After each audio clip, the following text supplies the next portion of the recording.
if one of our keynote speakers, Isabella, is joined.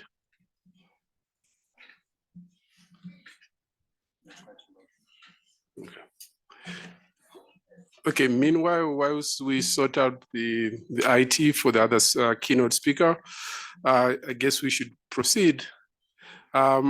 Myself and my colleague here from the International Science Council, Mega, we are very much excited to be part of this session and moderating it. My name is Farai Kafuzarua. I'm based at the Future Africa at the University of Pretoria in South Africa. I just thought maybe as a start, I can just give you some context as to what Future Africa is, because it speaks to a lot of the issues that we're going to be discussing today. So Future Africa is University of Pretoria's Pan-African collaboration platform for research that works across the continent, particularly to address the societal challenges that are being faced on the continent, but also across the globe. And one of the things which makes Future Africa very distinctive and unique to the continent, but as well as the global science community, is the fact that we have an intentional focus on addressing the transformative potential of African science. But also we have a very particular Pan-African focus in that we want to engage with stakeholders across the science ecosystem on the continent to have a global impact.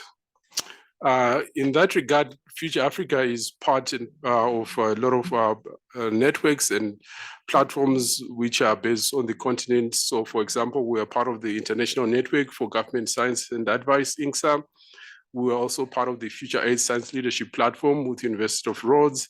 We are also engaged with the African Open Science Platform. We also host an ARUA Center of Excellence in Sustainable Food Systems. But also we have a strong focus on meaningful interdisciplinarity, but also transdisciplinarity, mostly focusing on engaging multiple stakeholders, but utilizing multiple knowledge systems, methods, and across various scientific fields. So our approach to engaging science and addressing societal challenges are very much holistic and very systems oriented. And beyond just the approach of being a transdisciplinary platform, we also have a physical infrastructure which is mostly has a conference facility, but also accommodation and catering facility to enable us to host and facilitate a lot of these platforms that we are engaging. As part of this broad framework, we have partnerships with the International Science Council, which is basically intended to convene a consortium of African partners to lead a scoping and mapping exercise, which is broadly intends to reflect on the state of African science and the various opportunities and challenges which are within the ecosystem, but also to explore the complementary role and support that the International Science Council and multilateral agencies could support to the continent. And lastly, the project also intends to also explore collaborative avenues which we can engage in to accelerate African science system development. And in that regard, we're exploring the possibility of having and hosting an African Science Leadership Forum, which engage multiple and leveraging on multiple stakeholders and initiatives on the continent. So that more or less speaks to the purpose of this roundtable, which is mostly focused on mobilizing and accelerating science and research funding for development. And it's both broadly the framework of the session is around two particular issues, which is firstly to leverage on the existing platforms and the initiatives on the continent around STI to identify and develop new models for engaging science for impact. And then secondly, around the transformative research collaboration partnerships, particularly dealing on the issue of global science, North and South collaboration partnerships around issues of equity and sustainable development. So that's much about the context of the session and what Future Africa is about.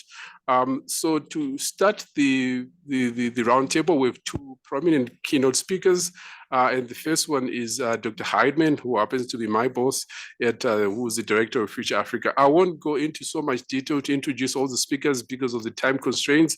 So I will, because their profiles are already available. So with that, I would like to give the opportunity to Haida to just give us 10 minutes of a keynote speech. Haida, over to you. Thank you very much, Farai. I don't know whether you can see me. No, we can't. All right, but you can hear me, right? Yes, we can hear you. Excellent. Maybe I can, maybe Haida, so I can ask the IT, can you maybe show her slides, the ones which I shared with you? So we'll be broadcasting your slide as you speak. Thank you, Haida, you can go ahead.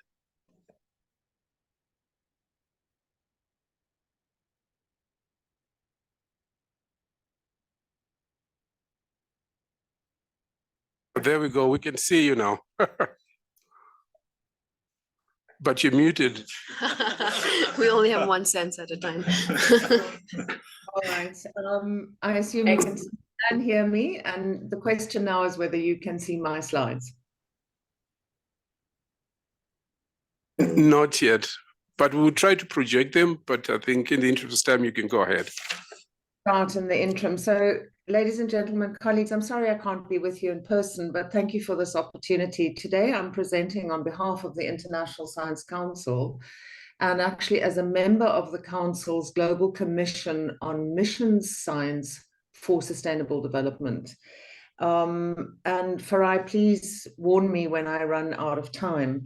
So just by way of background, I think it was in 2021, Mega will correct me if I'm wrong, that the Council established the Commission, and its express purpose was really to look at what are the most appropriate institutional arrangements and funding mechanisms to really accelerate and amplify sustainable or sustainability science action, to ensure that we amplify the impact of what science is doing in this domain.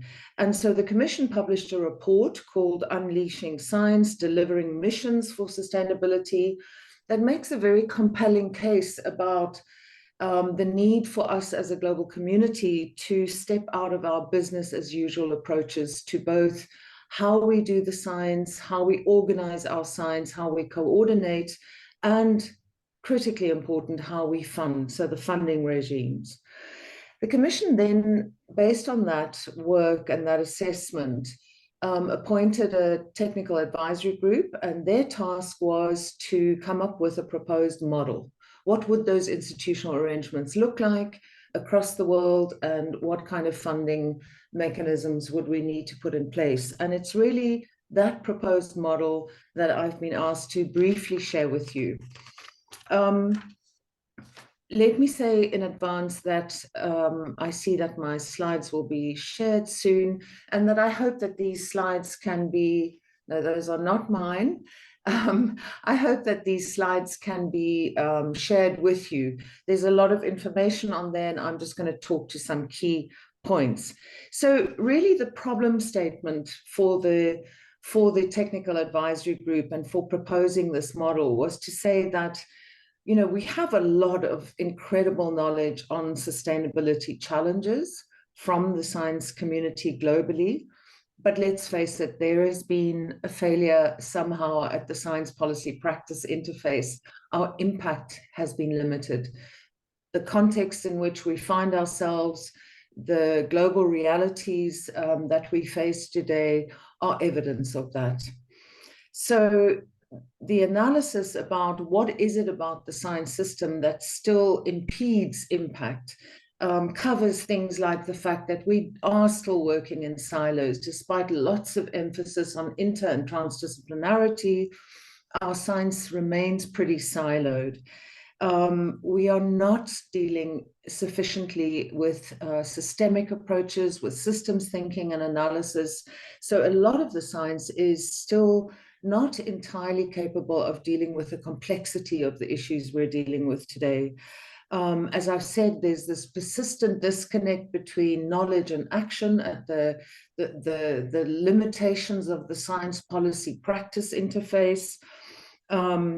There's a big focus from the science community. And of course, these are blanket statements, but this is a sort of generic assessment. Big focus from the science community still on understanding problems rather than moving towards finding solutions. The planning of what science does is very top-down very often. Agendas are often set by funders, not by stakeholders. The production of information, therefore, is often not trusted, not used. There's intense competition in the science community, competition for resources, but also for visibility.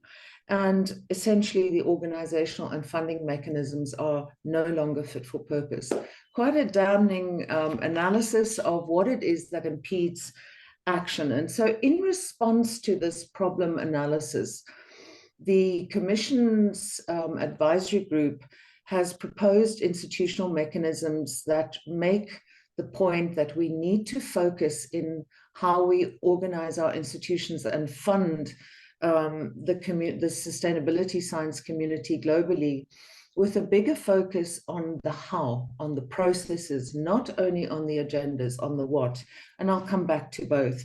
Essential, though, is that we need institutional mechanisms that are capable of systemically advancing and engaged science. So science that works with society in the pursuit of actionable knowledge for transformations to sustainability. So the goals of the proposed model, and I'll come back to what that model is, but the goals are essentially to say we need to be producing actionable knowledge that is context specific. So it addresses demand-driven sustainability challenges in particular locations. And the kinds of challenges we should be looking at are the nexus challenge. So we all know about the interactions, the interactive nature of the Sustainable Development Goals, and we need to advance science that addresses the synergies, the trade-offs, and the co-benefits of action on a range of SDGs. The second goal is really to build trust, credibility, and legitimacy for scientific evidence by engaging with stakeholders in the serious co-design, co-production, and co-implementation of knowledge processes.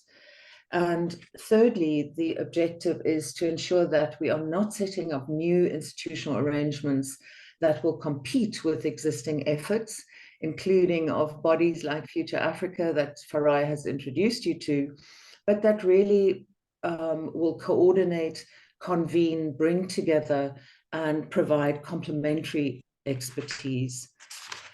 So the structure that is being proposed is for regional sustainability hubs. And these are not new research centers. They are intended to be what the tag calls boundary spanning platforms for the mobilization, coordination, alignment of relevant actors, of relevant efforts, and the promotion of transdisciplinary or societally engaged knowledge production processes, focusing on those demand-driven, context-specific sustainability challenges at the nexus issue. So what would these regional hubs, how would they be put together, or what would their fundamental elements be? This is rather basic, but I think it's critical. The first point is that the tag is saying we need dedicated, employed leadership and core personnel who have the appropriate experience and expertise to do boundary work.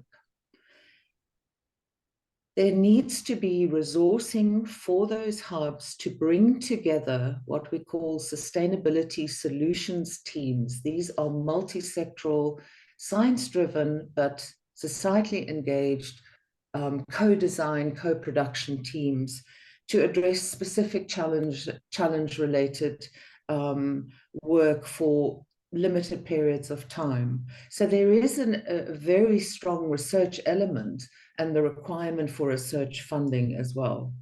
Clearly, these hubs would need to be governed in a multi-sectoral manner. And the tag is not saying that these should be physical entities. The actual structures are not predetermined. They could be hybrid, they could be virtual. We are not talking about setting up vast new research facilities. They could be an integration of existing facilities.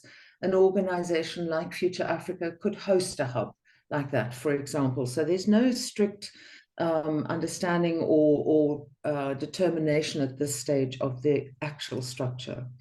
More importantly, these hubs in the longer term should become regional custodians of actionable sustainability-related data and knowledge in the regions. I have already said that in terms of the actual challenges, the emphasis is on demand-driven, regionally contextualized, but globally relevant, clearly, focusing on nexus challenges. And importantly, the idea is to locate these hubs in what are called SDG hotspots, particularly in the global south. So these are areas where typically there is a lack of easy access to knowledge, data, and engagement.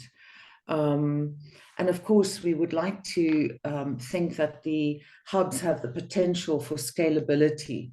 So really to look at scaling up on sustainability outcomes.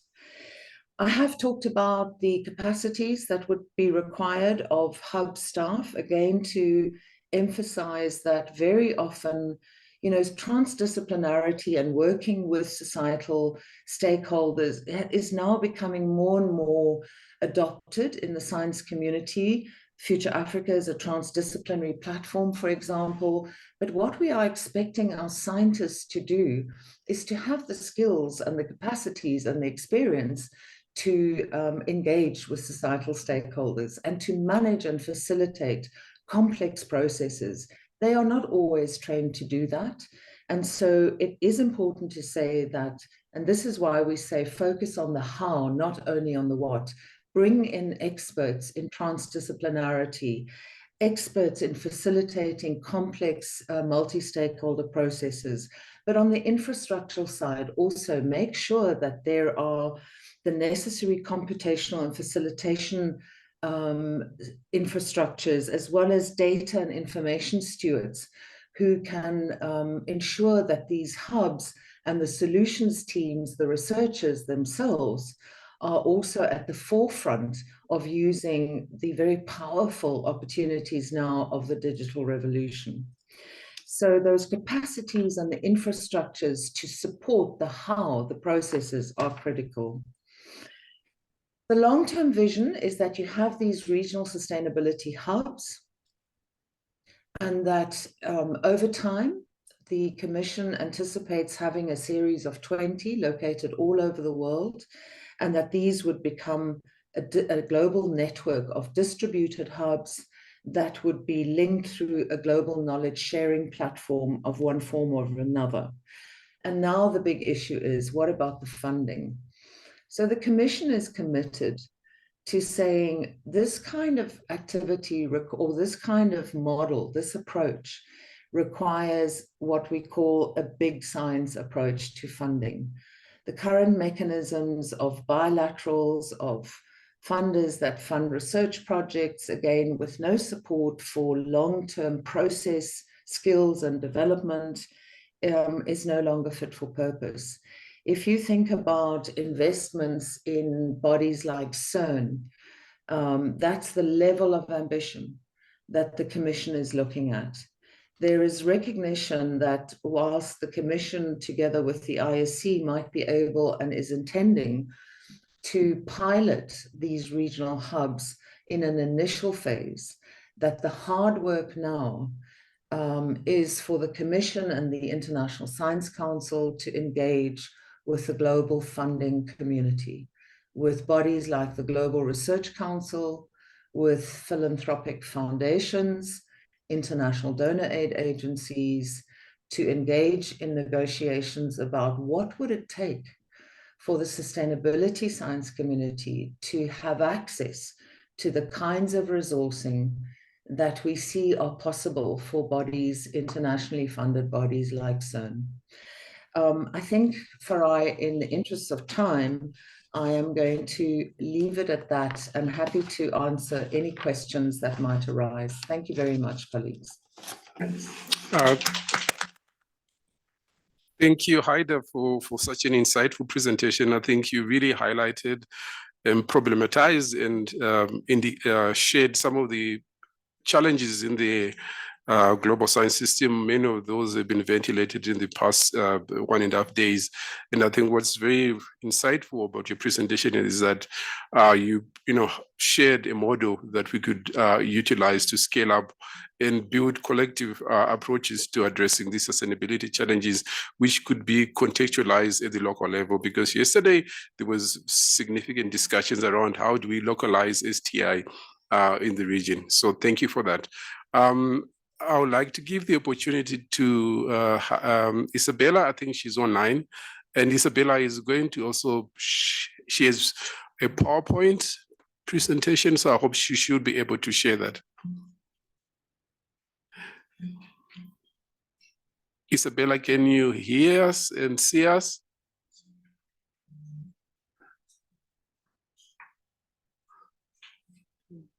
Yeah, I know she's online. I just spoke to her on the email, so.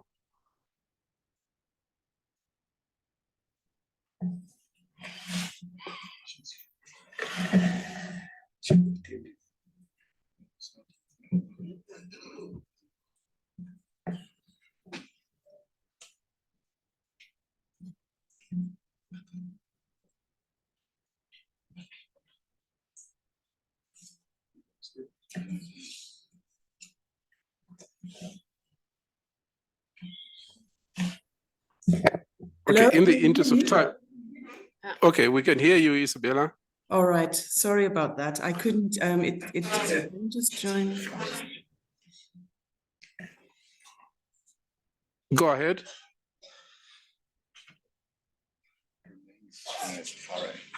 Okay, can you hear me? Yeah, you can go ahead. Right, okay, apologies for that slight technical hitch. Good morning. We can see you. Good morning, colleagues. Sorry for the delay, but I hope that the technology will work from here on in.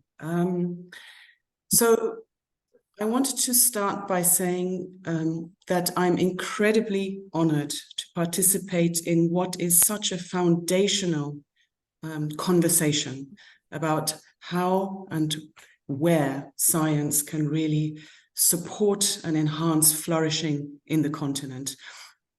And what I would like to do for the next 10 minutes or so is to present a PowerPoint to you. Apologies for that. I know Haida spoke beautifully without, but I will need the help of some slides.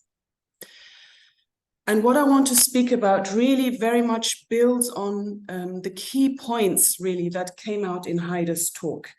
The need for a systemic change, the need for change, fundamental change, not just in what is being researched, but how it is researched, and in many ways, the inextricable link between the two.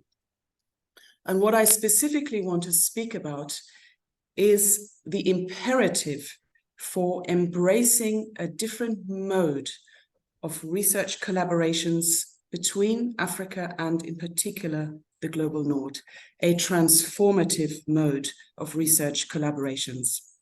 And my thoughts, my reflections very much build on the arguments, both intellectual, moral, and political, that have been developed, co-created, if you like, by Africa's major higher education constituencies, and that are captured in the Africa Charter on Transformative Research Collaborations, which was launched in July in Windhoek at the biennial conference of African vice-chancellors, rectors, and principals of universities.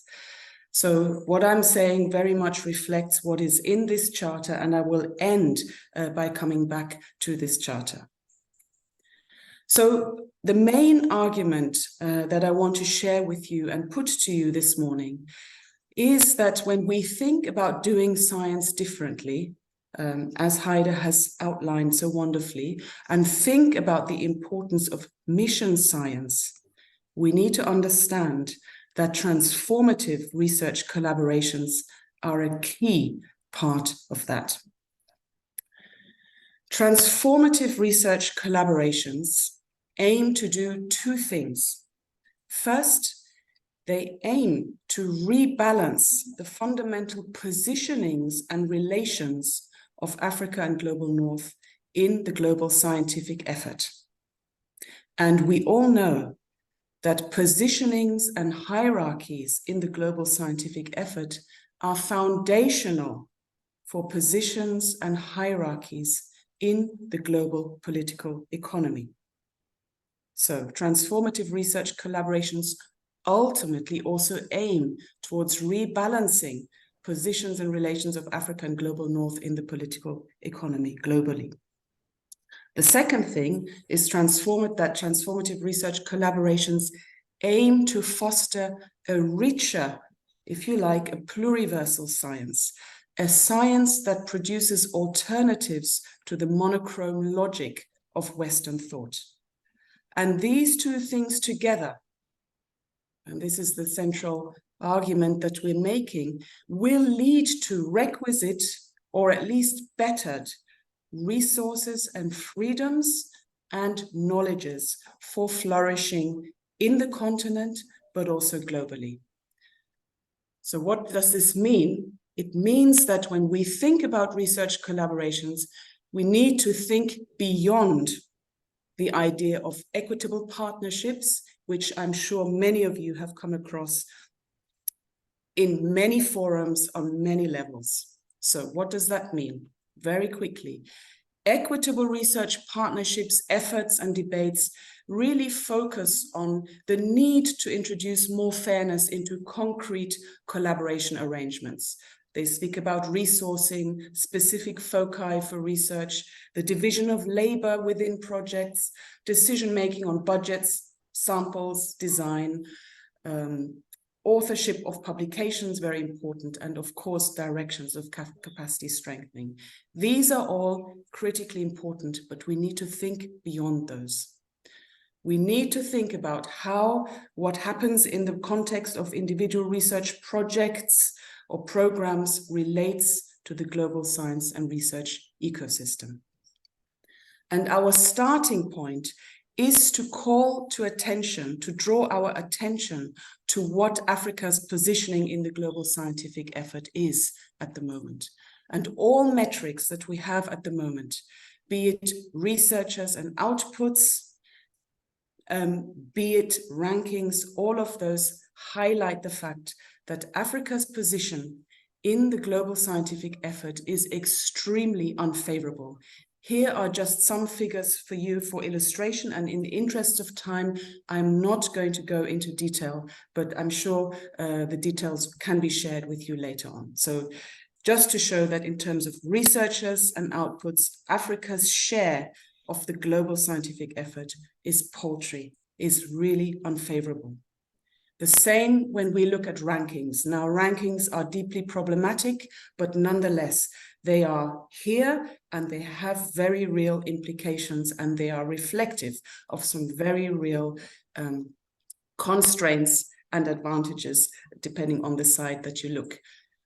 If you look at the rankings in terms of institutions, only one African university is in the top 200, that's the University of Cape Town. Only 7 universities, 5 of which in South Africa and 2 in Egypt, are in the top 500, and no university outside of a few countries, South Africa, Ghana, Egypt, Ethiopia, Uganda, and Tunisia, is in the top 1,000. And the same picture is repeated if you look at the individual level of the more than 6,000 highest ranked, highly cited researchers worldwide.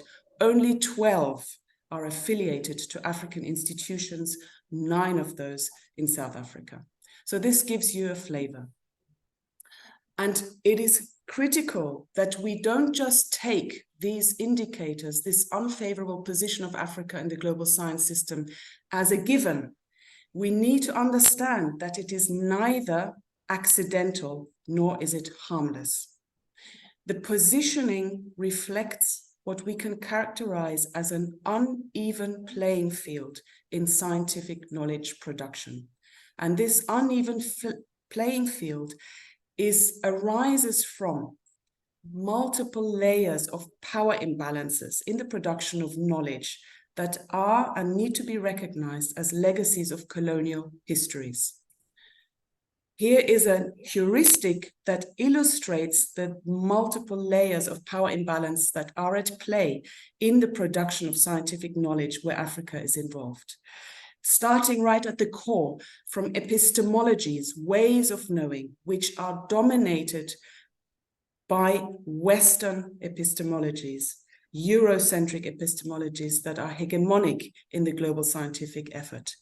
Closely linked to that is the dominance of Western languages in the production of scientific knowledge. And this is not only a question of dissemination.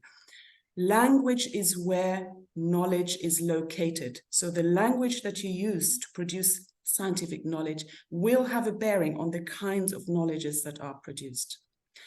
Closely linked to that is the hegemony, the dominance of theories, concepts, theoretical perspectives that are Western Eurocentric ones that dominate across the sciences in the production of scientific knowledge.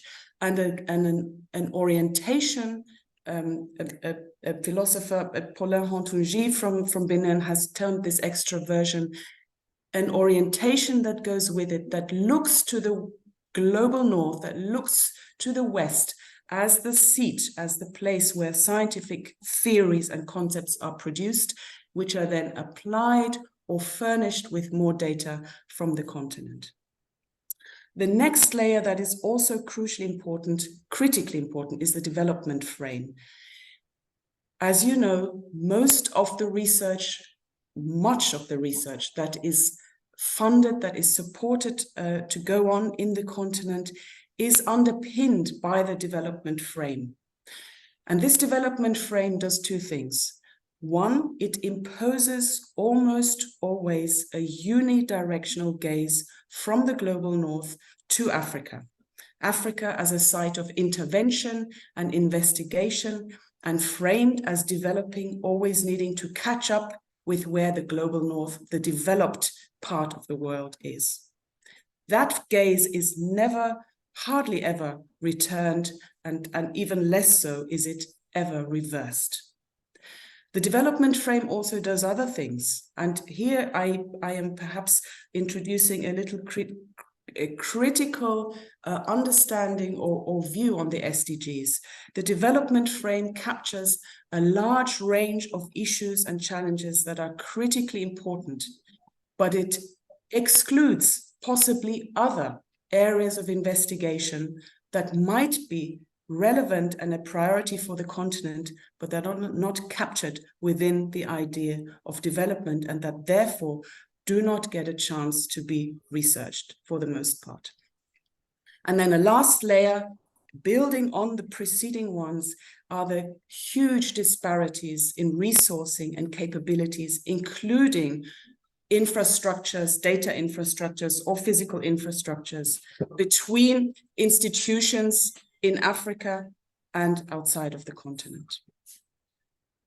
These power imbalances, this uneven playing field in scientific knowledge production has negative repercussions for Africa's political and economic prospects and positioning in the world order, and this is important, for the potency, the richness of global scholarship. This means that it is imperative that we begin to rebalance the relations and positionings of Africa and global north in the global scientific effort. It is an imperative as a matter of social, some would say restorative justice. It is an imperative as a matter of fostering the richer, the pluriversal science that we so urgently need to tackle the collective crises that we face today. And if you think about it, it is the monochrome logic of Western thought that has in many ways brought us to facing the crises that we do. We need alternatives to those. Now, how do research collaborations come in here? We need to understand that international collaborations dominate. Isabella, just 2 minutes, just 2 more minutes.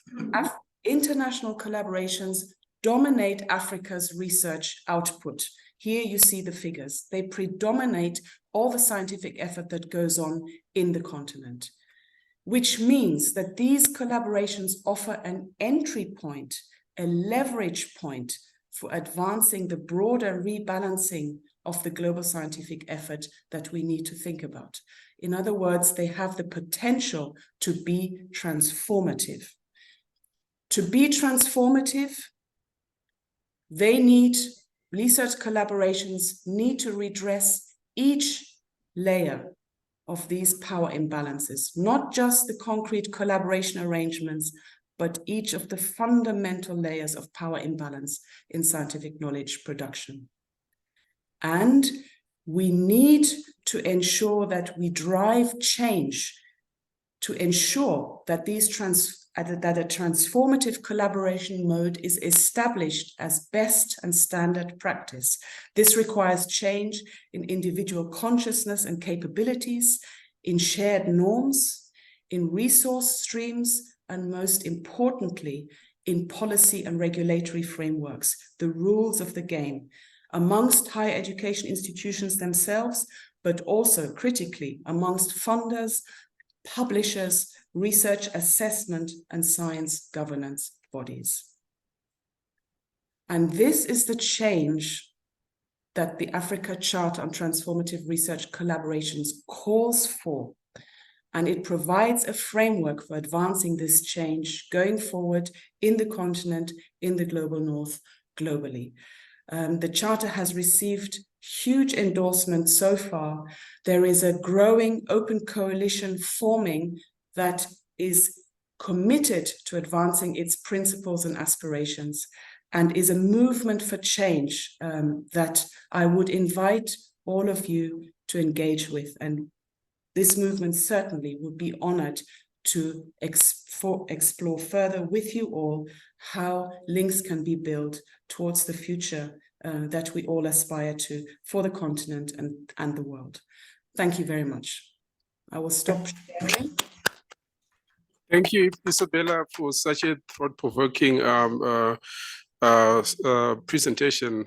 I think many of the issues that you spoke to resonate very well with the discussions that we have been having the past 1.5 days around the relationship between the global south and the global north, given that many of the STI, the knowledge transfer issues on STI are, resemble this hegemonic relationship between the global north and the global south. As for the next part, we have about 6 speakers. We have 3 speakers and 3 discussants, so time is going to be of the essence. But I would like to really request you in your reflections to the 2 keynote speeches to really provide some insights, in line to some of the discussions that we are going to have in the last sessions around what are some of the outcomes in relation to the models and the charter that Haida and Isabella have presented. As, for example, we've been speaking about the coalition for STI. How can some of these new models of doing science support those kind of charters? We have discussed with some of you colleagues some of the work that we're doing between Future Africa and the IIC on convening and developing African Science Leadership Forum to support and build a collective voice for African science. So I'll request our speakers and respondents to more or less address in your reflection some of these key issues, so that at the end of our discussion today, we have some kind of a resolution on the next steps. So with that, I would like to invite Dr. George Owusu Esegbe to give his reflections. You have 8 minutes, sir. Thank you very much for this opportunity. I feel honored. And I like to say that I'll be speaking to the 3 questions that have been posed in our roundtable. And the first one is that how can a mission science for sustainability model align the aspirations, expectations, and needs of multiple stakeholders to drive societal transformations for sustainability? And earlier on, Dr. Heide Hackman, Executive Chief Director of Futures Africa, elaborated on the extent of the International Science Council's work on mission science. And I like to say that the Technical Advisory Group's reports entitled A Model for Implementing Mission Science for Sustainability, which was published this year, is one that probably best answers this question. However, for the purposes of our roundtable, I just want to draw on one or two salient points in that report, which I believe should guide us even as we think of how best we could create the institutional framework for Africa to benefit from mission science. In particular, what you have said, the coalition model that we are coming up with. And I like to reflect the explanation that the TAG report brings to mission science, and that it represents the science that engages with society to co-produce accessible, actionable knowledge to promote long-term sustainability locally and globally. And I believe that if we have this as the basic principle by which we want to work, ensuring that the kind of science that we are practicing now, the mission science type of science that we want to practice, would involve not just the traditional scientists, but also the scientists who may not even have attended school, but who holds the indigenous knowledge in addressing contextual problems. I like to refer to one specific recommendation that is made in the report, and that has to do with the establishment of regional sustainability hubs.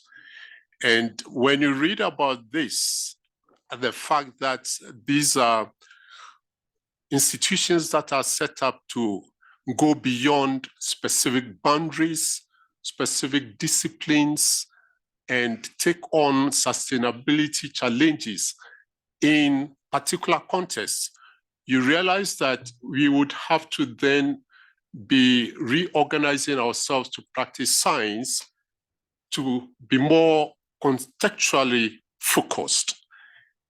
And if I may cite an example coming from my own country, at a point we realized that the disconnect between research and the society was something that needed to be bridged so that our scientists will have better impacts in our communities. And so we came up with this concept of research extension linkage committees.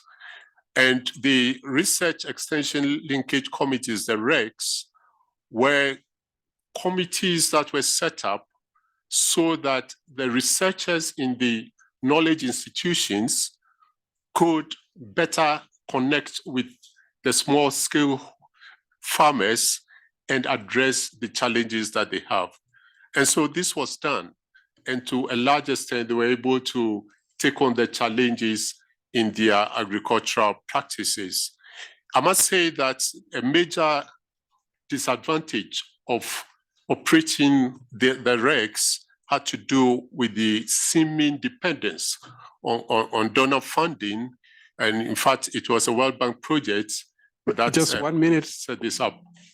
You have 1 more minute. Thank you. 1 more minute. Okay, thank you.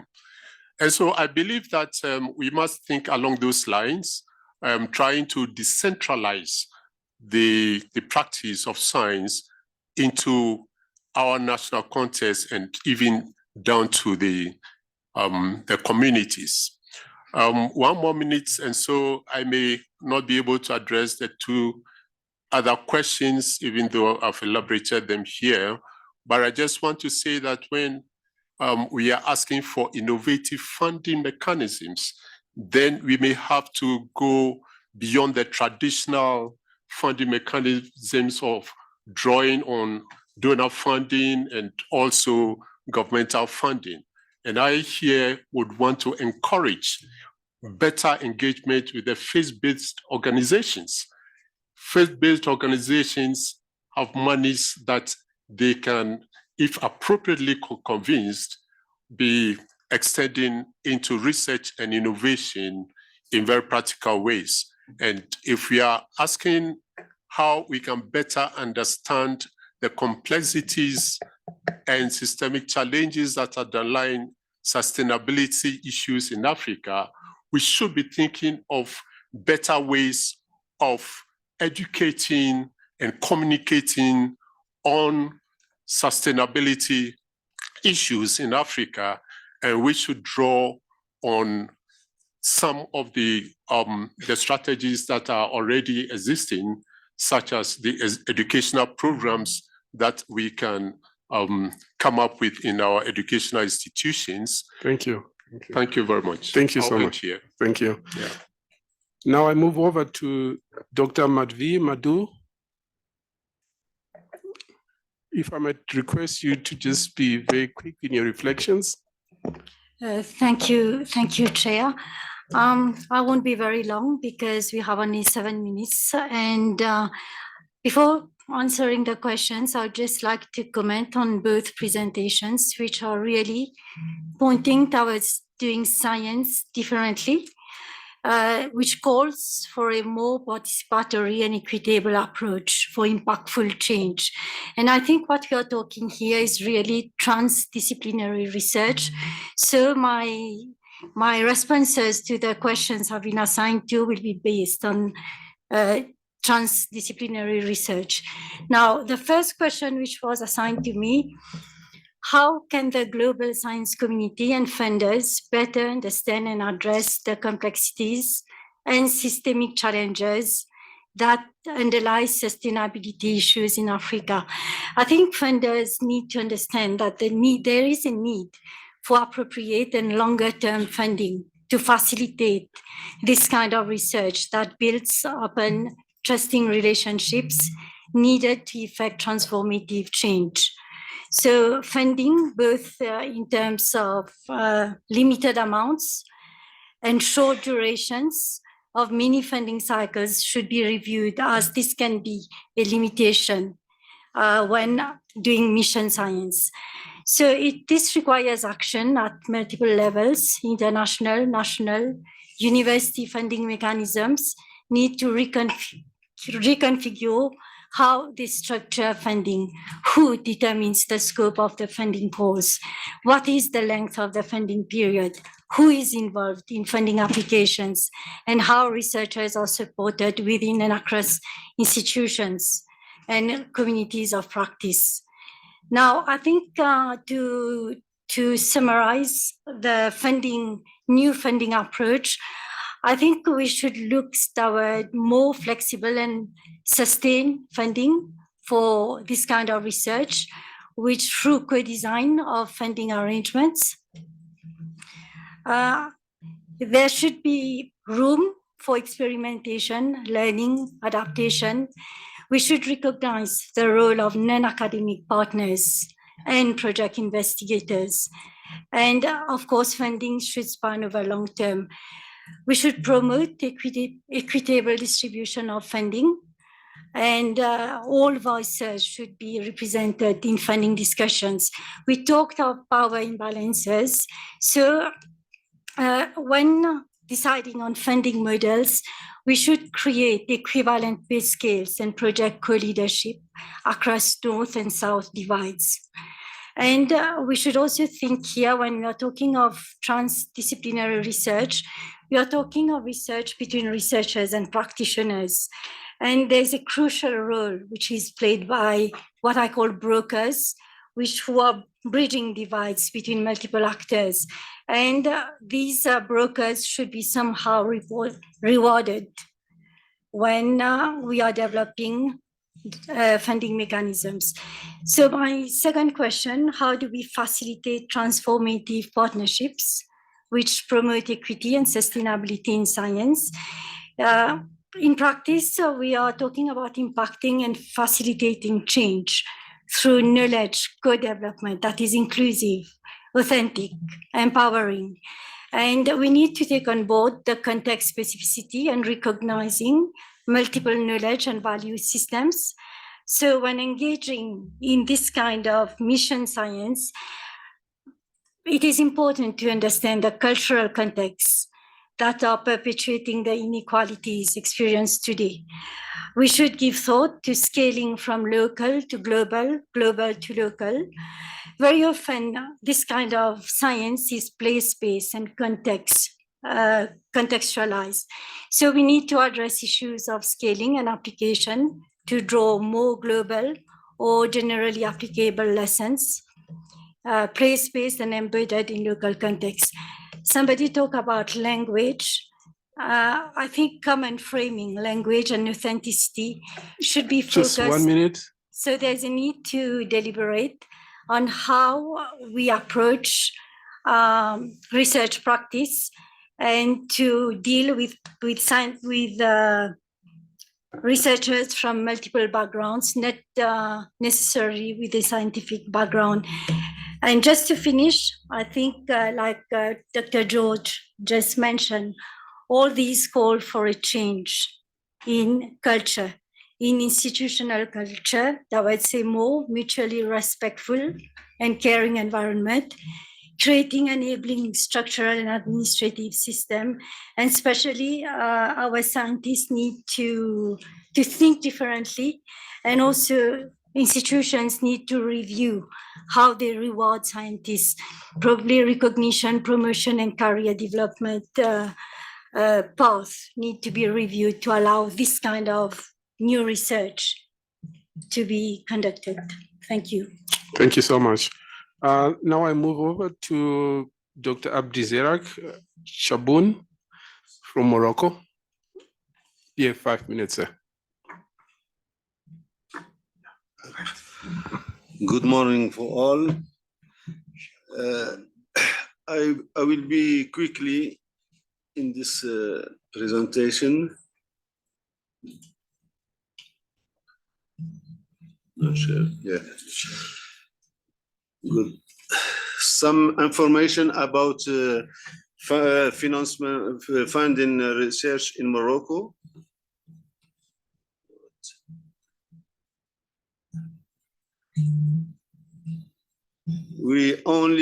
The ratio is only 0.75%.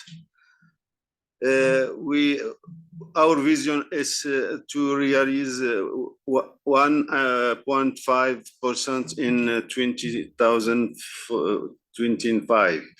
The majority of RD spending is carried out by the public sector. By private sector is only 13% in 2016. We study some mechanism for capture sector private, like I told this yesterday, like tax credit or for research and others. Funding source, we have a budget of our department, national fund, other department, thematic, agriculture, energy, and environment. Socio-economic partner, principally phosphate, group phosphate, and bilateral and multilateral cooperation. Some new methods of financing scientific research. We want to revitalize the national fund, and we have a problem with the administrative and financial management procedure. Diversification of funding source for science and research. One national call for research projects program. development, the new research and development support program, and development an international partnership program to support RD.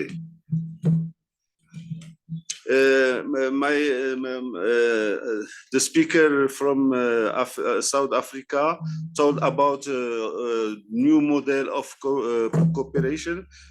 In Morocco, we evaluate all our program cooperation to analyze and to establish some new recommendation for our research.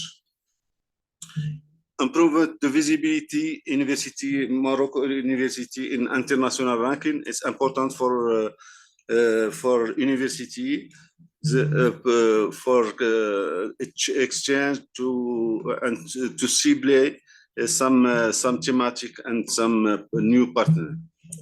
Mobilization of Morocco skill from around the world in the service science and research.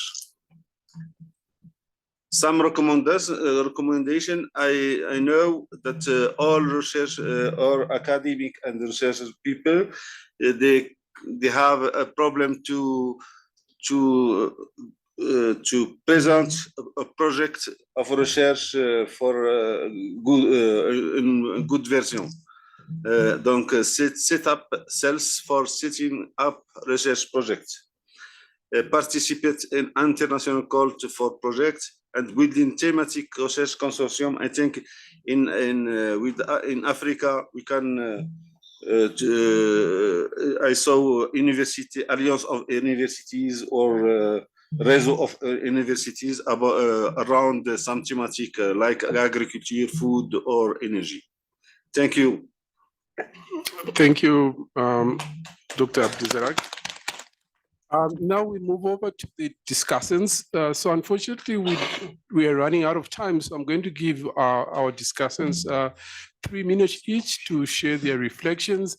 So I'll really encourage them in their reflections to mostly prioritize on some of the outcomes from these discussions, which can feed into the final sessions around the next collaborative next steps for STI for the SDGs in Africa. So with that, I would like to firstly invite Dr. Shi Yong to give his 3 minutes reflections.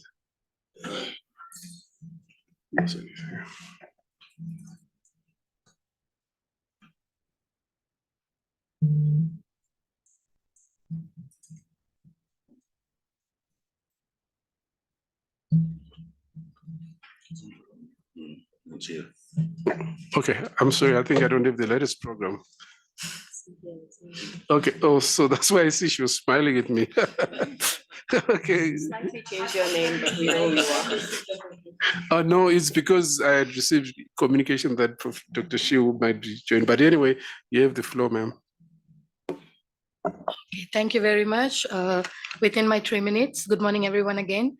The regional science hub sounds really interesting, especially on an island context for me, where we can have multiple communities talk to each other, collaborate with each other. And also that will be a very good opportunity where you can change perspective of people who think about STEM education, what is STI is contributing through STEM education or through research and development. That could be small programs. It doesn't have to be a pilot project or something. It could be addressing a very small issue that is available locally that can immediately see what these people join together and have addressed, which can be very useful.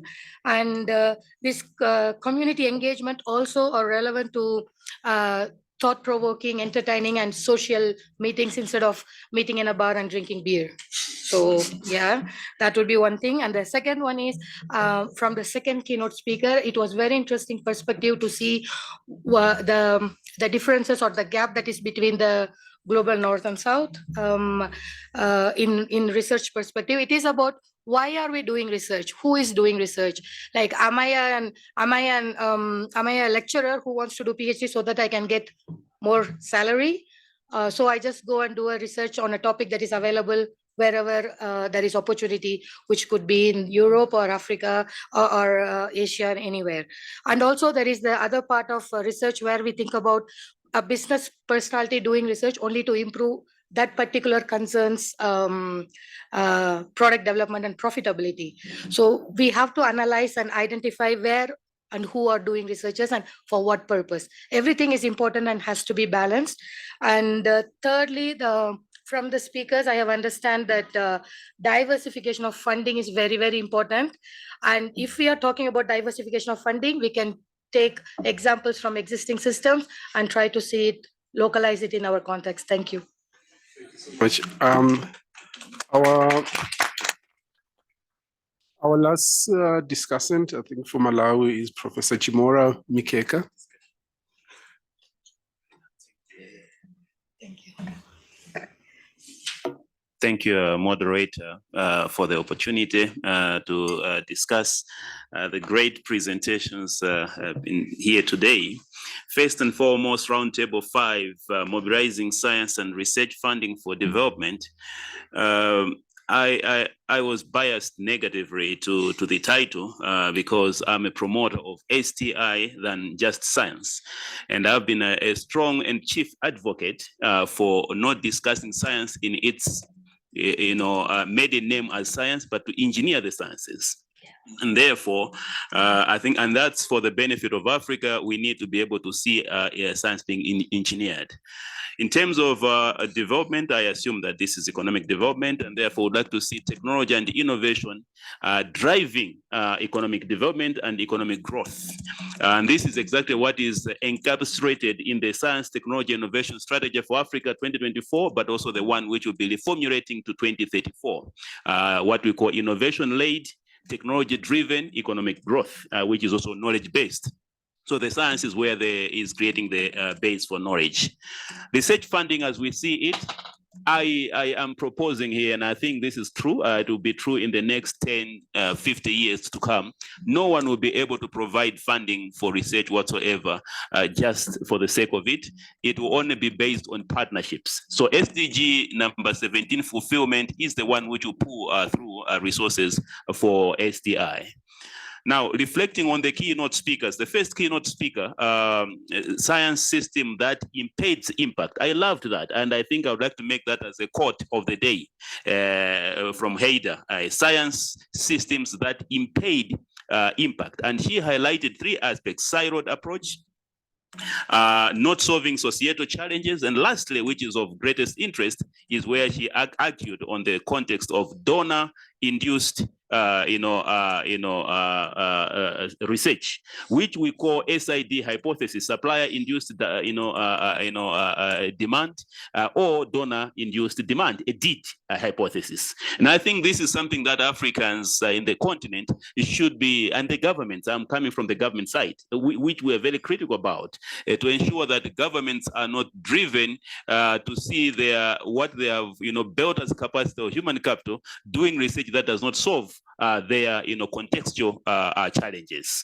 So I liked that, and I wanted to ask Ms. Heide Heckman whether she would be comfortable to propose and nominate a name into the Team Africa for the Innovation Agenda Technical Working Group, which we are finalizing this next week to sit side by side with the EU partners to implement the EU, which the ministers of both continents approved.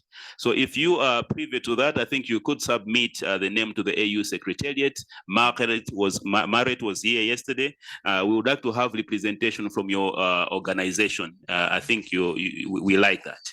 Lastly, as I build on the second speaker, keynote speaker, argued on the transformative research collaboration. This is consistent with the propositions of University of Sussex, where they have a consortium on transformative innovation policy consortium, which is motivating most of the African countries to build or revise their STI policies by creating or inducing or putting in a dosage of transformative innovation aspects.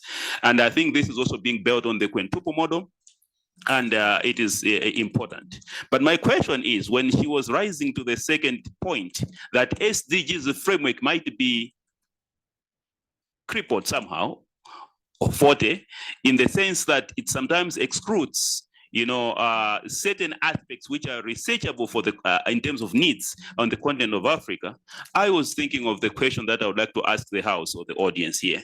What would become of the member states or all of us if by 2030 we realize that the SDGs have not been achieved? As I'm speaking in Cuba, Havana, G77, 135 member states, but even at UNGA, we realize that 5, if not 33% of the SDGs have stagnated. What if we realize that by 2030, we have not achieved what we had intended to achieve? In that case, we see that our member states, our governments, I am speaking from government, our national development plans are aligned to the SDGs 2030. Now, if they fail, then we would have all failed. What would become of us in 2031? I think these are the questions we should be thinking about, and I am now advocating for the champions' voice to be nominated, to be appointed, to have a voice and action for STI4SDGs in Africa and beyond. I submit. Thank you. Thank you so much, Professor Chikeka. I think you already raised some questions which our keynote speakers and some of our discussants will be able to respond to.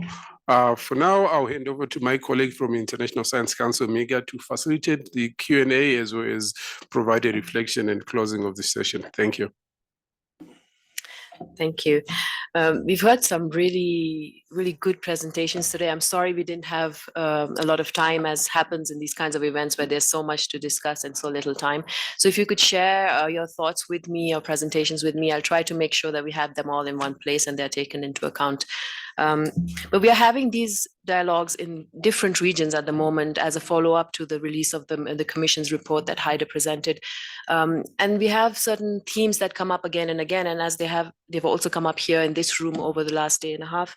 And these include the selection of champions, thinking about institutional mechanisms, going beyond sectors, going beyond borders, going beyond disciplines, connecting dispersed ongoing efforts that are yielding results but not having the kind of impact that they need to be having, looking at the cross-cutting nature of SDGs and of STI to break those silos, thinking long-term, thinking in terms of collaboration, stakeholders and participatory approaches, looking at local place-based challenges, but also scaling up, zooming out, thinking about the big picture. And then the two key things that we need to be thinking about here, because we're discussing roadmaps, how do we bridge that gap to implementation? Why haven't we been able to do that so far? And then the big question about funding. What kinds of models are fit for purpose? What do we need to do to move funders towards funding the kinds of models that will actually work to answer the questions that we're all constantly repeating to ourselves. And the two keynote speakers really highlighted that the science community has been thinking about these issues now for a while, and we are ready to propose ways ahead. We are ready to, through these reflections, to admit that there's a change needed within our community and across the partnerships that we work with. And so those two very overlapping solutions proposed could really be a way forward if we are ready to push them through with the right partnerships, with the right practical mechanisms in place. So I want to say that the mission-oriented science model that Haida proposed is the next step because it's action-oriented. It takes all this discussion to say, okay, what do we do now about it? And to do it at scale, to do it beyond sectors, beyond disciplines, beyond borders, as I mentioned before.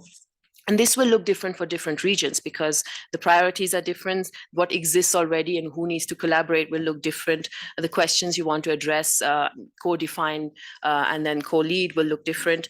So these regional collaborations really will need active discussion and participation before they actually become a reality.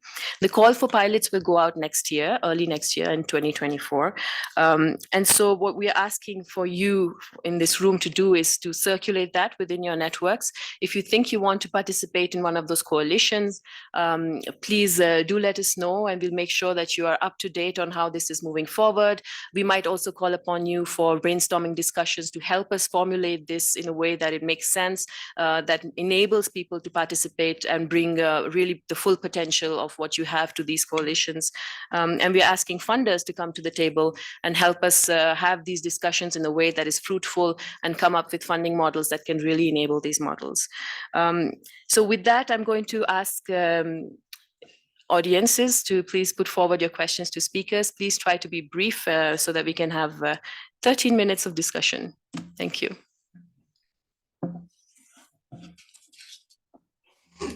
Dr. Chaturvedi. Thank you. Thanks a lot for this very stimulating discussion, Megha. And I think this session has brought in several ideas, several impressions. I must congratulate the keynote speakers, the speakers, and of course the discussants who have contributed sufficiently enough for us to get completely stimulated. I have two observations and one question. Let me just introduce myself again. I'm Sachin Chaturvedi. I'm part of a think tank in India. The point we should not forget is that this whole conference and this session is about SDGs. And we need to remain focused on STI4SDG, where science and technology and innovation all are part of our commitment for sustainable development goals. If we get on into the task of solving wider challenges of science and technology, then we may get lost. So I think 4 terms are important, and last 3 sessions yesterday, I think we need to build on that. The idea of funding cannot be bereft of institutions, and institutions cannot be bereft of partnerships, and partnerships would have to be, as George very rightly said, context specific. They have to be promoting localization. So in my view, funding, institution, partnership, and localization, all the 4 have to go together.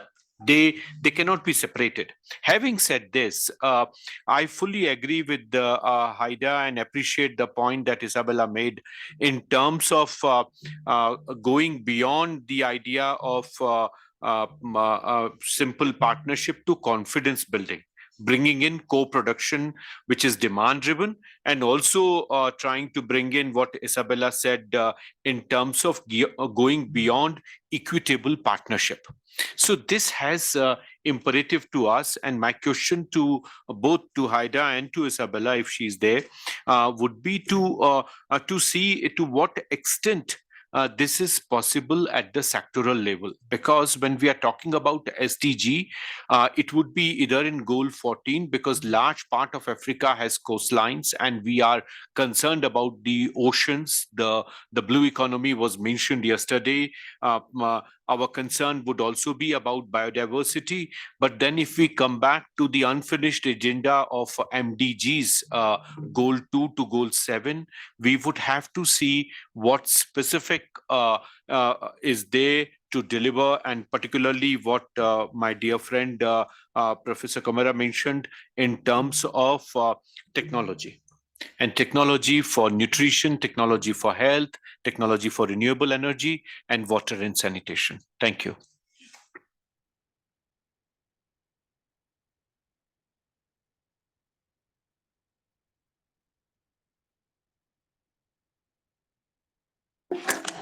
Thank you very much, and good morning once again, everyone. So my questions go to Heide and Isabella. So we spent the last couple of days here in Addis also talking about the concept of entrepreneurial universities, where we talked about universities being community-centered, responding to local challenges, but also responding to socioeconomic challenges. So I just want to understand from you, Heide, the concept that you have raised today. How will it support entrepreneurial universities? We also spoke about the current ranking system where universities are ranked that is not really appropriate for Africa's context. And I'd like to know what are some of your ideas regarding ranking universities in Africa that respond to African challenges? And then the last question, Heidi, is related to what we called regional offices under the old ICSU. The concept of the 20 hubs, how does it relate to regional offices? And then last, we've often, especially from Minister Nzimande from the South African Department of Science and Innovation, has also referred to the concept of research funding for Africa, by Africa. And I'd like to get a sense of your thinking on how what you proposed can relate to that. Thanks. We'll take two more questions and then we'll refer back to the speakers, please. Thanks very much. I'd like to comment on the operationalization issue that Heidi raised. And I was wondering if Heidi and others involved in this had had any interactions with a program that I was director of from 2004 to 2011, the Special Program for Research in Training in Tropical Diseases based at WHO, because it operates in much the same way as you were describing. The nature of the research, it was direct, the research is very much specific on neglected diseases of poverty, but the research is transdisciplinary. The research is very much embedded in also working and building capacity as the research is done. The program, which has been in existence now for 50 years and has 50 years of experience, has emphasized community-based and community-directed solutions.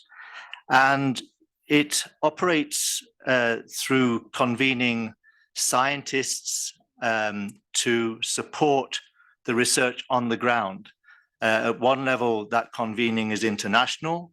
At another level, the convening is local to act as task forces, if you like, to govern the research on the ground, which is, as I said before, is often very much community-based.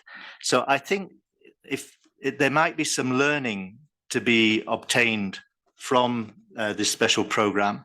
And they also have very good networks and linkages globally and could probably also promote your concept. And I think another aspect that you raised was financing. And I'm not saying that the governance system of TDR should be copied, but the principles of the governance might be of interest to you because it's intergovernmental. There's guaranteed membership of both resource contributors and, if you like, the countries that were recipients of the research. Again, this goes back 50 years, so the governance is based on a thinking of 50 years ago, maybe not today. But I just think there's there might be some joint learning that could be generated if you connect with that program. Thank you. Thank you very much. We'll take a question from Wei because he notified me. Okay, and then very quickly so that we have time to answer those questions. Thank you so much. I really want to congratulate previous speakers. Heidi, so nice to see you here with us. Just from our side, from the UN, we like to also congratulate the colleagues here in the room, this level of engagement in this science table. So we like to hear the previous speakers' your thoughts on how you think the UN can play a role in here. Building on the comments from Professor Sachin on the focus should be on SDGs, the STI4SDGs, and also we in last 1.5 days almost, basically talking about how we like to define some kind of key elements of the coalition's work program on the way forward. How you think these things can be co-designed together, especially in the context of the science community, new science approach, this transformative research agenda. So we like to hear you how you think in that way we can work together on the way forward. Thank you. Thanks, Wei. We have one last question at that end of the table, please. Yes, thank you very much, all the presenters. I'm Iyo from Ethiopia. My question is, I'm more concerned about the the science research has to be should not only be of an academic discourse, that it only focus on proof of concepts and the theories. So that I really support the view that the presenter raised about engaging non-academic partners in African STI research. Secondly, I'm more concerned about the gender disparity in STI discourse, that STEM education has to much more focus on integrating the role of women and really innovation and the science. As it's right now, only 35% of women are in STI, so that could be integrated with that of SDG. Finally, it's the concern of language and the research. That's, yeah, Africa has many languages, but it's still really very important to sort out those linguistic aspects and dimensions, which are of course very difficult, so that the learning has to be based on the local and global context. Thank you. Thank you very much. I'll defer to Haida and Isabella if she's still online. Haida, why don't you start? Thank you so much, Mega. And let me say that this has been an extremely valuable discussion. So thank you from my side to all the questions, but also to Isabella and the other panelists for their valuable inputs. So a lot of issues. What I'd like to do is just reflect quickly on what has come out of Isabella's talk and the panelists, and then try and answer some of the questions raised. So I think that, Mega, for the International Science Council and the work of this commission, things we need to keep in mind. We might need to add to the model that's been proposed a set of basic principles. Certainly the work of the Global Charter that Isabella presented, the notion of transformative global collaboration, would be a key issue there. You know, that needs to be, we all need to strive towards that. The last speaker has raised the issue of gender imbalances. You know, that also speaks to principles of diversity, equity, and inclusion. So I think the Commission has some work to do to think about principles for this model. And actually, the overarching paradigm should be one of open science. You know, so there's work to be done there. And then I think from the other panelists and speakers, what I took away was, if we really want to escalate the impact, we do need to think about the relationship with education, was mentioned, science education. And of course, another issue that has impeded impact of science systems is the way in which we silo our focus on science from that on technology and innovation. That is a very pertinent point. And so we need to also, as part of the Commission's work, look at this integrated framing of science, technology, and innovation.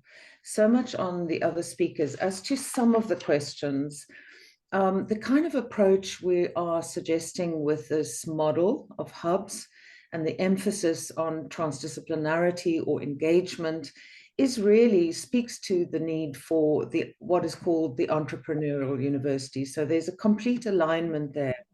Community engagement is one aspect of that. But certainly what has been referred to as entrepreneurial universities fits in very well with the model that's been presented. The question on regional offices of the International Science Council, it's not related to the discussion of regional sustainability hubs, but I would encourage the speaker who raised that, and I apologize, I didn't catch all the names, to talk to Farai and to Mega about the plans for the International Science Council's regional presence in Africa. On research funding by Africa for Africa, I think this is a very big challenge. You know, we see at the moment, and I'm generalizing, but I think that pathways to Pan-African collaboration are routed via the international community. Most of the funding comes from outside of Africa. And so there are important initiatives like the African Science Granting Council's initiative that try to correct that imbalance. And you know, this is another domain of work that we're engaged in, and that is very important.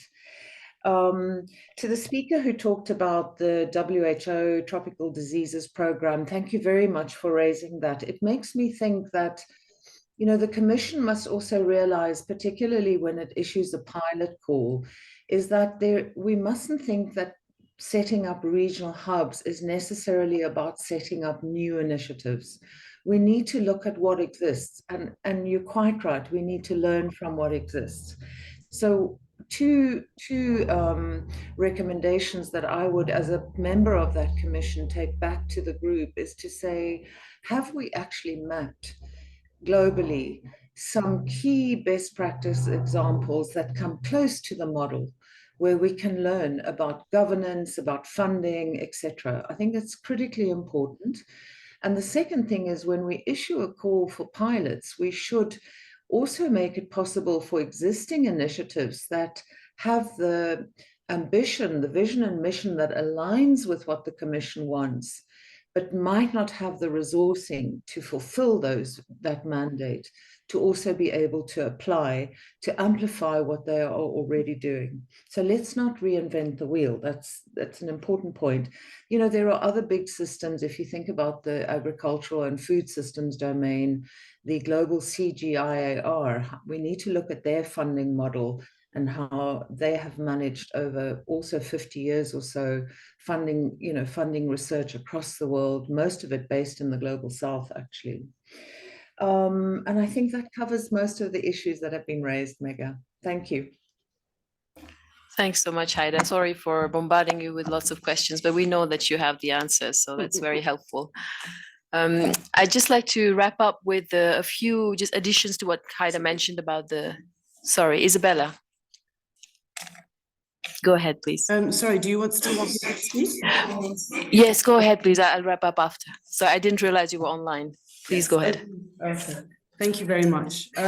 So unlike Haida, I don't have all the answers, and I will just be very selective in addressing one or two of the comments and the queries that were raised. And I want to start with the question about the entrepreneurial university, the need for community involvement of non-academic actors in the production of knowledge.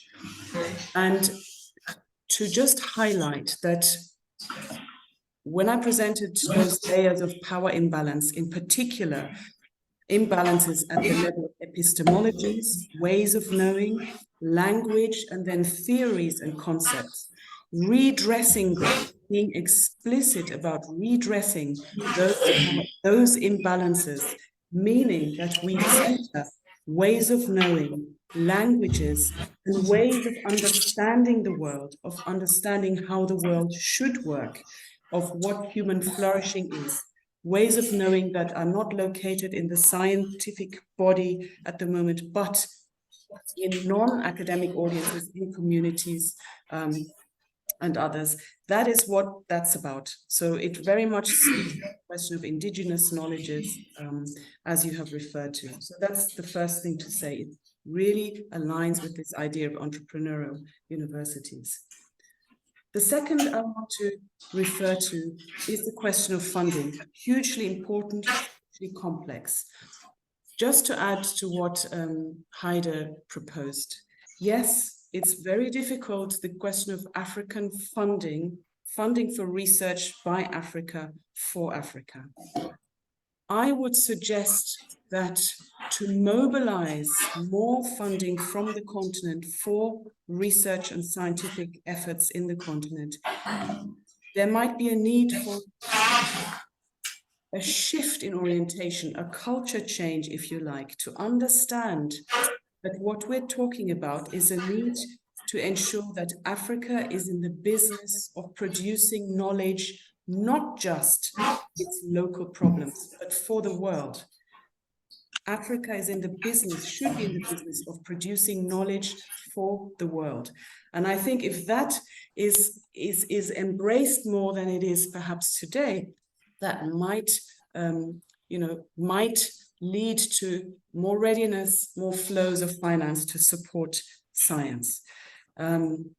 Africa needs to take its rightful place in the global production of scientific knowledge. I think that's critically important. And then funding from the global north, which, as you said, is predominant at the moment. There needs to be a conversation with funders building on important steps already made about what kind of science, what kinds of collaboration funders from the global north request and reward, what kinds of frames they put around that, what kind of agendas they center their funding on. That is a conversation that needs to go on and needs to progress, and I have a sense that the moment is ripe for it. And then lastly, the question of the SDGs, and I hope that I haven't created the wrong impression. The SDGs are key, they are central, they are hugely important. What I was trying to get across is that investment in science, technology, innovation, and innovation in and of itself is critically important. And where a nation or a region sits in the production of science, technology, and innovation matters for its economies, matters for its political standing, matters for its soft power. And both of those, economics and political positioning and soft power, translate into resources and capacities that are needed to drive action on the SDGs. So there needs to be perhaps a broadening when we think about STI for SDGs, a broadening to think beyond STI that is specifically only focused on particular problems or local solutions, to think about strengthening STI and the STI endeavor and positioning of Africa globally. That was the point that I was trying to make. Thank you, Isabella. Yeah, thank you. Thank you. You didn't answer all the questions, but you picked up the most sticky ones. So thanks for engaging with them. I just want to say that I have some thoughts for the last session that I'll keep for then on how we can take this discussion and operationalize it for the very specific outcomes from this meeting. And just to add from Haider's points, that the technical advisory group to the Commission did have long discussions on the principles, on examples that we could learn from what has worked, what has not worked. And that's in the TAG report, which you can find on the ISC website. The report of the Commission is short. The idea is to make it punchy, the message is clear, it's outside. I'm sure some copies are left if you're interested. And I think one of the outcomes you can take from this perhaps is that ISC needs to go back to the Commission and develop key messages for this exercise that we've already deliberated upon, that we can bring to the table for this community to be able to use and take forward. So thanks very much. And I think coffee is ready. I'll hand back to Wei. Thank you, Farai. Thank you, Mega, and all the speakers. Coffee is ready outside. We're breaking for 15 minutes. Let's come back just before 11, like 5 to 11, and have the next session. Thank you. Everyone. Thank you, Haida and Isabella. Thank you. Bye. Surprise.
No, አይደለም ሆልድ ነው የሚሉት ወይ ከፈለ ሳይሆን ይሄን አልፈልጎ አትይዝ ከተሚለ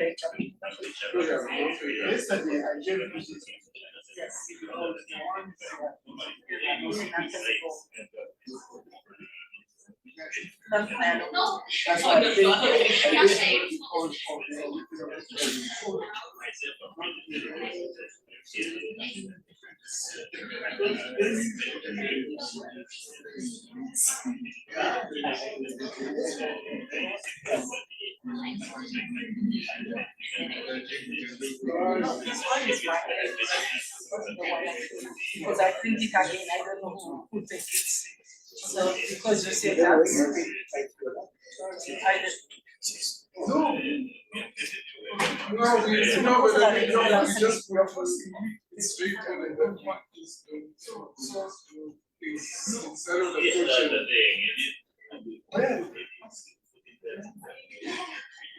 it's all in, we don't have anymore. That's why we have it on this one. They now we are saying that's the way I'm gonna do the logo, you know, don't think you come to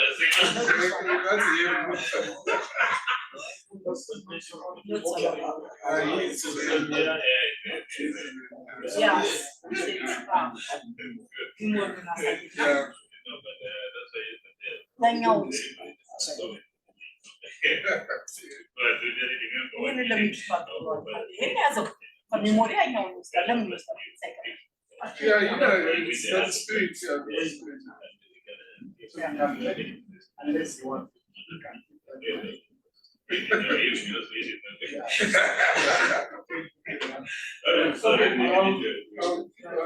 Okay, from here. Just send me, then I'll send you the communication.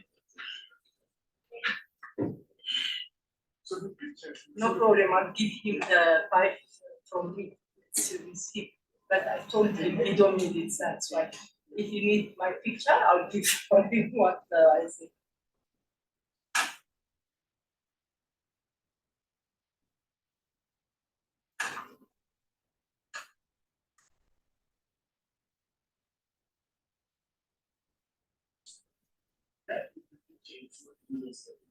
One I show you, yeah, mine is this one because all you have, I print it again. That's why. So with Solomon, I will ask him to send you by your mobile. My software for him. Yes. Yes. Yes. This one again, I print it because the one you have, I collected when I saw you when you go out. I print it.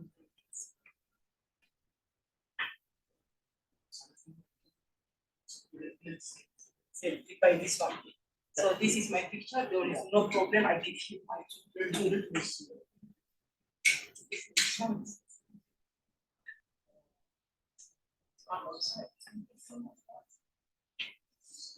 Look at 2 times I when I print, I put this ones.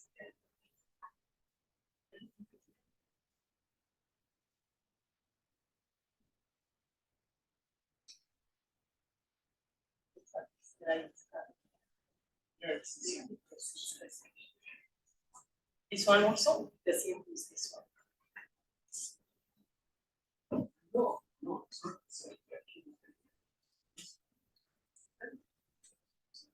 Yes, yes, yes. 2 times here. You can take whatever you want.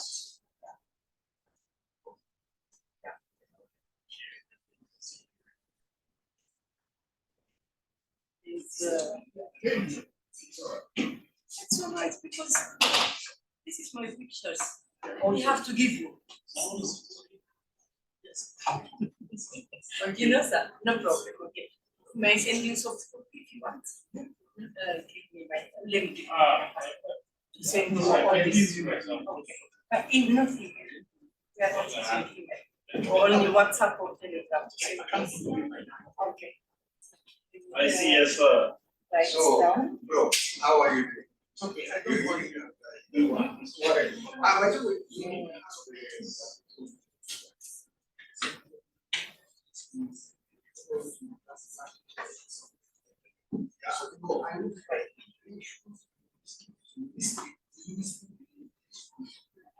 or it's just like you. Thank you.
Good morning.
Good morning, everyone. I hope you're all re-energized with the coffee. Can you please start finding your seat? We are going to start with session 6, and I will ask my colleague Richard Usei-Bufar to moderate this session. Thank you very much. Up to you. Thank you very much. You're all welcome to this session. I must first acknowledge that we are going to discuss a very important subject. And we are already advised that we are not just talking about STI in itself, but STI in the context of SDGs. So please, let's bear that in mind. This session is really loaded. As I sit here, I have at least 13 speakers. And I thought I was going to have big time for them to talk big, but their big speech will be very brief for us so that we'll be able to go around for others to make their statement, because we want everybody to come on board in this discussion. So to start with, maybe to refresh your mind, so you're welcome to the session 6, which is strengthen capacity to access and use relevant open data, big ed data for SDGs. And we already, from the beginning, I mean, from yesterday, we've seen how data is really critical in all that we are doing for SDGs, how STI could play a role in this direction. And we are also reminded of the summit report on big ed data, how that is important, because addressing data issues is very critical now. And I'm sure that even from Ghana and also from ESO, how data has been a challenge. Report on the SDG targets. I remember 2019, where Ghana we reported less than 50 out of the 169 targets. 2020 last year we improved, but we are still below the 169, and some areas of the SDGs suffer so much. Here comes an opportunity for us to rely on the big ed data to actually help us improve upon the progress in this area that we are making, to know where we are. For example, we are looking at it from, let's say, critical areas like Goal 13, climate action. We are looking at it from life below water, life online, many other areas that are very critical. And here we don't have data to report on. How do you track progress?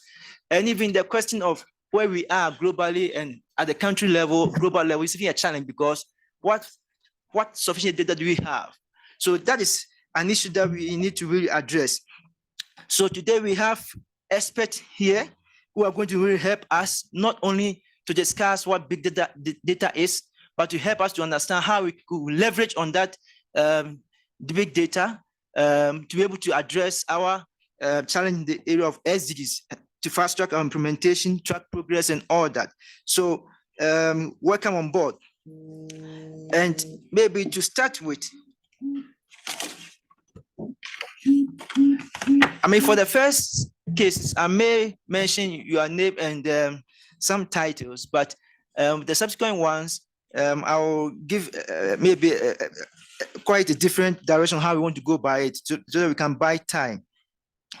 We do have here with us Professor Hodok-Go, Director General of International Research Center of Big Data of Sustainable Development Goals, and also Professor of the Chinese Academy of Science, to first give us the opening remarks, and then we'll take 2 more. Then I'll come back to Professor again to give us a more focused keynote address. So, Prof, maybe you can help us buy some time in your first opening remarks. Thank you. Is Prof here? Yes. Well, thank you very much, Moderator Richard.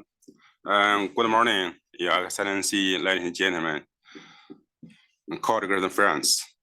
First of all, I really appreciate UN DESA and UN ECA and GRC invite us to attend this wonderful workshop. We're so glad, to have this opportunity to contribute to UN, the 2030 Sustainable Agenda. It's really my great honor as the Director General for the CBAS. The whole name is the International Research Center of Big Data for SDG. Welcome you all, be here to participate in this roundtable 6. As you may have known that CBAS is located in Beijing, China, but we are an international research institution dedicated to service the UN 2030 agenda through the transformative power of big data. In the realm of sustainable progress, as science, technology, and innovation is a key issue, and among them, the data plays a core role. Today, under the world poorest sky of Africa, we come in to unravel the boundless possibilities of open data, especially big Earth data. Everyone who joins us here today is not just an attendee. As this session unfolds, each of us can become the architect of the change. I really hope like this. Our session focusing on enhancing our capacity to embrace relevant open data is more than a discussion. It calls for actions. Each source shared here contributed to concretize a shared plan for African sustainable future through the STI4SDG roadmap. Early this year, during the STI Forum in May in New York, I also committed to CBAS support to the launch of the Coalition on Science, Technology, and Innovation for African Development to provide a scientific solution through big Earth data for the coalition's goals. So hereby, I extend my gratitude for your presence and expertise. With your insights, the actions can be made with increased accuracy and effectiveness for African. I look forward to inspiring discussion. Thank you very much. Thank you very much, Professor, for giving us a much clear objective from your end. And let's bear in mind that as the discussions are ongoing, what you would like to hear more from the speakers and in the discussion is how we could actually leverage on this potential of the big Earth data that's available to us. How do we move it from scale down from the global, national to even the local level, if that's possible? And of course, the vice versa, because we really want to track progress at all levels. And then also bear in mind how the issues of spatial information gap could be addressed within this context of big Earth data. Of course, the role that youth could play this direction is very critical in our discussion. So, and let me also bring your mind to the fact that the diaspora is available in this direction to also support in this game of the big Earth data in tracking progress of the SDGs. So the discussion, let's look, go beyond the box, think beyond the box, and then see how we could leverage on that, because you bear with me that we all have challenge with data. And there's an opportunity that we can really leverage on that to be able to address these issues. So let me call on a virtual remarks from Dr. K.N. Gunalan, MVCA. So that is the Senior Vice President of AECOM, Chair of WFEO. Again, that is the World Federation for Economic Organization, UN Relation Committee. Is here with us, and also the president of the Atlas Initiative. So that's a virtual presentation from him. Can we hear from his side? Good morning. Yes. I'm WFEO's UN Relations Committee Chair. Thank you, Chair, Your Excellencies, esteemed colleagues, and friends. At the outset, please accept my apologies for not being there in Addis Ababa in person to share my thoughts and to also have meaningful conversations with all of you over the next so on what to accelerate achieving the SDGs and also to initiating some of these very meaningful initiatives for the continent of Africa and beyond. WFEO. The technician, if you could help us, I guess the sound is not so clear. Perhaps lower it a bit. like to also take this opportunity to thank UN DESA, UN agencies, regional offices, Wei Lu and Victor Kande for their invitation to participate in this very meaningful conversation this morning. WFEO, representing over 30 million engineers worldwide, with our incoming president, Mustafa Shehu from Nigeria, and our committee chair for capacity building, Martin Manwa from Zimbabwe, and our chair for the Women in Engineering, also from Nigeria. WFEO has a vested interest in the continent of Africa and beyond. We're talking about big Earth data. My personal thought is that we need to make sure that we are all working from a common platform. We are all sharing the information.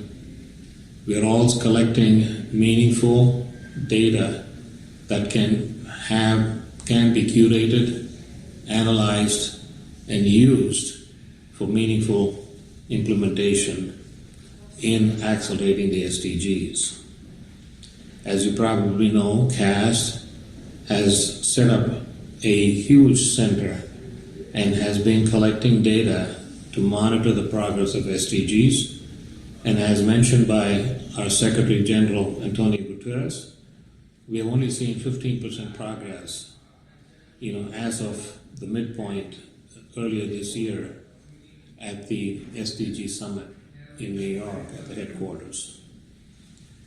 In order to accelerate, we need to make sure that we are collecting and curating necessary data, nothing more and nothing less, because more data collection has some collateral damages in the sense that, as you know, the information is not stored in the cloud, it's stored on a server somewhere, which needs a lot of energy, a lot of water to keep the servers running and keep it cool.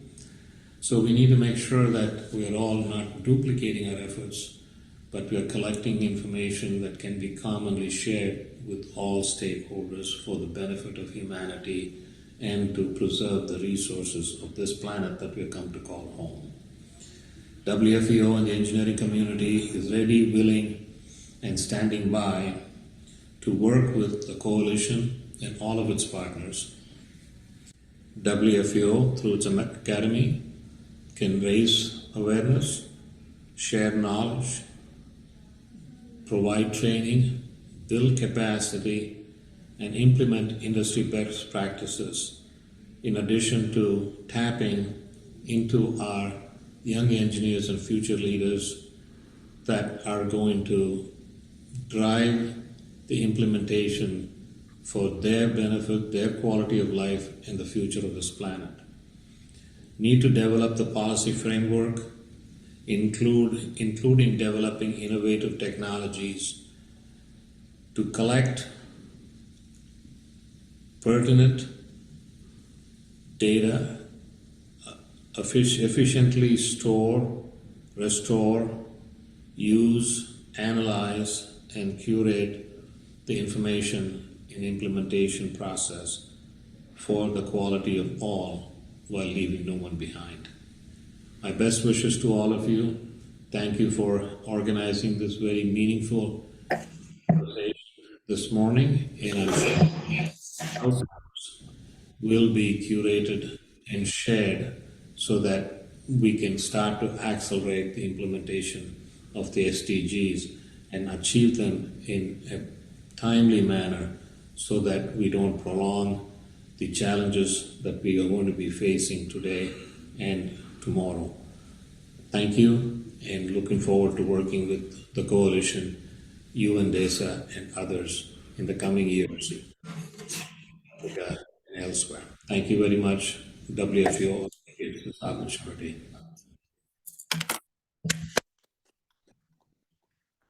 So that's the virtual presentation by Dr. K.N. Gunalan. And I guess he highlighted a very key issues around the data ecosystem, where we have to focus on even how it is being collected, the storage of it, and how it is being analyzed and used efficiently. So you could have data available to you, but the capacity even to harness it could be a challenge to us. And of course, highlighting the fact that where we are saying that we are 15% at progress level, means that some, even within that 15%, some are not yet attained. So how do we measure progress towards that? Calling for more of open data in this direction, how we can make data available to all humanity. So thank you very much. So my next, the next opening remarks is coming from Dr. Meha Sad, is science officer at the International Science Council. Thank you very much. My name is Megha Sood, but an interesting version of my pronunciation. I'm just going to be very brief in my opening remarks because a lot of what is essential has already been said, and we know what the key issues with data are. I just have 3 major points, and then perhaps hopefully a helpful tip for those in the room. The first point is that we need to consider data, how we're going to gather or generate it, how we're going to curate it, and how we're going to share it. These questions around data need to be at the inception of our work rather than as an afterthought. And one way to do this is to consider data a first-class output of our research, of our work in technology and innovation. That is to say that the data is one of the key things that we are generating. This data needs to be fair, which needs to be findable, accessible, interoperable, reusable, and also scalable. If it is fair, it can be scalable. And these issues we need to work differently in how we produce the outputs of our research, the outputs of our work, and that this will need to be funded differently because this is more labor, more time, different systems that need to be in place, principles that we all need to agree upon, understand. This will take capacity building. And then that links to the third point that I want to stress here is we really need to have a very difficult discussion on how the digital divide will impact what kind of data is available and how that distorts our view of what progress is being made and even what we consider progress. And so really this question about where the data is generated, where it's stored, what kind of data is considered data, what kind of data can we read when we are looking at SDGs in communities like this. So these are I'm sorry I don't bring you big answers, but I bring you the big questions that we need to foreground in our discussion on STI4SDGs. And one quick tip is that ISC is a co-champion of a community called CODES. This is the Coalition of Digital Environmental Sustainability. And it came from the idea, the other co-champions are the UN Development Program, the UN Environment Program, the German Development Ministry, and the Ministry of Environment in Kenya. And it came from the idea that the SDGs have a gap where they don't really look at digitalization, both their potential for achieving sustainability goals and the impacts that we need to mitigate, and the kind of value shifts we need to make sure that digitalization is harnessed towards the SDGs. CODES has an action plan, but it's actually just a community of practitioners where we hope people like you can plug in, can become members of this community, participate on our roundtables, bring us your questions and your solutions, your lessons, your experiences. We have a list of 9 initiatives that we've prioritized, and now these are being implemented and you can participate in them. They are open. And one of those key initiatives is on data for global assessments, global environmental assessments. And I think CBAS would be a key partner there. So I would encourage you all to look at it, and I can talk about it more if you want to approach me later. So thank you very much. And I really look forward to this discussion. Thank you very much. You bear with me that my speakers are doing so well, though they are speaking big, but it's very brief in their big statements. So permit me to come back to Professor Hodok, who is mentioned as the Director General of CBAS, to make a keynote address. Okay.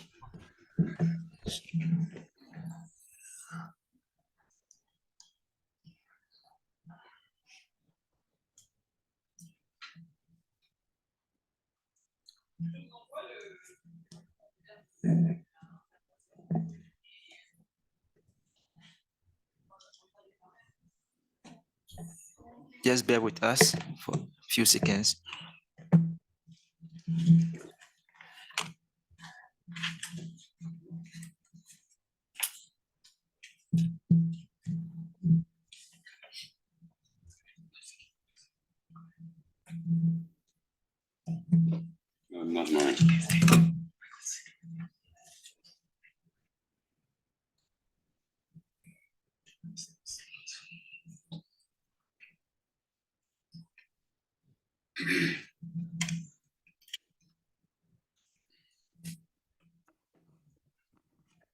It's okay.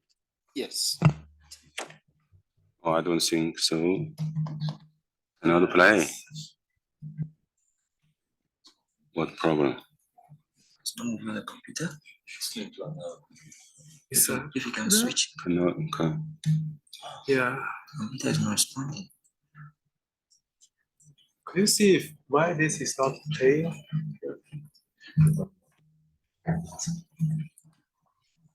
Yes. You can go like this.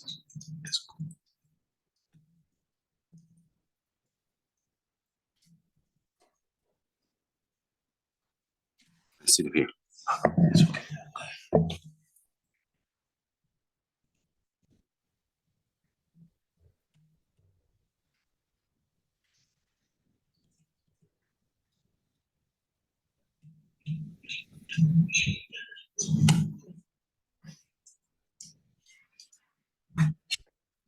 The computer. The computer just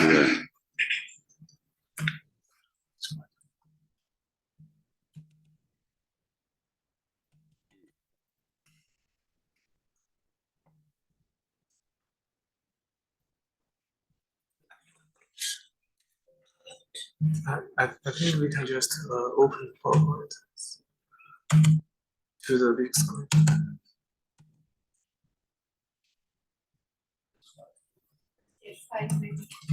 How about I just give the second speaker? Yeah, give the second speaker. No, no. Okay. So yeah. Yeah. So while of course you bear with us, and then we are still discussing STI and the concept of big data. So we all recognize sometimes the challenge with our innovations, right? So to do that, we want to move on to the next speaker, and we'll come back to Professor once again. So with us here is Professor Amos T. Kabuba with the University of Energy and Natural Resource, Department of Civil and Environmental Engineering in Ghana. So Prof, your statement. How many minutes I have? Please 5 maximum. If you can spare me 4 It's minutes. about big data. We need to talk big because that is where the action is. Thank you very much. And I really had wished that my boss would have spoken first, because I also want to say I'm hosted by CBAS as part of the exchange of sharing ideas and how to develop new products, which I think is one of the ways by which we can be able to move forward. Now, 5 minutes is very short, but what is right in my head is that data now, we should see it as the oil for transforming whatever we do. And I want to start from a simple example from Ghana and linking up to what we are about to do here, is that about last 2 years, my university, together with a number of partners, including the Ghana Statistical Service, had something we call data fair. Now, in this data fair, we try to integrate satellite data plus population census data in order to provide some insight to our parliamentarians. And it really did trigger something very important. And currently in Ghana, the parliament is discussing about having what they call a data center, so that they can in real time understand the problems. Let me say that data issue in Africa is so rapid. Let me give an example. You can have a forest, tomorrow is a mining area. These in traditional methods are very difficult to be able to do this. Now, the other one I want to mention is that for us to leapfrog, we should see how we can use this big data in providing services. With the mobile application, there's a lot of possibility. And I give another example. With some support from CSIR South Africa and our university and several stakeholders like NADMO Fire Service, we developed what we call a wildfire monitoring app that could help in looking at the bushfires across. This also took a lot of interest, and as a result, even we developed a bachelor program that was now training officers at the policy level and in order to see how to be able to do this. So I think this is very, very important. Now, coming back to CBAS, CBAS has established what we call international center, they call them IOCs. So there are about 9 of them across the world. But in Africa, we have 3. We have one in Morocco, one in Zambia, and one in Ghana, of which I am the focal person. Now, the role of this is like this. We in our academic institutions do not have all the, let me call it, the funding potential and also the manpower to be able to train ourselves in all these emerging technologies. So the role of these IOCs is trying to strengthen first the faculty, so the faculty are trained on the data science, on the AI, and all these satellite missions and the different things in order for us to be able to what? Translate to the graduates. Because I think this is very important. Because if we who are teaching cannot translate, then there's a problem. So I think this is the first thing which is going so well. The next thing is that I think, which CBAS is also doing, is about what we call, they call it staff exchange. So you have the African institutions visiting their facilities and trying to also learn about their facilities. And also you have also from their side visiting some of our institutions and also trying to see if we can do some research together. And the last point, which is very important, is about the co-development of products and services. And one example, I don't have it offhand, is on crop monitoring, crop yield development. And I think this one, they are doing it so well with a number of institutions in the Eastern Africa and also with Ghana. So there are quite a number of examples that I can look on. Now, I want to say that I have 1 minute left. I want to say that what is happening is that we have to think about how STI should anchor on big data and how we leverage on the satellite missions, how we leverage on citizen science, how we in fact leverage on Internet of Things. These are very critical. And that means we have to bring in private sector in order for us to be able to build the necessary ecosystem for bringing out the services that we need, whether it's for health, whether it's for energy, and whatsoever. So thank you so much. Thank you very much. You became a moderator on your own at the point. So I think we are back to Professor's presentation. We are being saved by an STI.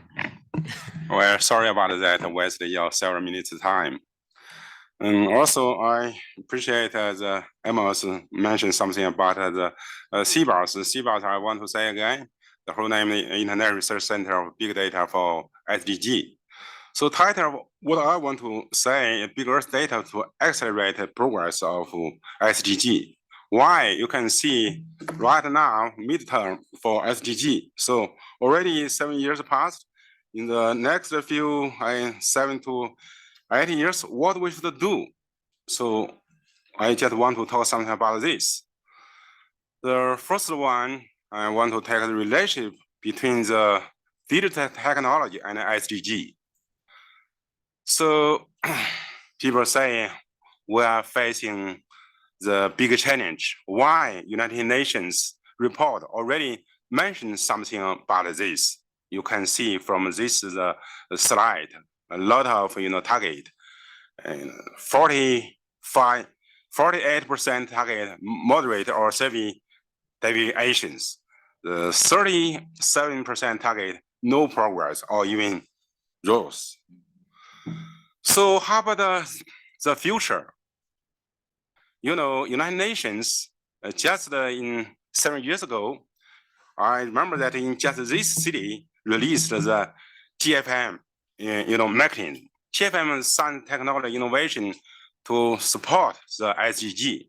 So UN has a TFM famous mechanism. I think we should keep this innovation, keep this mechanism, innovating this mechanism to go forward.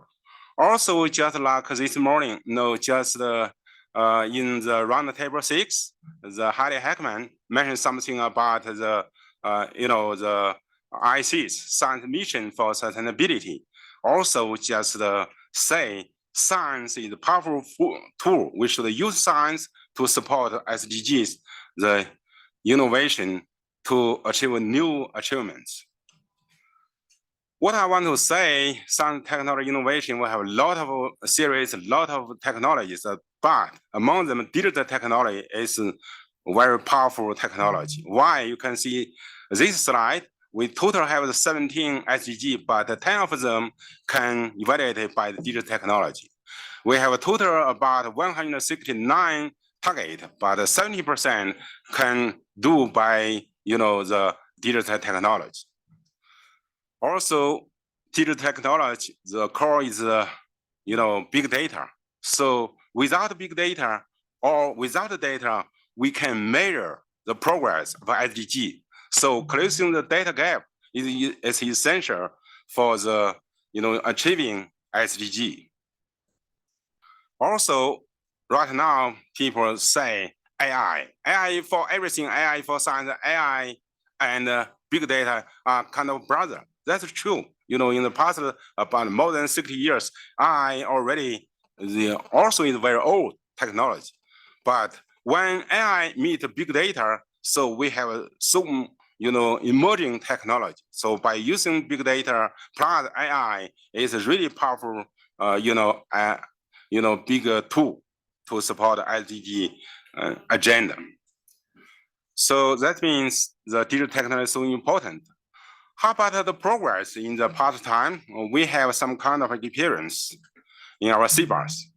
So just to say, 3 years ago, CBAS was born. At that time, Chinese President Xi sent a congressional letter, say the science technology innovation is so important. At the same time, the UN Secretary General sent us the video message, who said this research center will work side by side, who hope the center can support the United Nations global platform. Well, we should do hard work. So what we should do? What we should do is just do the digital technology, find some digital solution, decision making, supporting of the SDG and capacity building for especially for developing countries. So for this, we have the mission. The first one, develop the digital infrastructure, information, and data production. And the second one, provide new knowledge. And the third one, develop and launch a series of satellite. And fourth, the think tank, and fifth is the capacity building. So far, already 2 or 3 years passed, we already established a bigger data platform. You can see it's a really powerful tool, SDG data cloud storage and a cloud computing system. And also here you can see the data, SDG data visualization and the decision support system. That means from the data, we discover something to data production and to data visualization and to data applications. Applications mainly focus on 7 SDGs. So far already in this center, we have the 17 PB data, about the 40 years. And not only for the Earth observation data, but also biology data, atmosphere data, geographic data, and different kind of data. So not only just keep in the 17 PB data, but also each year we should about a new 3 PB data update. Just now, Maha from IC said data generation. So we should update, we should generate different kind of the data. For this purpose, to support the SDG measurement, we launched a satellite. the satellite were called SDG Sat 1. SDG satellite actually is a science satellite. I can say it's the world's first science satellite special for monitor the SDG, who have 3 payloads with very high level, technical level. So here I can show you, like in our country here, in our African, you can see the left is a Cairo nighttime image, and the middle one is and also RBS, the image of Kuna Mountain and Tana Lake, and the right one is the daytime, the thermal infrared image of I forgot his this name. It's just also Egypt area. And this SDG Set 1 data is science data, so it's open data. After launch this SDG Satellite 1, we initiate a new platform we call the SDG Science Data Science Plan. That means every country, every organization, everybody, you can apply for this data. You can use this data freely. So far, already 75 countries around the world applied for this data. So we provide on so many data so far. Not only provide the satellite data, but also we just analysis data, let the data become the knowledge. So we release the 5 reports. In this report, focus on SDG, 7 SDGs. We have the case study area for 147. Data products about 116, and have generation 79 innovative methodology. So just a couple of weeks ago, in 17/8, the UN GI session, Chinese Vice President released the 5th report. The name is the bigger data to support sustainable development goals. Also, not only publish the report, but publish the books, especially publish book, along the band and the road regions. Not only just collect data, analysis data, but data belong to human rights, belong to the globe, I think so. From this point of view, we, just provide the data to the different organizations, especially for United Nations. Last year, we provided the 6th data set to UN. This year, we provide other 17 sets data to United Nations. In the meantime, the CBAS is the open, organization, open institutions. So when we do the work, also we invite people work together. So right now, we already have the network. People coming from the within China, different university and labs, and around the world from a different continent and different country. So including our African countries, Great Green Wall Organization and a UN Habitat and representative also is our network, the partnership.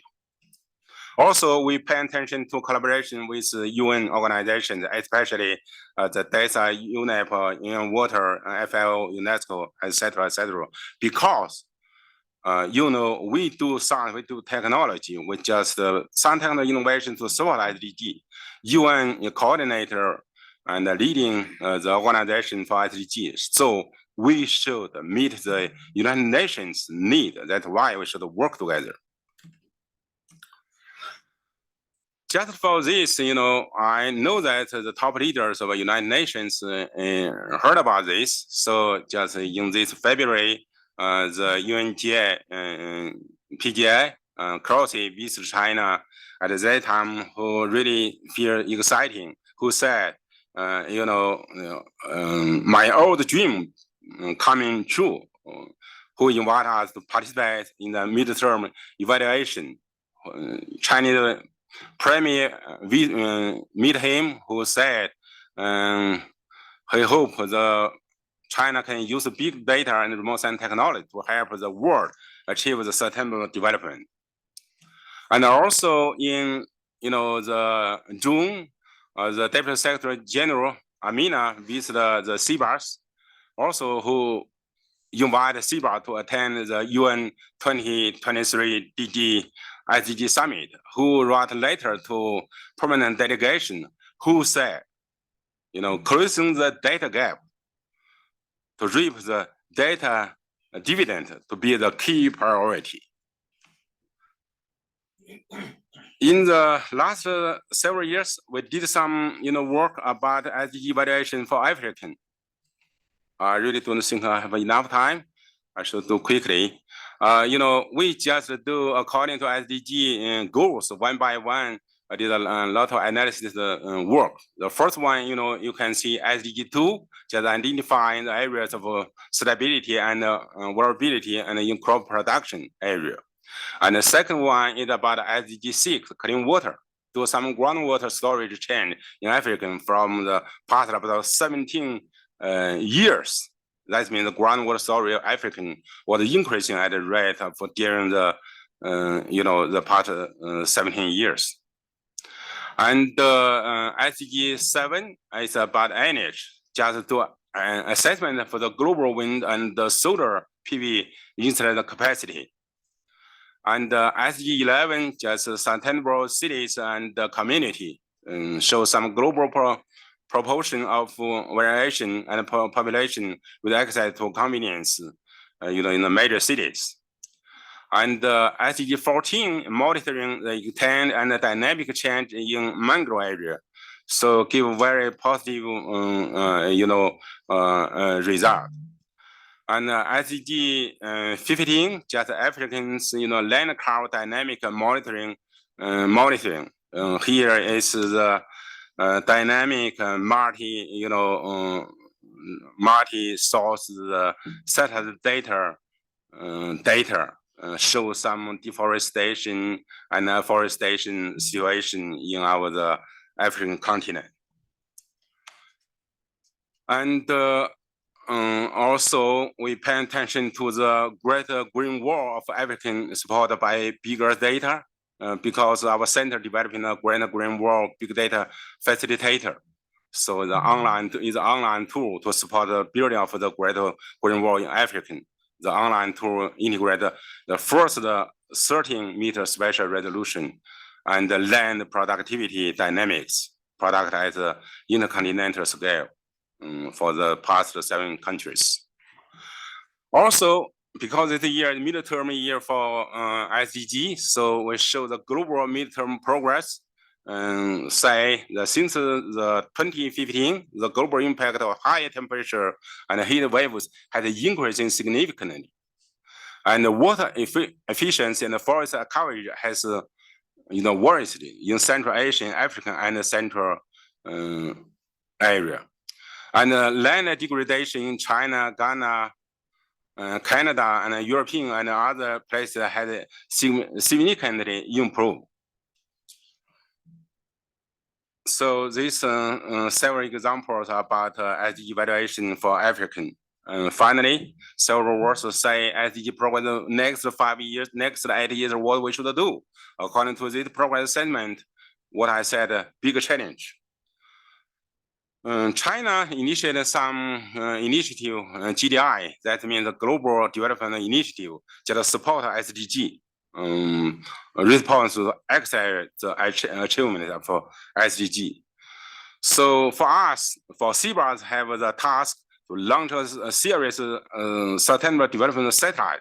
That means SDG satellite constellation, and share data and information for SDG. So it's the big work. It's big task, but it's worth to do that because it's really powerful tool to support SDG. So we CBAS, located in Beijing, but service for United Nations, SDG. We really hope we can do work together with our African colleagues, by using the big data to support our next 8 SDG. Thank you so much. Thank you, Professor, for saving us about 3 minutes. I guess my other speakers will save me 1 minute each. And I don't want to comment on the presentation because I'll leave that on the speakers to pick some areas perhaps that they would like to also speak on apart from what they have prepared. So let me call on Dr. Fasil Gilfit from Addis Ababa University, President of ICO, that is ECOMOS Ethiopia, chairholder of the chair of ARA and Architectural Heritage Conservation. Yes. Are you here? Please go ahead, make your Yes. statement. Thank you, Mr. Moderator. Thank you for giving us this chance, give me this chance to speak about our interest in this area. As you properly introduced, I am the president of ICOMOS Ethiopia. ICOMOS is an international, the abbreviation is International Council on Monuments and Sites. And it's a non-governmental organization active in about 150 countries with more than 10,000 members. We in ICOMOS Ethiopia, we are actually, of course, concerned with well-being of our cultural and heritage sites. Ethiopia, as you know, has the largest number of World Heritage Sites in Sub-Saharan Africa, about 9 at the moment, and it will be going on. And we have a lot of sites which are not properly looked after, in danger of natural and man-made calamities and so on. So this data, what Professor Go was presenting actually is also very useful. In fact, in June 29 and 30, we were invited to participate in the Hongshan dialogue, which was organized by HIST, which is a member of one of these organizations. HIST, the abbreviation is the International Center on Space Technologies for Natural and Cultural Heritages under the auspices of UNESCO. So it's one of the organizations that works with UNESCO. And we had the chance to see what they are doing and what they are capable of. We had, there were presentations from many, many countries on how they monitor and evaluate heritage sites around Africa, Asia, Europe, and so on. So this was a very interesting matter because we had the sites, but we don't know how to look after them. So we immediately, there was this idea of creating a collaboration with HIST, which we actually were going to sign a memorandum of understanding, hopefully within the day, with Professor Go. And the idea is that by making this collaboration, we'll have a better, monitoring and also create capacity building with our young professionals. I myself I'm teaching and doing research on heritage sites, and our students are, of course, needing this data, this information, researchers, and so on. And through ICOMOS, we have a network of African presidents, ICOMOS presidents, which we discuss continuously. And this is a very important thing. So, as you know, some might think that heritage sites are a very minor issue, but it is part of the sustainable development. You have tourism behind, you have sites which are endangered, natural sites which are endangered, which are not properly looked after. So this kind of collaboration, and this what we get through HIST will be a very crucial contribution to the safeguarding of our heritage. So when students go for field work, when they do their thesis, when also government organizations such as the Ministry of Culture and so on will have a better understanding and also care for these sites. So I think without further ado, I want to save a minute to the moderator. So I think if there are any questions, I'm willing to discuss later. Thank you, Mr. Moderator. Thank you very much. Yes, I promise you that my speakers, even though they have big things to say, they will be very brief. Let's go to our next speaker from CBAS also. He's a distinguished professor, Dr. Dr. Ligia, please. Sorry. Thanks to the moderator and many thanks to the UN DESA, UN ECA, and the European Commission Joint Research Center for organizing this workshop and also provided opportunity to meet African colleagues here. And actually, after addressed these SDGs in 2015 by the UN, the most important issue are understanding the progress and the gaps towards the SDGs. The data, of course, becomes the bone of monitoring the progress status. But actually, currently, with this, all the 17 goals with 169 targets and almost 250 indicators, most work rely on the traditional statistic data.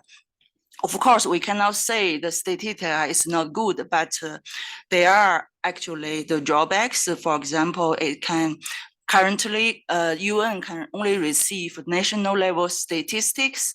But if your country has a very large heterogeneity in climate and resource conditions, you actually want to know, or UN want to know that how large is these differences and how the progress in different regions are making.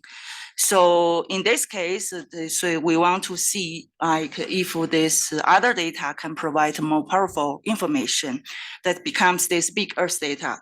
Big Earth data not only includes satellite observations, but also other spatial modeling data and also, for example, citizen provided information.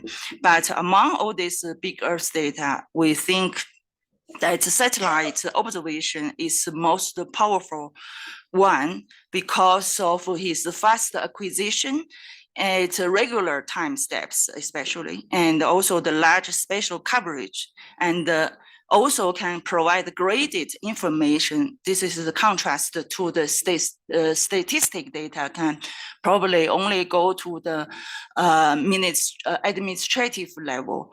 And also, with this satellite observation, you would expect that there are less human-induced errors during the data collection, and also lower economic cost, of course. So just because of all this, like the good or advantage in satellite observations, so you have seen in Professor Guo's presentation, quite a lot of studies can really be carried out, especially dedicated to develop data sets that is useful for monitoring the SDG progress. So then statistics data, there's another thing that, as I mentioned, cannot really represent the heterogeneity in the climate and in the resource conditions. Because some of the spatial information may be smoothed out so that you would get kind of average the information at the national level, but you wouldn't like to see where is the most area which is in sustainable developing conditions. So this is, I think, most important. So not only the sustainable, so most of the thing is like to understand where you would have, where we can pinpoint the unsustainable areas. Development areas. So this is like one thing about why this satellite-based or big Earth data-based information is so important. So then becomes like, how can we really bridge data gaps for different users? This year, I would like to mention 2 pillars which can maybe helpful to harness the potential of big Earth data for advancing the SDGs monitoring and the progress. And one is the data providers, because you may find now there are quite a lot of data existing, but not all of them are really suitable for monitoring the SDGs. So here gives a kind of task or objective for data providers can really advance their models and the methodologies this to ensure the data quality. And the data set should also be dedicated to the SDG evaluation. And then still we should not forget this statistic data. So we need to set up kind of baselines of using the big Earth data in conjunction with the official statistics. And then for easy use to develop tools for different level of users. But the other pillar is the data users and the decision makers. They should be aware or informed with the technology and the data. We call it technology awareness and the data awareness. Otherwise, they would not really realize the importance of using the big Earth data. And then in addition to this, and proficient in using the big Earth data, especially in African countries, they need quite a lot of capacity building to promote the use of these new techniques. So then comes to the cooperation. We would like to, because you have seen that CBAS aims, yeah. Almost. You could sum up. Yeah, can provide all this data and tools platform, but we would like to also establish kind of formal partnership with African countries and with the coalitions, so that we would have kind of mutual, like let's say co-design of the study. So then to provide like short-term training and long-term education for students. In that way, you can really hope to have this younger generation to be really educated with the advanced techniques. Okay, thank you very much. Thank you very much. Thank you very much, Professor. So we are also going to the same University of Chinese Academy of Sciences, International Affairs Office, by Dr. Yong Zhe, Director. Okay, I thank you, Dr. Bofa. Ladies and gentlemen, I'm very privileged to come here to give a speech, brief introduction to UCAS and UCAS planned contribution to STI4SDGs roadmap in Africa. Who we are University of China Academy of Sciences. Thank you. In brief, that's UCAS. UCAS is a university administered and managed by the Chinese Academy of Sciences, CAS. CAS comprises more than 100 institutes, is China's highest academic institution and also highest ranking consulting institution in science and technology for the central government. In addition, CAS is also a most important base in the training of advanced scientific talents. So UCAS is a university under the umbrella of China Academy of Sciences. UCAS is not only focuses on graduate education, but strives to promote the cultivation of talent through scientific research. In brief, that is training through research. The predecessor of UCAS is the Graduate University of China Academy of Sciences. It was the first graduate school in China set up in 1978. Today, UCAS is China's largest institution for graduate education. Currently, UCAS has over 60,000 ongoing students, and half of them are doctoral students, half are master students. UCAS adopts the philosophy of the fusion of scientific research and teaching as its basic system of education. The fusion of UCAS and the institutes of China Academy of Sciences in terms of management, education, faculty training, and scientific research is fully supported and facilitated by under the auspices of CAS. Namely, the deans of colleges and schools of University of China Academy of Sciences are staffed by the distinguished scientists from the Institute of CAS.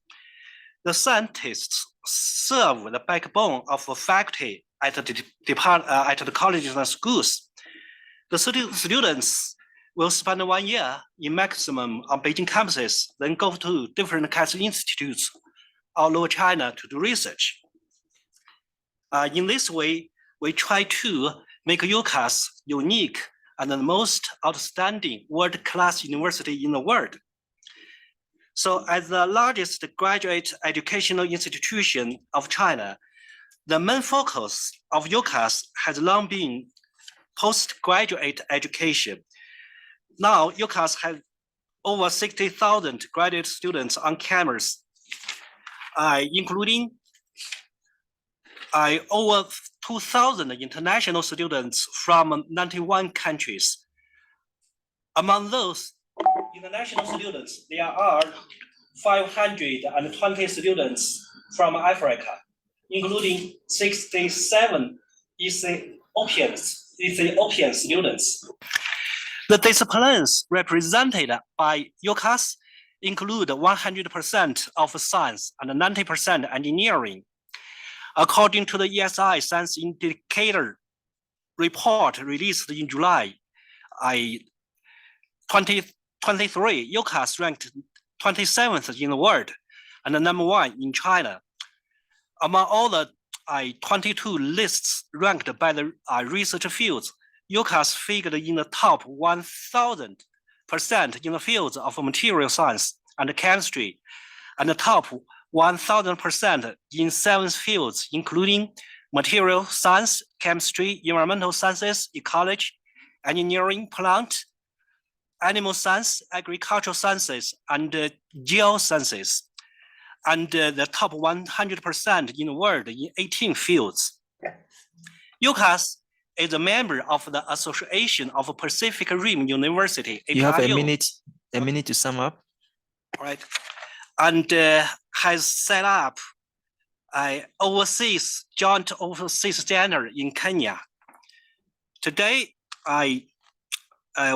China is a multi-ethnic country, and the world is a multi-ethnic world.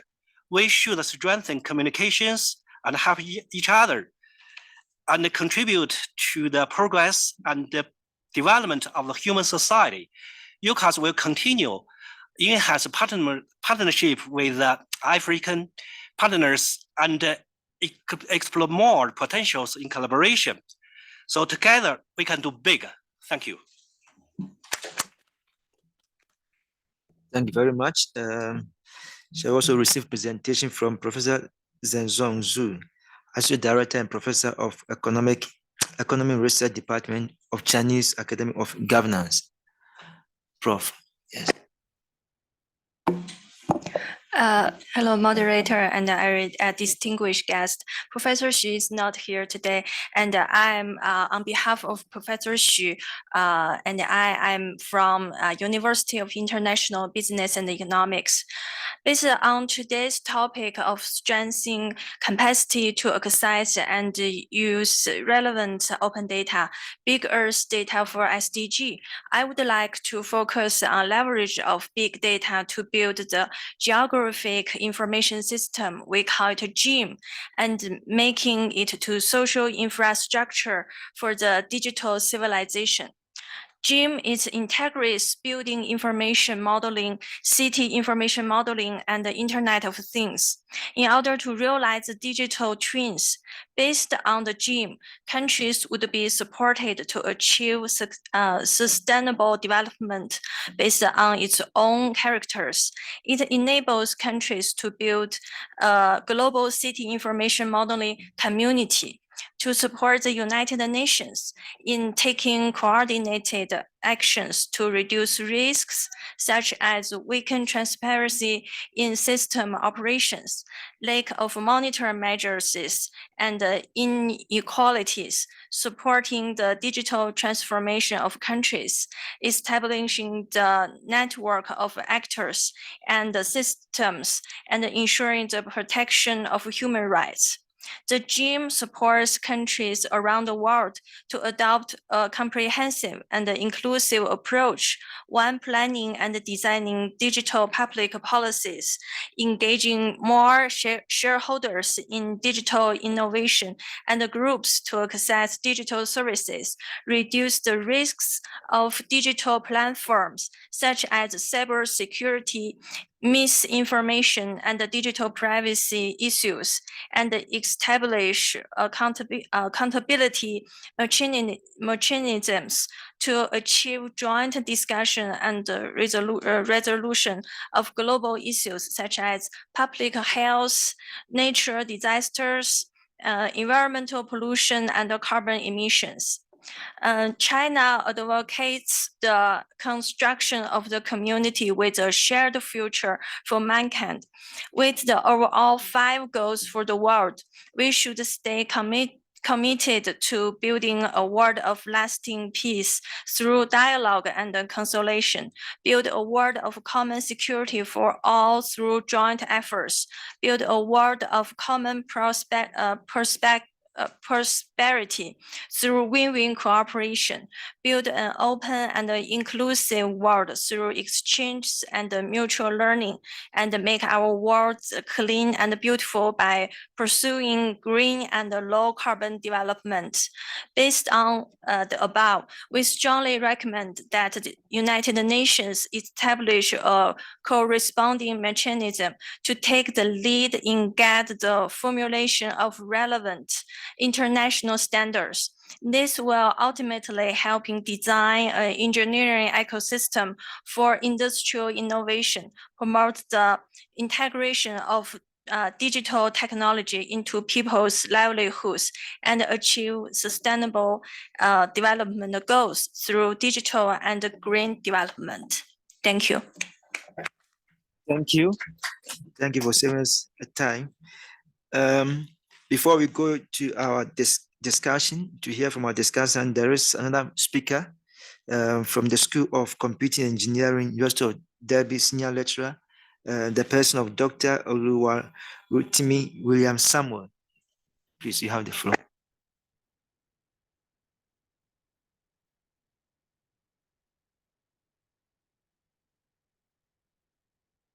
Okay, sorry. Thank you, Mr. Speaker. As you have rightly said, I'm Oluwarotimi Samuel. I'm from the School of Computing and Engineering at the University of Derby in the UK. Before proceeding with my contribution today, which would focus on strengthening capacity for access and usage of big Earth data towards actualizing the SDG goals, I would like to thank CBAS, ECA, DESA, EC and JRC for organizing this conference and giving me the opportunity to be here as well. It is important for us to mention that the second information revolution era which began around 20 years ago, around the early 21st century, has seen significant progress in about 20 years. This era is mainly characterized by big data and artificial intelligence that has been revolutionizing technology, product, services, and even decision-making across fields and sectors.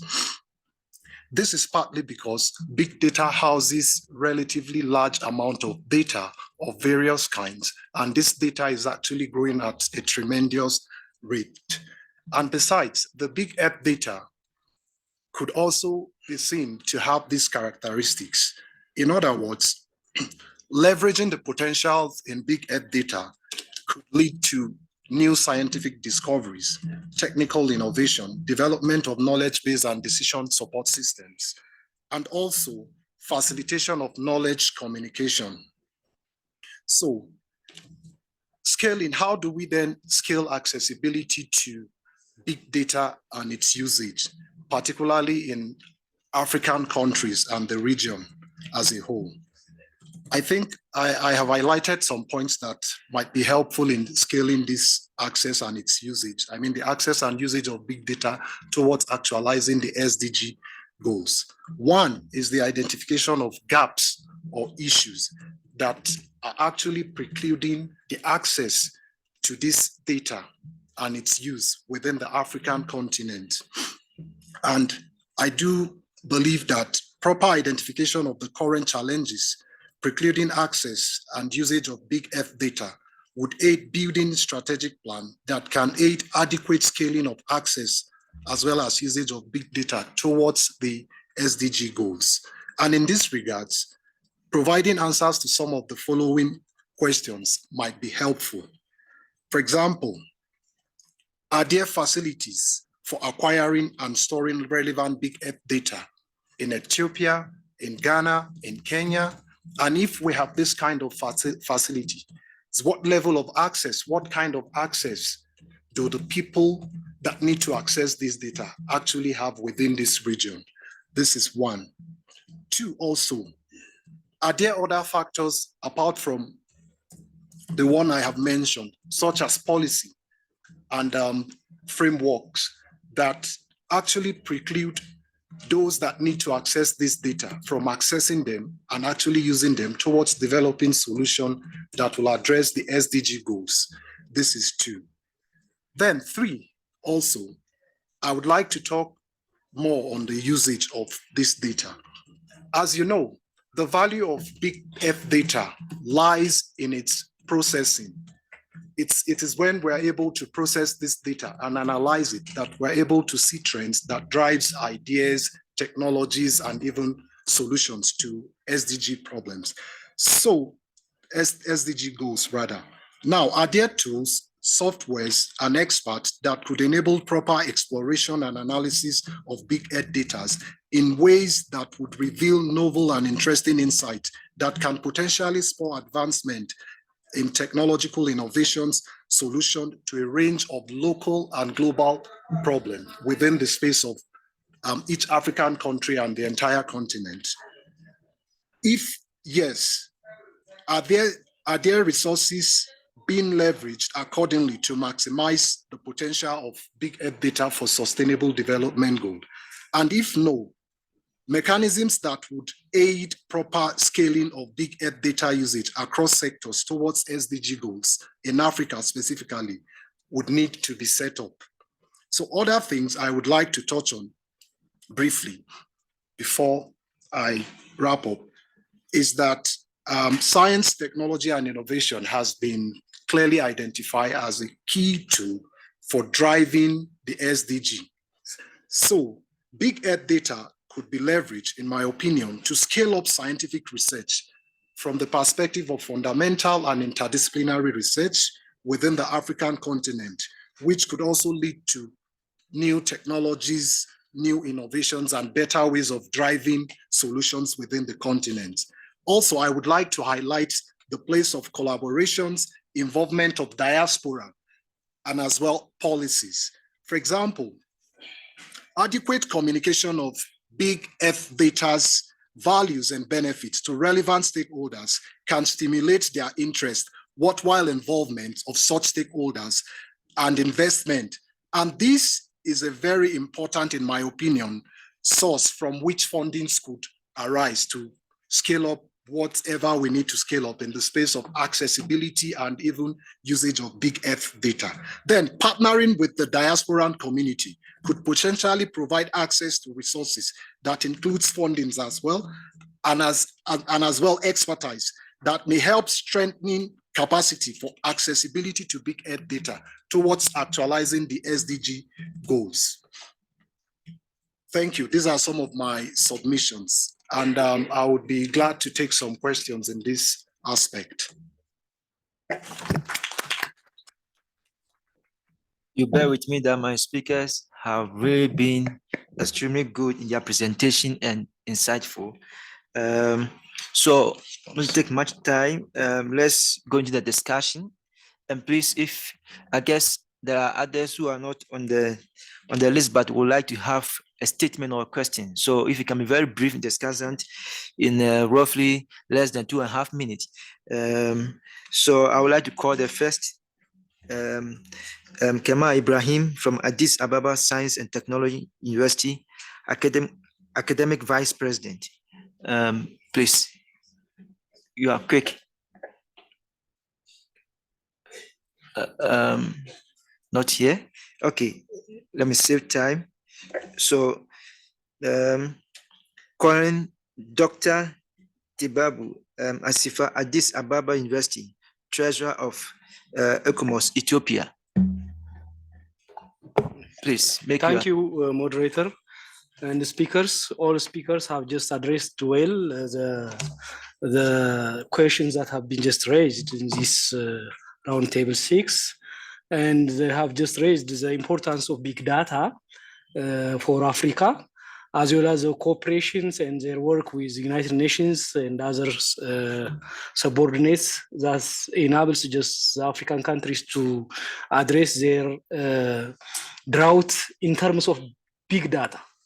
And all speakers are just coordinated just to address this importance, but I want to just focus on some details that we want. For example, most of the big data that has been just launched by this SDG SAT1, it is all about Certimeter. But what we want on the ground is data which can just give us very important clues about our environment, about our earth, about our land, about our Africa. For example, we need to know about underground resources and surface resources and overground resources like solar and wind. Most of the data that we used to get in the usual common websites is Certimeter data, which are just not clear even for our students and for just doing some kinds of things. And another one is we need more data about our soil salinity and fertile land, arable land, which can just address our SDG in order to be just free from hunger. We need to conserve our arable land. So we are on the way to be devoid of our arable land. That is a problem that I just looked. And we need also to know about our water quality, to what extent our quality is just degraded. So this remote sensing as well as this satellite should just give us important knowledge about this. Another one is we need to know about our census. Most of our people are just living in the countryside.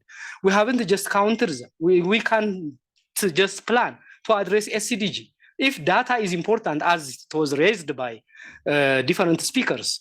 So census, counting everyone head by head rather than manual head counting, as she just mentioned, the importance of data. So we need just to escalate or enhance the capability of your satellite as well as other instruments just to count as that. And we need just to have data like plots, buildings, roads, and bridges, which enables us just to design the people who haven't just get such kinds of opportunities. We want just to get also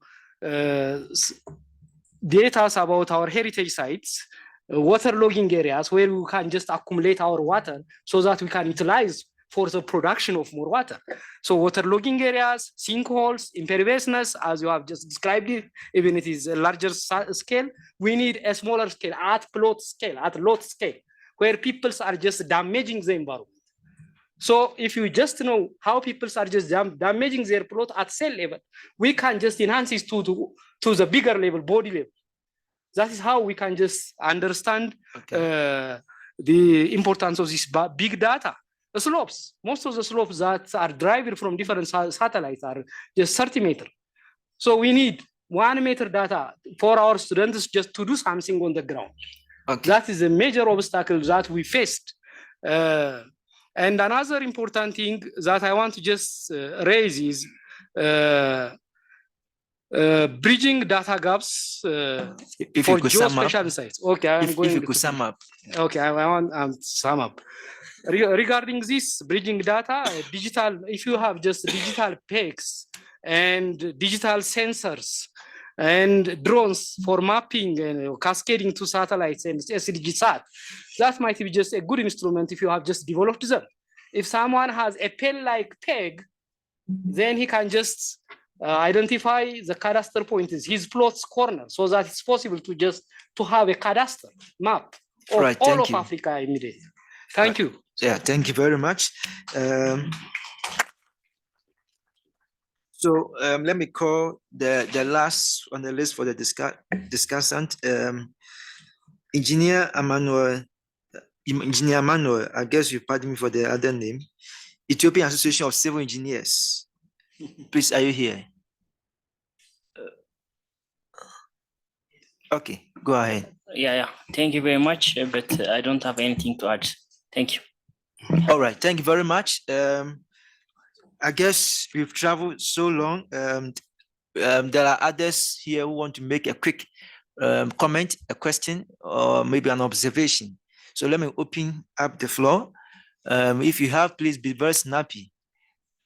Yes, please go ahead. Yes, it's simple. And thank you for the big data presentation from CBAS. I have a question. I've tried to log in the SDGs set right map online, and it requires that I log in. It requires login credentials.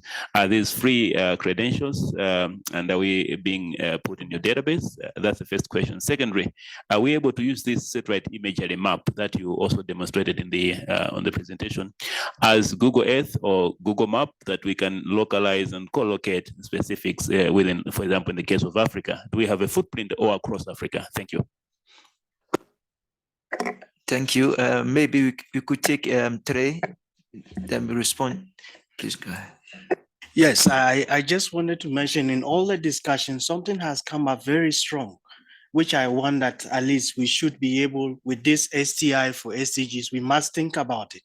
Now we have African Space Agency that is established fully in Egypt. We have it. And of course, they are also going to, there are plans to launch, we have plans to launch our own satellites, maybe 2-meter resolution. There are going to be a lot of other sensors coming. I think we need to, within this section, think about what is the protocol, what is the standard, what the big data that we are talking about in terms of STI. Do we have a protocol that national statistical agencies can find a way to integrate with their day-to-day monitoring? I think we don't have that yet, but I think it's a document that we need to come out with at a certain time to ensure that we have a way of trying to address all the issues as my other colleague has just mentioned, because it is very possible that from our mobile phones, we can be collecting data on solid waste around, integrated with this, but how do we ensure that the national agencies that are responsible for the day-to-day work are able to have some kind of framework in order to take up all this data? Thank you. Thank you. I think that's very important intervention. Okay, so I'll take 2 more over there and then 1 from Ghana. Please go ahead. Thank you very much. It's really a very interesting and really knowledge sharing presentation on big data for SDGs. And I really begin with appreciation to the use of this big data and the STI technologies for tracking the heritage sites in Africa and the globe. That often works with the Ignite Culture program of British Council, that they are really doing much on that. Secondly, I would really be a bit brief about the big data is all about presented was more of a physiographic data of SDGs. So I don't know why some part of the SDGs are really not addressed, as colleagues from Ethiopia were mentioning, that the social aspects and including population and the things like has to be tracked using this data system. Thank you. Thank you, Mina. Yeah, thank you. Well, Mina from Ghana. 3 issues. The first one has to do with data security and ownership. I am getting panic about this. We don't want to see a situation where there's so much information seeding out to outsiders and we, the locals, don't even have control. And so the issue of data security and how it's being institutionalized at the local level. The second one has to do with the community level involvement. I know within the Partnership for Economic Policy, we have this community-based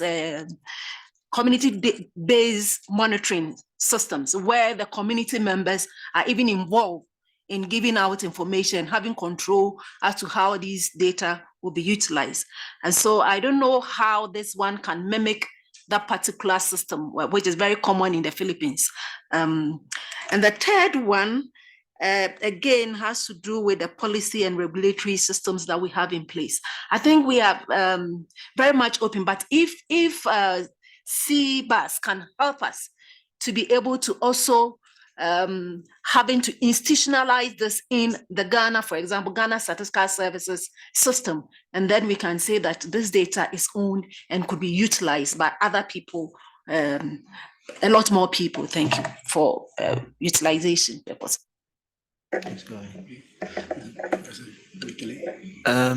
You wanted to make a quick intervention? You're okay now. Thank you so much, Mr. Moderator.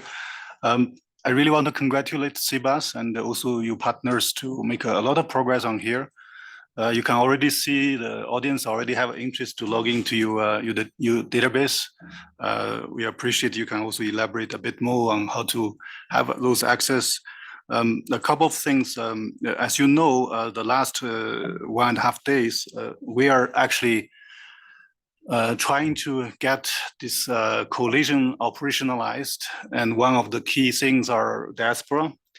So basically, it's an issue of the data presentation or data visualization. Either way, we can present a global overview of diaspora in a more like a geographical way. So as well as the youth, African youth, to linking the geographical information with the socio-economic information, particularly the FDI, how the money flows in and out, the technology transfer in and out. Those are really powerful messages policy people will look into, especially if you can link it to present it in a geographical way. Also the gaps. I appreciate Professor Samuel from UK also mentioned about assessment of the gaps. So those are the questions that we think we probably don't have an immediate answer, but I appreciate Professor Guo and his team to inspire us. How can we fill in those kind of gaps, especially linking to the policy analysis and linking to the current work. Yesterday, I made a comment on the immediate needs for the small island developing states, the conference next May, the African 6 countries. And the immediate needs is how can we utilize this kind of technologies, and that can also showcase in the UN conferences next year. Thank you. Thank you very much. So this is how I like has to go. I'm being challenged to close under 1 p.m. And I want to close this within the next 10 minutes, including my final remarks. So please, where there are comments that, I mean, some of them we have to respond to, and I would like to encourage all the speakers to give me a brief, brief information about their big statement that they made today, so that I could also compile and share with the organizers. So please, speakers, you could respond to any of the questions that have come on board. Yes, dear moderator, I would like to quickly respond to the questions you addressed. So probably it's not the full picture, but something that to get the data, SDG said data, you need to get an account first to register. Then afterwards, probably it will take a few some days to get approved. Once you have the account, you can download the data. But at this stage, users should not expect that SDG said can provide you immediately a map, because at this, it's just launched one year ago, the satellite, and we are not at this moment, the data products means related to the thematic topics. You want to see the land cover change, or want to see the city or urbanization, this type of, we call it thematic data, not yet developed, but what you can see is the raw data, the images, like in probably in the area you are interested. So still under all the products, the thematic products are under development. We hope we can share it in the near future. But this still need a kind of cooperation from the community, user community point of view, which kind of application you are aiming at, you would like to have. So because once you have satellite, the raw data, there are quite a lot of potential to provide a thematic driven data sets. So yeah, okay. Yeah, yeah. Any quick response? This one? Yeah. No, switch. Yes, switch. Oh, there is none. Okay, I guess we are saving more time. Maybe, Prof, maybe you may want to, before we, I think I had just a small, as a moderator, just a small one to respond to Ghana, the need for a protocol for the African Space Agency, which members of the African continent have designated Egypt to be the host since last year. We have the protocol for space, we have the policy, and we have the strategy. But I think where he is driving to is at the granular level, that the protocol can begin to discuss, the data architectures for multiple sources of satellite, and so that's can be discussed at the technical level. But also to make sure to indicate that the African member states, many of them now are launching their own, so there will be need for collaboration of data. Angola, Zimbabwe, Uganda, South Africa, so many. And space agencies also are being created to come up with space programs, which are, domesticating the African space program. So I think this is the direction. But I think, yeah. You are our champion with CBAS. So let's look at the protocols that you're using, and then we can define a few other things for Africa. All right, thank you very much. So I guess you agree with me that much of the discussion seems to center around Professor's presentation and what CBAS is doing and how they could scale up their capacity building program they have.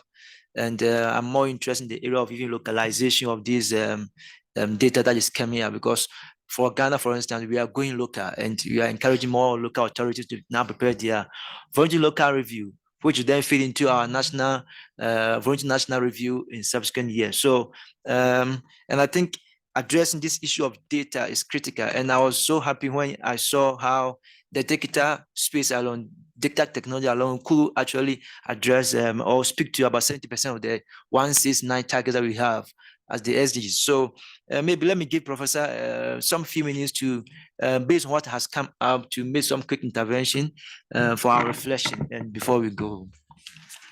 Our time is very limited. So I want to say thank you again, UN DESA, UN ECA, and GRC.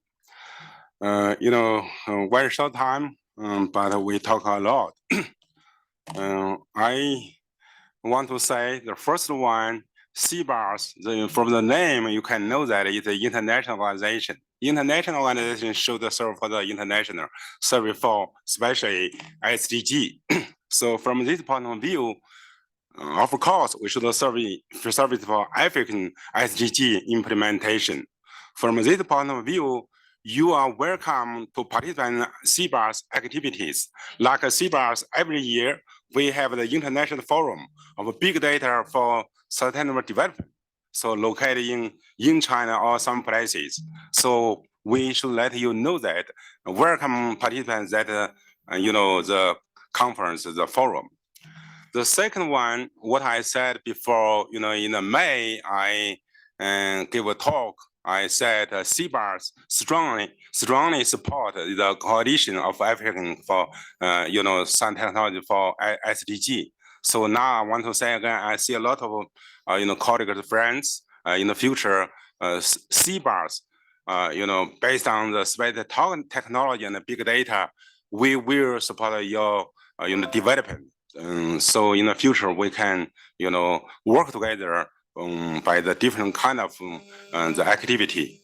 Also, the young generation in the future. Without the young generation, we cannot do success for every field, including SDG. So from this point of view, I invite the people, from our different countries, the young scientists to go CBAS.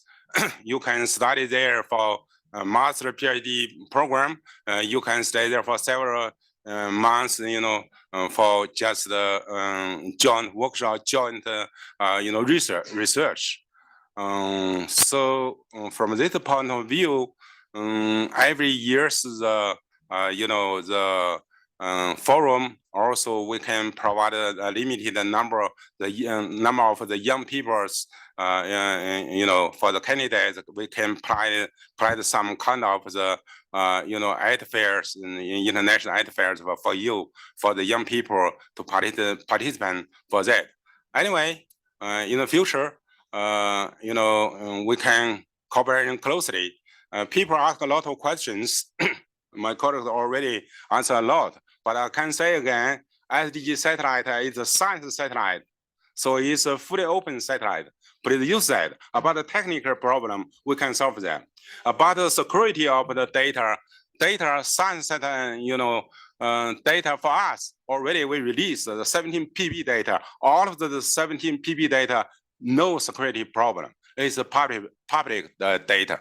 About some special areas like World Heritage data, so I encourage you to use the SDG satellite,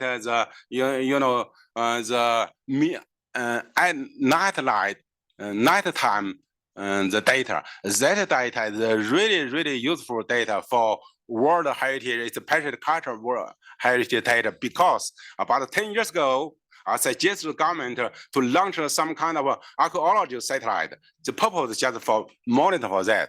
Use what kind of the sensor, just the nighttime, the sensor. Now we already have this. Please to use that. Anyway, data is not just data. Data will become knowledge, become information.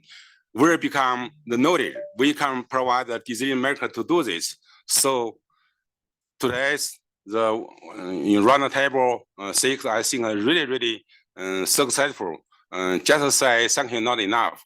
I think we talk a lot, but most important one, action. So from now on, let's be in going the way, the action. So work together, achieve the more result. Thank you again. Thank you very much. And then maybe let me, before I leave the seat to the chairman of the occasion, the event, let me say that I guess we are living here, even though we discuss big data, we are living here with making big data small in our mind, that is not so big out there that we can't find it, but it's now small in our mind that through CBAS and other interventions going on, we can actually use the big data and then of course, big air data in all that we are doing. Let me say that one of the favorite quotation, if I'm not paraphrasing, that I'm taking out from here based on the discussion, that actually came from Dr. Rutimi when he said that the value of big data lies in the process and an analysis. How do we analyze this? How do you process? How do you use it? That is so critical, and I hope that CBAS capacity building program will really strengthen that. Thank you very much, and I was your chief servant for this session. Thank you. Thank you, Richard, for the excellent moderation and the speakers, and particular CBAS for organizing this session. So it was very interesting to listen to all the speakers. Now we have lunch. In the program, you saw that we have lunch scheduled until 2, and the next session until 2 starts at 2:30. So let's meet in the middle. We start at 2:15 sharp. That allows us, because we have some virtual participants, not that we are too early, but I think we can start this at 2:15 sharp with the use, that is the roundtable 7. See you all at 2:15.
Colleagues, I just invite you to be seated.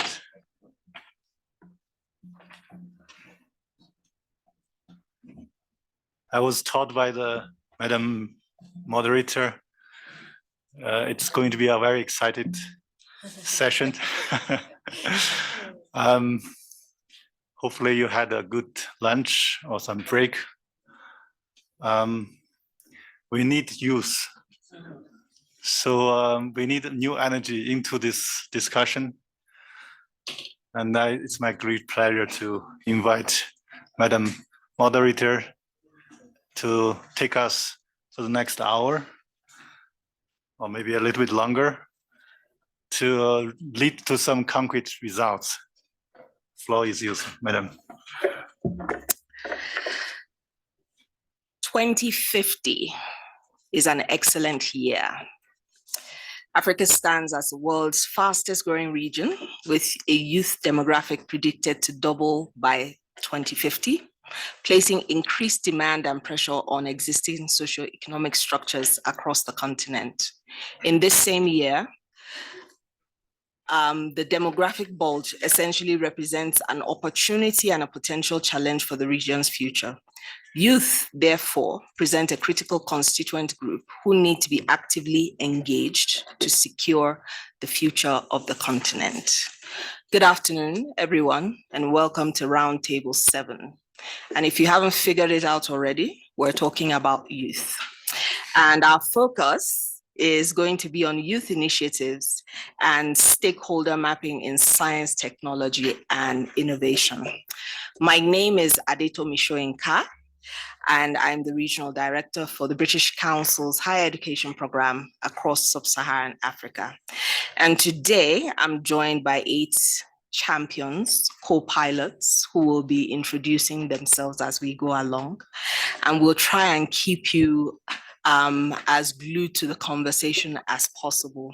Permit us to try and take a slightly different approach as we deliver this session. We will have dissemination, showcasing, presentation, and hopefully, useful and exhilarating discussions.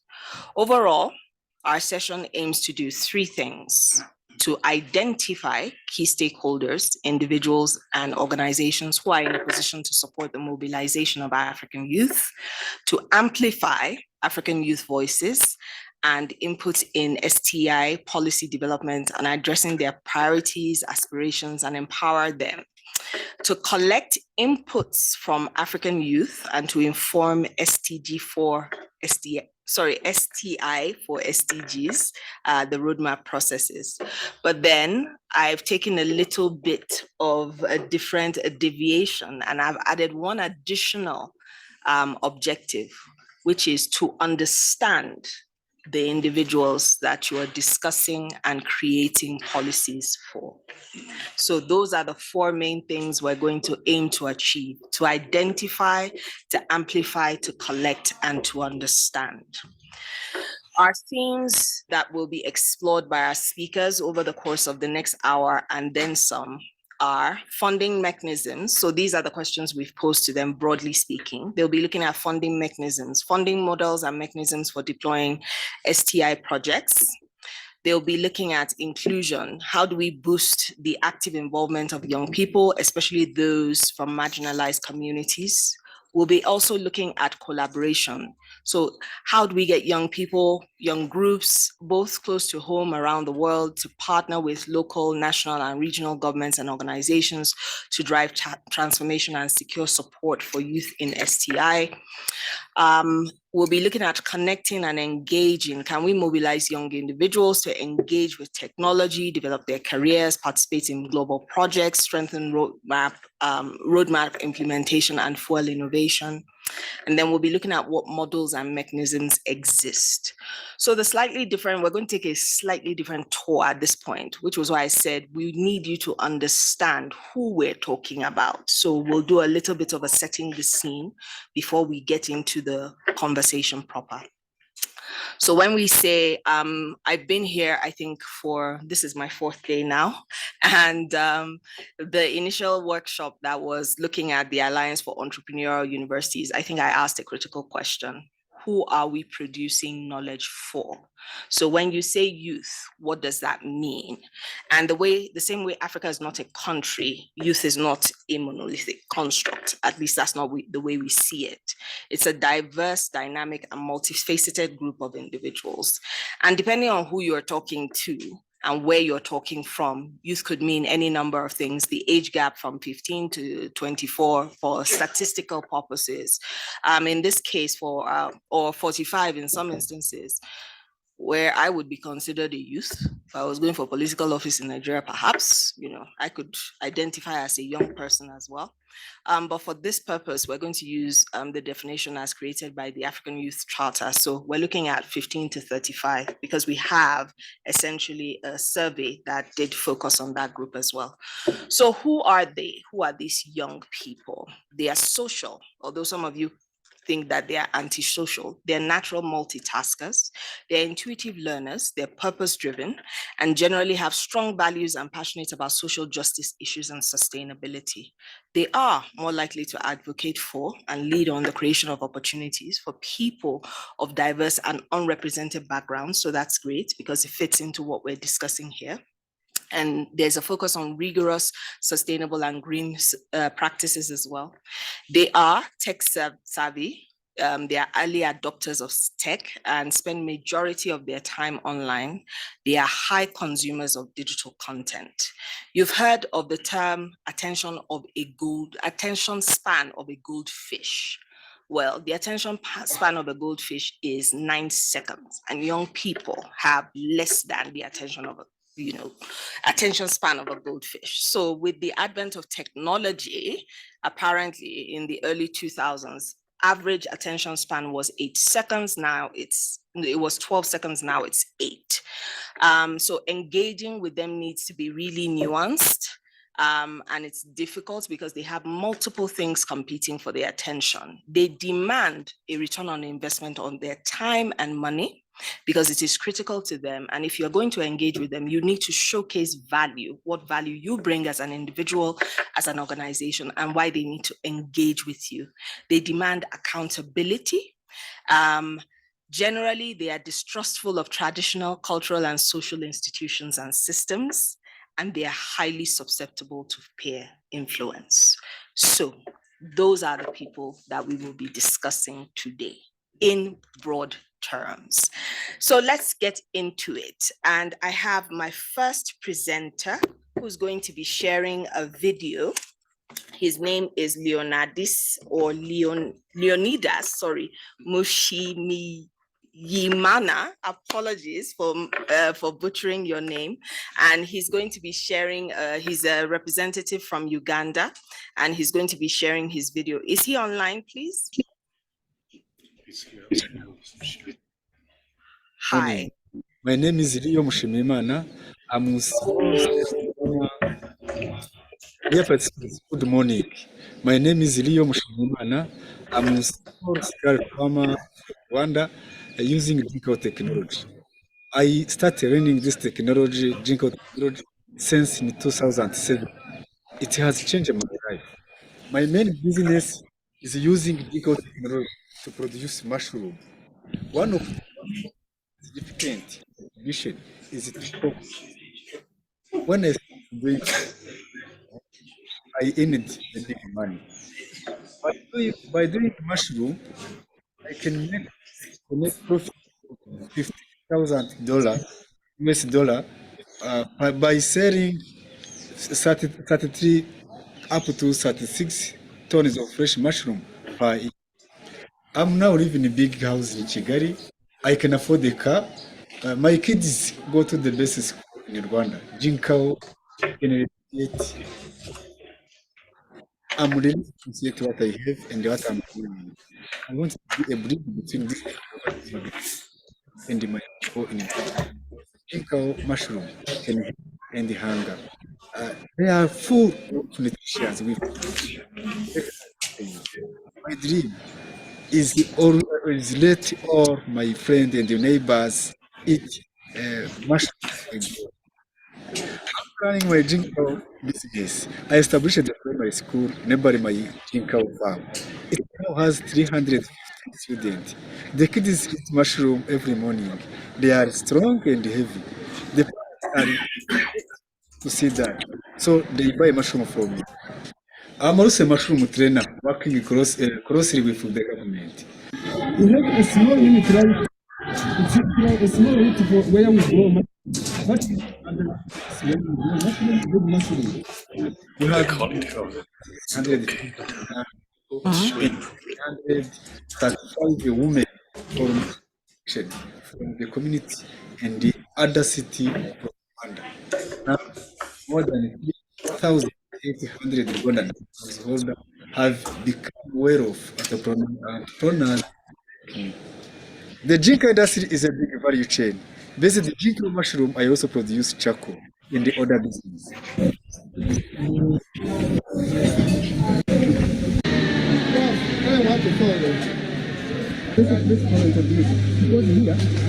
So I'm having 10 permanent workers in the site casual at mushroom production, also 21 workers at the school, and 10 in the charcoal production.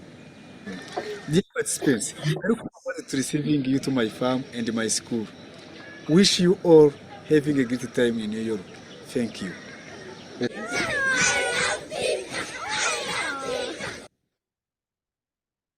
Thank you very much for that. As we discussed, perhaps we will find a solution to the problems with connectivity as well, because while that was a fantastic video and a practical example of how young people are engaging actively within the STI field. But unfortunately, we couldn't hear what he was saying properly, but we'll make sure that you get a link to the video on the back of this. So I'll hand over now to Miracle Ndego, who's going to be talking us through her presentation on the outcomes of a youth consultation exercise that she took. Miracle, over to you. You have 10 minutes max.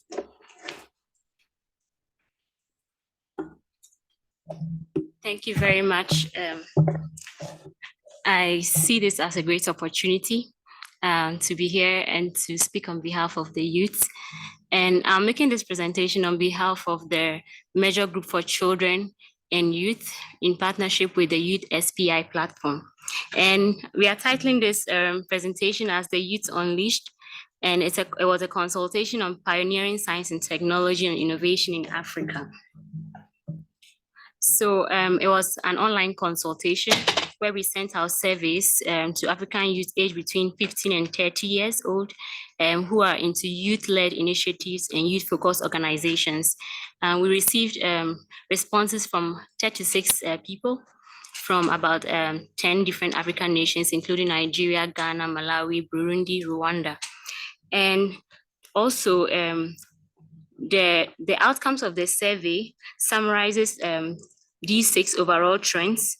And the trends are youth involvement in STI initiatives, youth engagement in the STI policy, youth engagement in STI advocacy and awareness, youth opinion on STI for sustainable development, the obstacles encountered in STI initiatives, and the funding mechanisms for youth-led initiatives.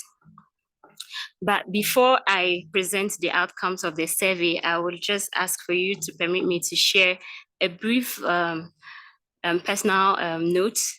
So for me, drawing from a humble journey, was the first person in my family, actually my village, to attend a high school and a university. And I was privileged to be opportune to get different opportunities in terms of funding, fellowships, and opportunities that opened me up to see that I could also be part of the innovative society, that my inputs mattered.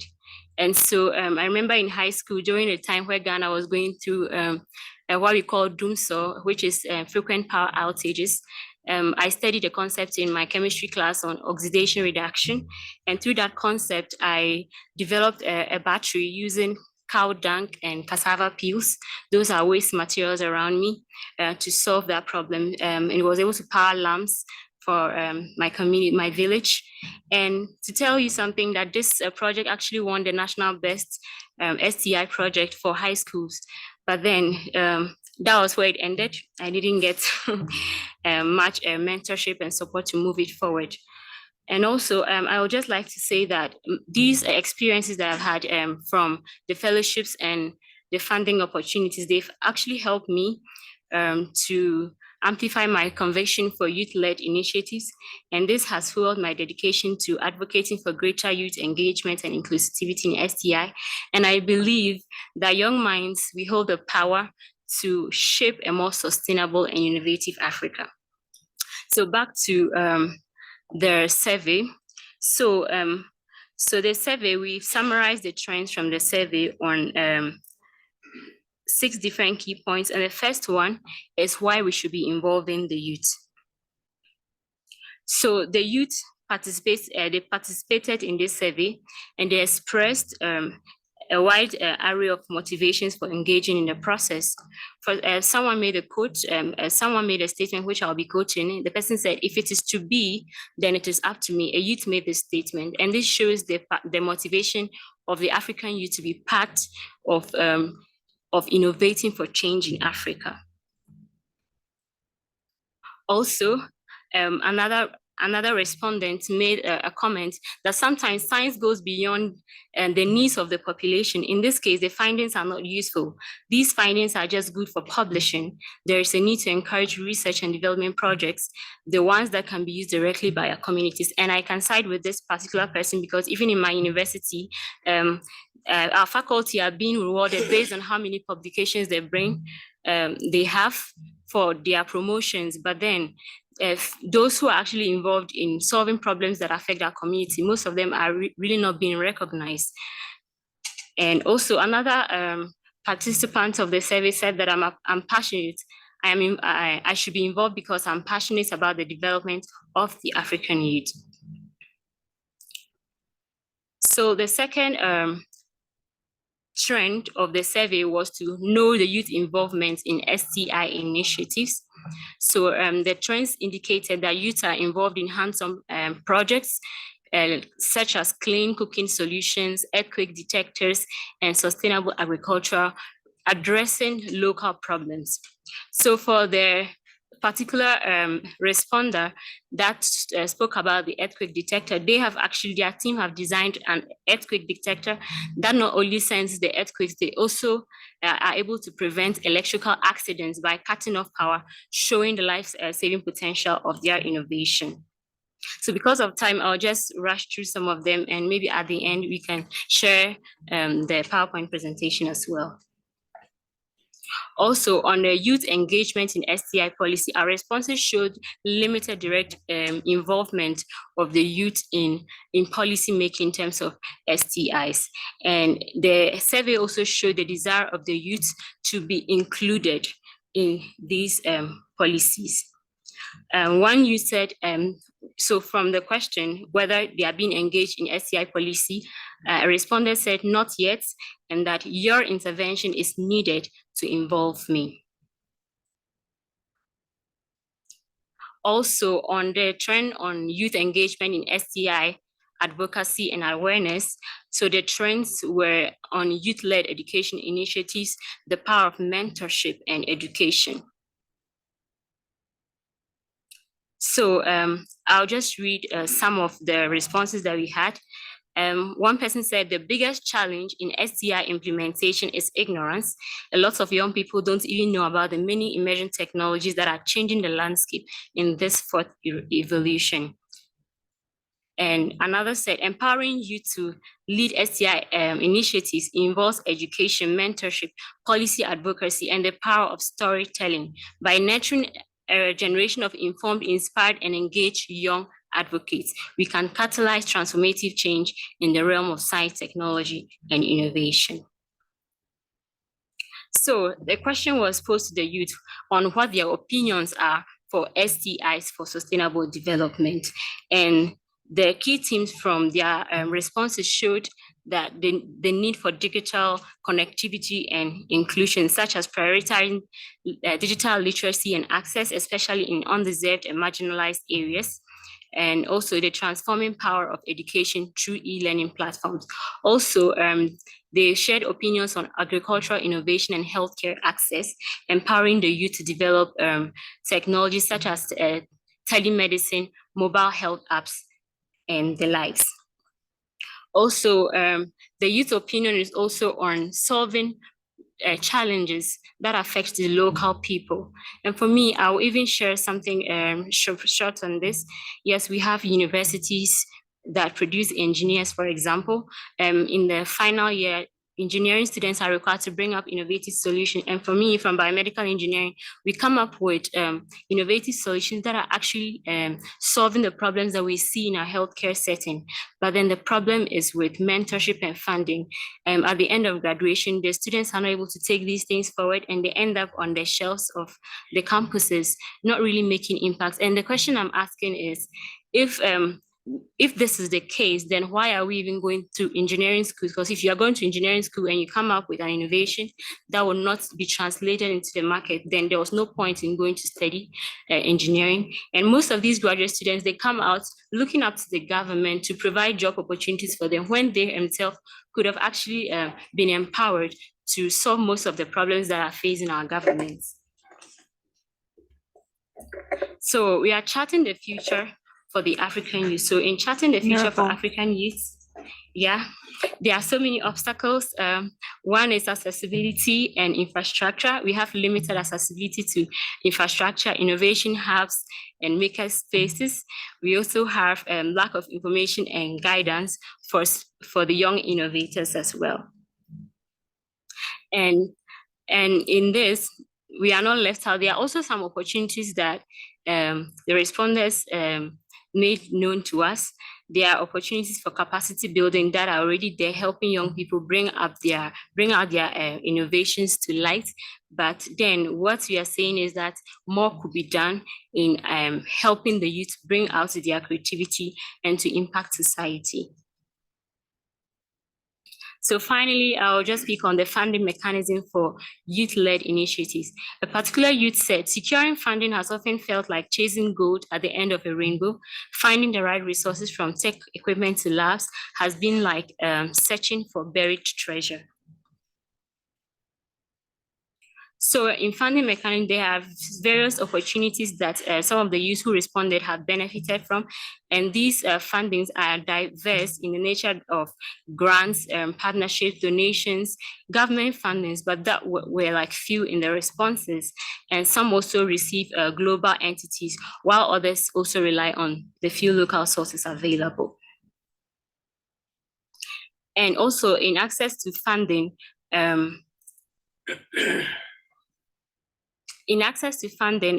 is the need for financial literacy and education as well. So there's a call for models to include financial literacy, education, entrepreneurial development funds to foster financial responsibility among the youth leaders. So in conclusion, like the other youth said, if it is to be, it is up to me. This is what the youth believe, that they actually are ready to make contributions to STI4SDGs. And I'll say that once again, thank you for the opportunity for sharing the outcomes of this survey at this conference. Thank you so much for your attention. Thank you, Miracle. Thank you so much for that. And just to highlight a couple of things that she said there, the need for the relevance of research, the need for it to be tied to community needs, the passion for solving problems that are related to their communities, and the need to engage them more. If we know where they are and what they're interested in, then we can nuance our approach in terms of how we engage and communicate with them and bring them on board. Thank you very much for that, Miracle. We're going to be moving very quickly on to our speakers. Dr. Wilhelmina Kwaye. our first speaker. Yeah, thank you so much. And I want to extend my thanks to the organizers for inviting me. So I will share experience from developing our STI4SDG roadmap, where we made conscious effort to involve the youth. Actually, we did a situational analysis, and in forming the team to develop this STI4SDG roadmap, we involved a consultant who was already close to the youth at the presidency, and she had the opportunity of bringing on board the issues of the youth, so that featured very well in the situational analysis that we did. And that informed what are the actions that would speak to the issues of the youth. And luckily for us, after developing the STI4SDGs, where we had profiled some of the innovations that are being led by the youth, we also had the opportunity of implementing the strengthening SCI for Africa Sustainable Development of Africa project that was sponsored by the Swedish government. And in that process also, we did 4 clear things. First of all, we did a SCI ecosystem mapping, where we actually also focus on the youth and what their needs are. Secondly, we did a capacity needs assessment, especially involving the tertiary institutions that we have and knowing what their gaps and needs are. That was also very much covered. And we developed policy briefs to engage the policymakers on that front. Then also we move on to develop SCI monitoring and evaluation framework.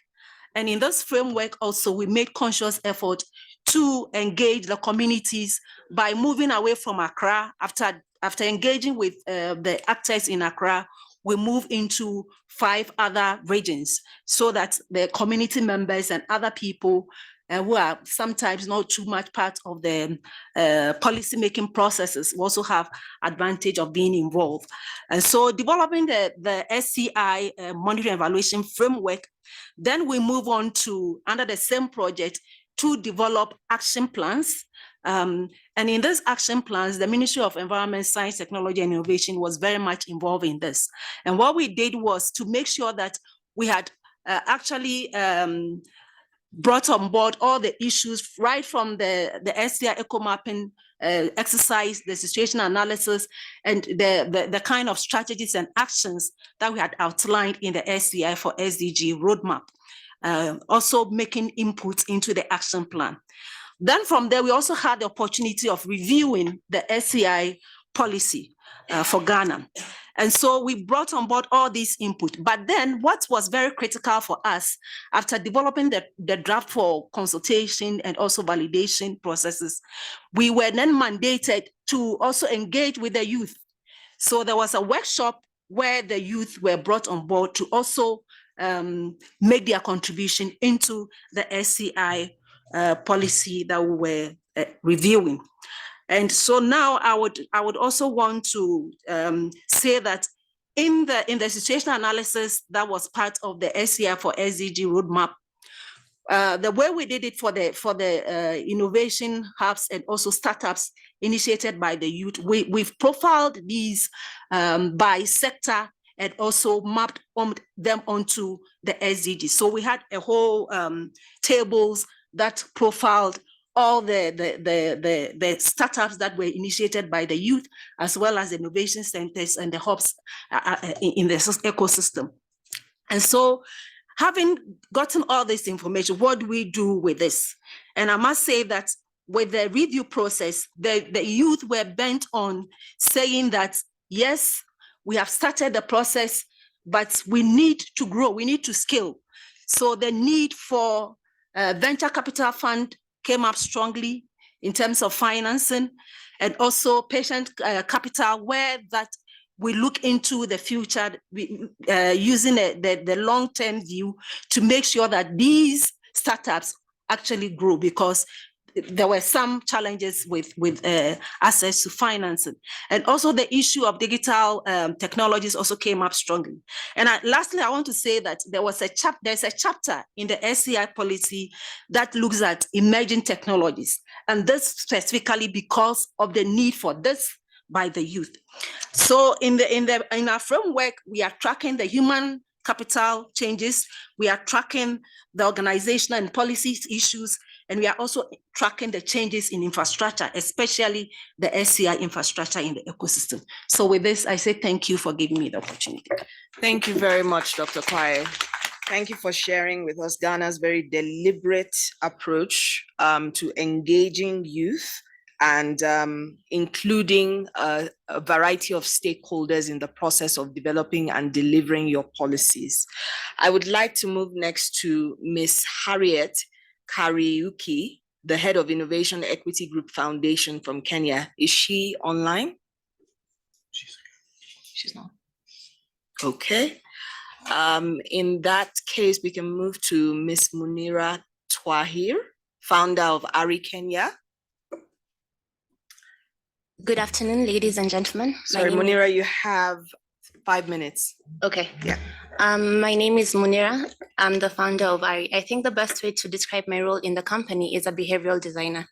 I draw upon principles from psychology, sociology, and behavioral science to craft products, services, and environments and experiences that shape and influence human behavior. I'm going to share what I do, why I think the youth are not participating in STI4SDG policy, and lastly, how social enterprises are the solution to STI implementation. So even though my expertise is predominantly in private sector around menstrual health and hygiene management, I believe that the insights I share today will extend beyond this scope to other SDGs. The sober reality is that universal access to sanitary pads remain a challenge due to our current distribution system. The process of setting up effective distribution channel is speculative, resource intensive, and expensive to maintain. Despite remarkable innovations such as producing low-cost biodegradable disposable sanitary pads from sugarcane, pineapple, and banana fibers, these companies still grapple with these hurdles and therefore cannot consistently deliver their products. For humanitarian organizations, running sanitary pad programs, there's a substantial obstacle in collecting critical intervention data for proper monitoring and evaluation. This lack of data prevents accurate assessments of the impact of these interventions, particularly concerning their role in reducing menstrual and hygiene-related diseases such as UTIs or thrush or keeping girls in schools. Our company has set out to revolutionize the distribution and data collection process. We are on a mission to motivate communities to adopt good menstrual hygiene practices by expanding product access through a reimagined, data-driven, and affordable approach. We do this by manufacturing and installing sanitary pad dispensers, fondly known as pad ATMs. Our strategy has 3 key pillars. The first, we focus on access. We introduce a system that allows end users to pay per use, dramatically reducing the cost of sanitary pads.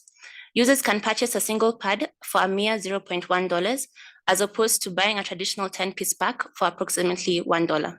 Secondly, we expand distribution reach. Traditional distribution stopped at retail shops, but because of the size of our machines, we're able to put them up in institutions. We also involve community health workers and volunteers, women and youth entrepreneurship groups to run the pad ATM to ensure and promote community buy-in. Lastly, we automate data collection. This reduces the high cost of data acquisition, analysis, and presentation. We capture disaggregated data through our pad ATM and offer insights into usage trends. This data helps in stock planning for sanitary pad companies and empowers the humanitarian sector to assess the effectiveness of their intervention. I will now highlight what I believe are the 3 key reasons why I believe the youth are not participating in STI4SDG policies. The first one is youth do not feel ownership to policy, primarily due to the absence of authorship. Policy formulation remains largely detached from the youth, raising the risk of crafting policies at the youth rather than with the youth, which increases the likelihood of policy abandonment. The second reason involves the misinterpretation and misperception of language, which can lead to isolation. This issue is often rooted in the fact that certain words such as innovation have become widespread, yet their meaning is not universally agreed upon. In addition to this, there is a prevalent misperception that innovation must be conceived and nurtured within the STEM ecosystem. Consequently, some individuals outside the STEM fields may not view themselves as innovators and may assume that related policies do not concern them. And lastly, in addition to the previous point, there is a perception that there is a need to get technical skills to be part of STI. Therefore, there is a perceived high barrier of acquiring STI knowledge.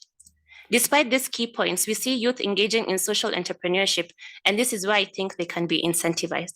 Youth-led social enterprises play a crucial role in delivering SDG goals for several reasons. We are often at the forefront of innovation, developing creative solutions to address social and environmental challenges. We prioritize both financial sustainability and positive social and environmental impact.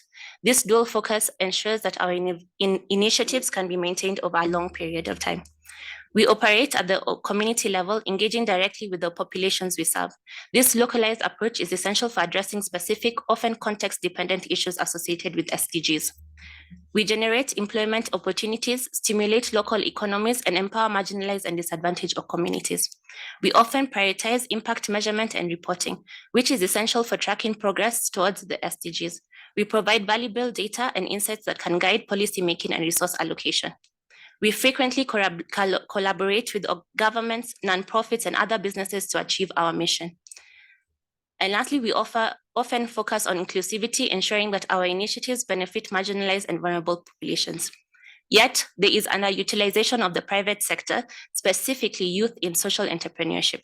As I finish, I want to highlight the effects of underutilization of social enterprises as implementation models. Compounded silos and fragmentation of support. We are forced to become a jack of all trades, which can be overwhelming and hinder ability to specialize.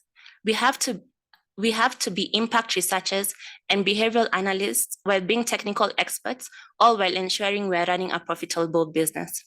There's also a short-term focus on funding. Many social enterprises struggle to secure long-term funding as funders prioritize quantity of social enterprises as an impact indicator and not quality of support. This results in funding gaps at crucial points such as bringing the innovation to the market. There's also lack of bilateral knowledge channels. Young social entrepreneurs often lack platforms for sharing knowledge and experiences with technical and research stakeholders. As a result, there is a large pool of contextual knowledge that is not utilized to create policies and formulate implementation plans. There's also limited scalability options. Investing in scaling STI is expensive, but this can be mitigated by offering public-private partnerships. But limited opportunities and the preference of using more established for-profit businesses often hinders scalability of social enterprise interventions. In conclusion, there is a case of adopting and engaging youth-led social enterprises as part of the STI implementation model, or at the very least be the nucleus of the STI ecosystem where stakeholders can feed into already experimented, established, and localized innovation models. Thank you. Thank you very much, Munira, for that fantastic presentation, for taking us through your journey as a social entrepreneur, for highlighting the gaps that exist, the support that is required, and how potentially this group can leverage on the existing youth-led social enterprises to meet the goals that we have outlined today. So the next speaker is Mr. Isaac Shacey. Is he online? Hello, can you hear me? Yes, we can. Please go ahead. You have 5 minutes, please. All right. Thank you very much. My name is Isaac Shacey from Ghana. I am the founder of STI Technologies, and I am really pleased to be invited to share my thoughts on this very important subject. So I want to touch on a couple of the guiding questions that were asked. The first is, I want to share an instance where an organization, our company, benefited from a funding model for deploying science and technology. And just as to give a bit of a background, my company, STI Technologies, works in Ghana, where we are delivering technologies and tech-enabled solutions to about 5,000 farmers to help them reduce post-harvest losses in grains. And the way this came about was, my background is in electrical and electronic engineering. I worked as a researcher, and part of my work involved developing a grain moisture meter to help farmers be able to easily measure the moisture content. Now, after the research, there was the question we keep asking ourselves of what happens after research and how does the innovation that is developed get into industry. So I founded my company, STI Technologies, to do just that. And the process of taking taking this technology to industry involved working with the people that funded the project. That was the USAID Feed the Future. And they recognize that you cannot just leave a technology and expect it to scale. So they came up with a phase 2 of the project, which specifically awarded funding necessary to scale this technology. And we recognize that for a technology to scale, especially in a new area, such as agriculture, you need to be able to commit the resources to build the awareness needed to create, adoption. So funding was provided for all of those activities to go out there, speak with farmers, engage with farmers, communicate the benefit of this technology, and then understand that it was not going to take one day for the technology to become sustainable. And there's often a disconnect between innovation research and its application in industry. But this is one example of how we worked with the USAID to ensure that the project was redesigned to ensure that our company received support, financial support to scale these technologies specifically.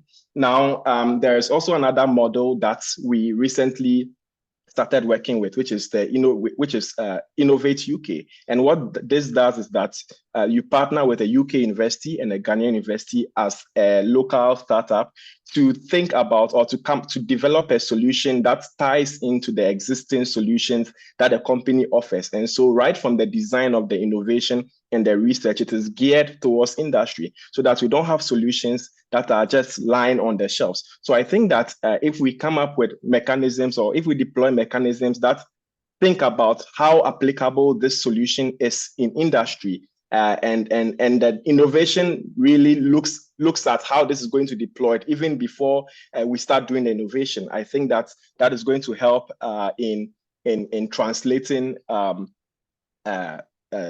innovations into industry. The second I want to talk about different aspects of funding models for innovations and innovative projects, which it needs improvement. And the first for that is accessibility and inclusivity. As an entrepreneur, many existing funding models, especially in Africa, are not accessible for the kind of work entrepreneurs and innovators do. So a bank will not touch a startup with a 10-foot pole because you don't have a proven product, you don't have enough revenue coming in for a bank to even want to touch you. And so many other funding models just are not accessible and inclusive to innovators. Flexibility as well. If you look at even grants, for instance, there is just so much rigidity design in the process that are not flexible to the kind of innovations that we need to be able to scale. So we need to have more flexibility in funding mechanisms so that they can be adjusted in response to new technological innovations and the new rapidly changing technological landscape that we have. Now, I think that if we can streamline grant processes, because grants are one of the funding models that innovators depend on to bring solutions to market, but a lot of grants are just bogged down by very complex reporting processes, administrative processes on innovators, which is essentially makes it such that they are focused on, they're burdened with just trying to satisfy the administrative requirements of a grant rather than actually doing their work. So we need to ensure that funding models are more efficient in order to for them to achieve what they have to achieve. Now, lastly, when it comes to STI development for Africa, some of my personal favorites in terms of what we can do to get more young people involved in STI policy discussions. The first is that we need to really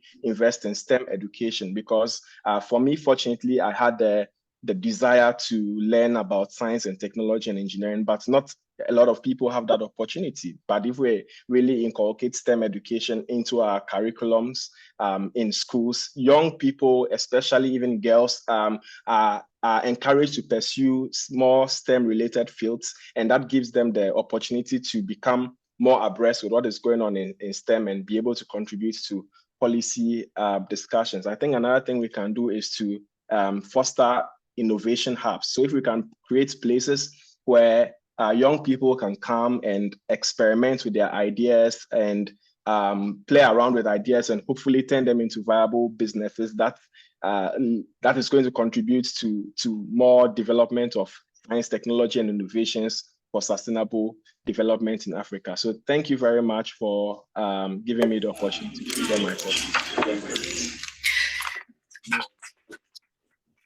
Thank you so much, Isaac. And thank you for all the information you've shared with us about your journey.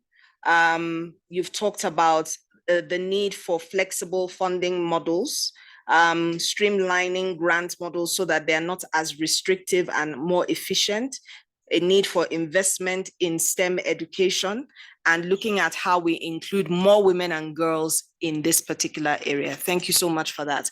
I'm going to move on to our discussants now. Professor Yi. Thank you. You have 3 minutes. Okay, thank you. Hello, everyone. I'm here. It's a good time to share the knowledge with everyone. This is also the first day I'm here, and also the moderator and Dr. Kwaya and Chaba. We are talking about the entrepreneurship, the university, and today we also have the young people like Miss Miracle. She's a medicine engineer, and Samuel he did the data recommendation, the scientist.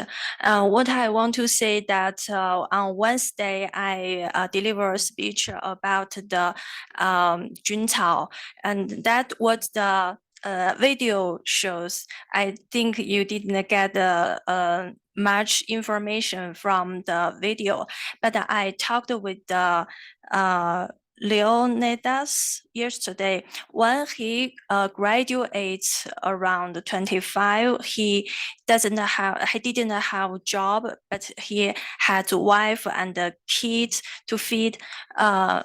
He's so lucky met the Juntao technology and used Juntao to plant mushroom and get money. That technology is very good and is from China. So I know that technology a lot. What I'm seeing for the young people, the passion is not enough. They need skill, and they need instruments, and they need, I think, mechanism, like I mentioned, the multiple open platform. That is an important mechanism that promotes new technologies, new industry, and new clusters that help young people by the majors in finance, taxation, that helps them to entrepreneur, to start up. That's what I want to share with us. With you. Thank you very much for that, Professor G.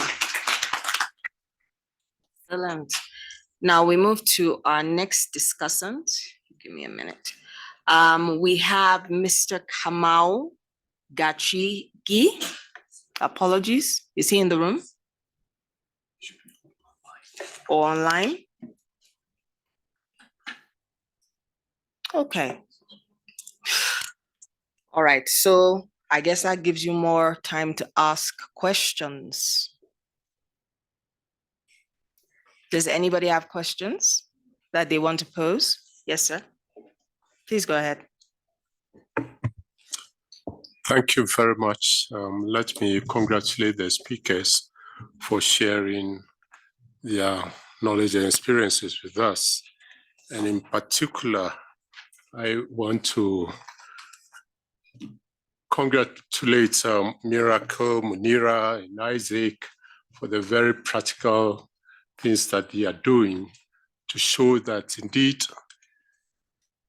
the youth, or with the youth, Africa has a future. My question is, so if they are able to do this in Africa, in our various countries, and clearly they are making impacts in a way that we should expect of them, how come that we have so many of the youth lining up the embassies of the Western countries, just wanting to get out? And of course, it's a reflection of the frustration and the disillusionment that they are suffering. However, I think that we should be asking ourselves, so how do we have more of these miracles, minerals, and Isaac, so that we can still have the youth in Africa working for Africa to contribute to African development? That is the question I want to pose to our speakers. Thank you. All right, thank you very much. Good. Now I see people have woken up from lunch. That's good. That's very good. That's very good. I was tempted perhaps that we should do maybe, some sort of energizer to wake people up. I thought, yeah, that's extreme. Of which country, sir? Okay, so let's do it like this. I will take the questions and then we will get the responses. Okay, so Isaac, Munira, and Miracle, please listen as the questions. I find some of the questions, I might even respond to some of those questions because I'm really excited now. Okay, so I saw your hand up. So that'll be 2, 3, who else? 4, 5. Okay, so we've got 5 questions. Let's go. Moderator, this is Dr. Yes. Kamau. I'm actually here. So when you're ready, I can You're actually here. give my. Oh, yes. I'm so sorry about that. So let's take your point No of view really quickly and then we'll go to the questions. Thank you. Well, thanks very much for the opportunity to share. And I really enjoyed the presentations as they were made. In fact, as it happens, I know Munira quite well. She was part of our hub here in Nairobi. And also Isaac Sessi and his company was also part of what we're a part of, which is the American Society of Mechanical Engineers technology competition that is held once a year for African engineering. And so I run a hub here in Nairobi called Gearbox. And the goal really is to make possible or make it easier for people to develop manufactured products for the market here on the continent, coming out of a university setting where I taught engineering. And so how we do this is we make available equipment to these innovators, and they could be from a university background, but they could also be people who have very limited education. But what they need is to be able to make prototypes. And once you've made a prototype that works and you've understood what the costings are and everything, then you can do a pilot in the marketplace to see whether what you believe the market wants is what you've actually produced. And then you're able to raise money. And we've gotten about 100 companies that we've supported in various ways to do this, to get to market, including, as I mentioned, what you heard earlier about the sanitary pad dispensing machine that Munira spoke about earlier.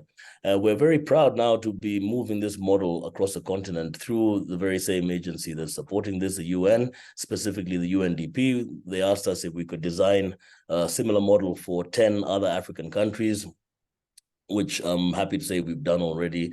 And the expenditure on each country is $1.5 million so far, which is great because it's serious money being thrown at a serious problem. And really what this is to be able to enable people not just to make the prototypes and do the research that's necessary to domesticate solutions, so that there may be some of these solutions that exist globally in a generic format, but they need customization so that they actually have direct applicability in our markets. And we're seeing lots of very unique technologies being developed, say, for example, pay as you go, where this is a merger between mobile money and IoT or Internet of Things. So people are able to buy things like solar power for their home at maybe $1 a day. And if you don't pay on a given day, you don't have electricity. So as soon as the mobile money payment is registered at the mobile money company, then an automated response switches on the equipment that's sitting in your home. And we've seen through companies like this, over 1 million homes have solar in this region. These are unique technologies designed by Africans on the continent for Africans. And I think this is what we want and hope to see a lot more of. We also, because all I spoke about so far was prototyping, but we're also very keen to be able to make it possible for people to manufacture.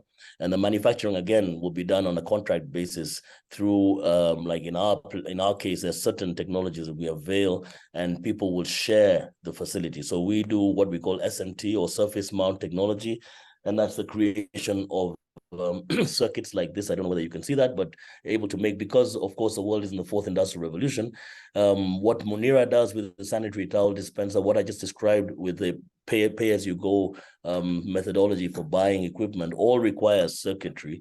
And so we have a factory here that people can use, and we're proud to say that we have customers now from as far as Nigeria, and the UK and the US, but I want to focus on the African customers. And we're hoping that this network, which is called the Timbuktu project that's funded by the UNDP, that has gone from 10 countries to 13 countries, will also see a lot more of this being enabled. And here, the excitement around software-based companies, I think, is very... Hello? Yes, can you hear me? I think we might have lost him. Can you no longer hear me? Hello? Hello, Kamal? Are you still there? Yes, can you hear me? Okay, while he's reconnecting, we are reconnecting. Oh, we are the ones that went off. Yeah, fascinating. Okay. While we are reconnecting, I can hear just you in very case well. you can, just in case you can hear us. I can hear you. Okay, while we're reconnecting, yes, there you are. Please go ahead. Okay, so I was just winding up, and just to say that shared manufacturing facilities are also an important part of this model. And I was talking about the importance, of course, of software-based companies, which are very commonly funded by venture capital across the continent and so on. But we're really looking at hardware, and by that we mean things that need to be manufactured.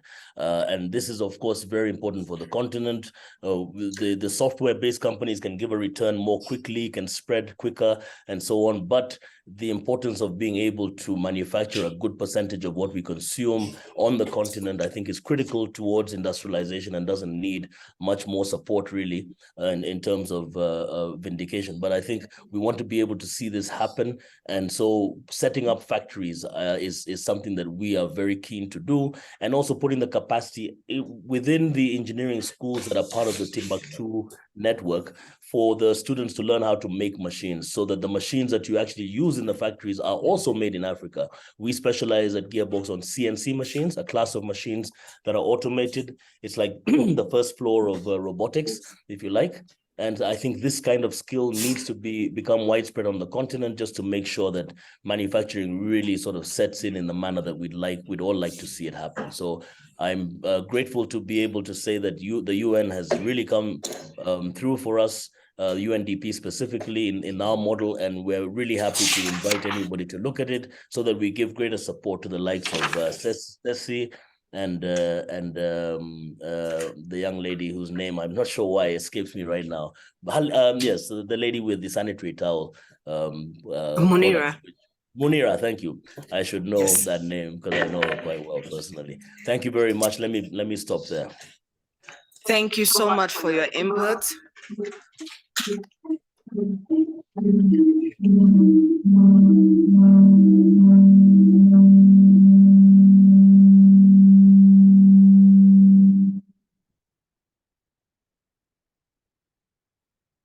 All right, I think we're safe now.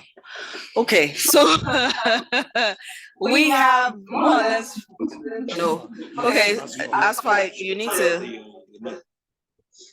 to mute your mic, Asfa. Yes, he's going to do that. Your computer. On your, okay. Asfa, you need to mute on your computer. Mute your mic.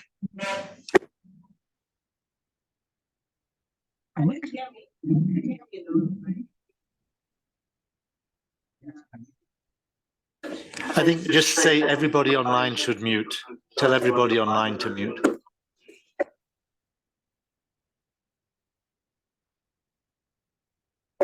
Is it safe to speak now? Nope. Can everybody online mute, please? No, it's a host. Yeah, He's a host. I've told them.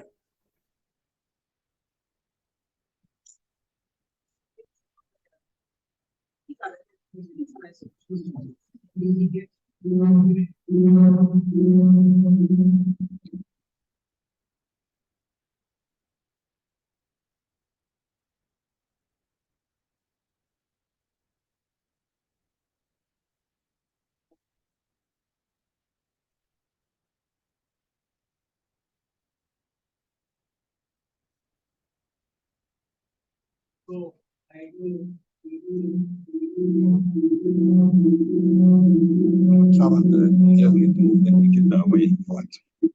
move it out of the room. It's connected.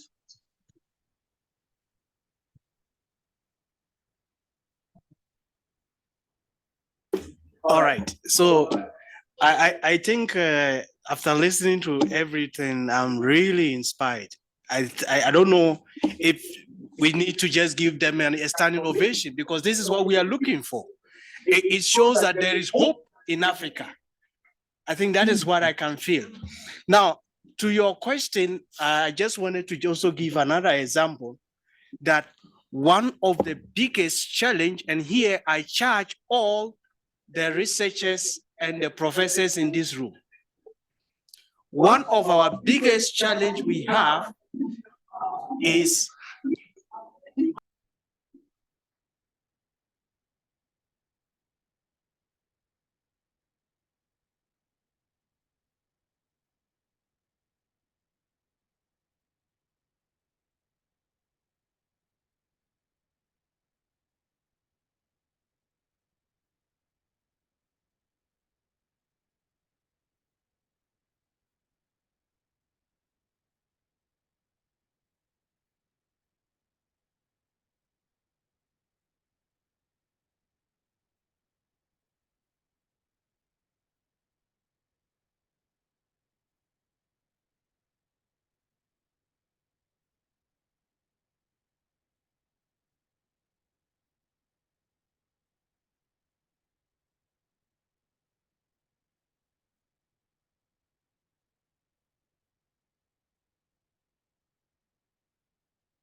hackathons. Maybe CBAS should consider something like that, or looking at the SDGs and want to come out with some innovations, some services becomes very important for us moving forward. Thank you. Thank you very much for that comment. And I think you're number 2. You are next.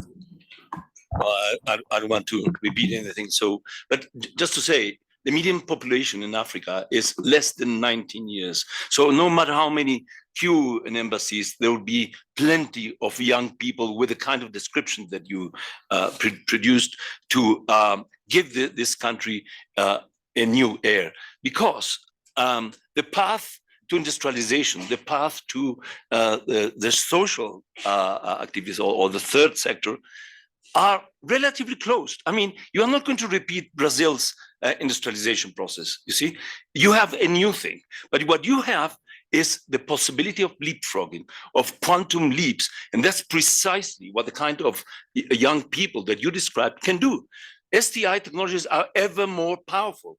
I mean, we will see an AI revolution in the next couple of years. We're just at the beginning, but just imagine empowering them. What they need is really equal opportunities, not economic equality, equal opportunity to do what they can. Just introduce that and use it to innovate and take great inspiration in grassroots culture and grassroots innovations. So I asked them, what do you see we should do in order to create that synergy, to create that resilience, that accessibility, you know, that collaboration, cooperative collaboration? What do you young people in Africa see we should help you with in order to do that? It's. Thank you very much for that question. Wait, I've given everybody a number. Who's number 4, please? There you go. Yeah, thank you very much. I agree with my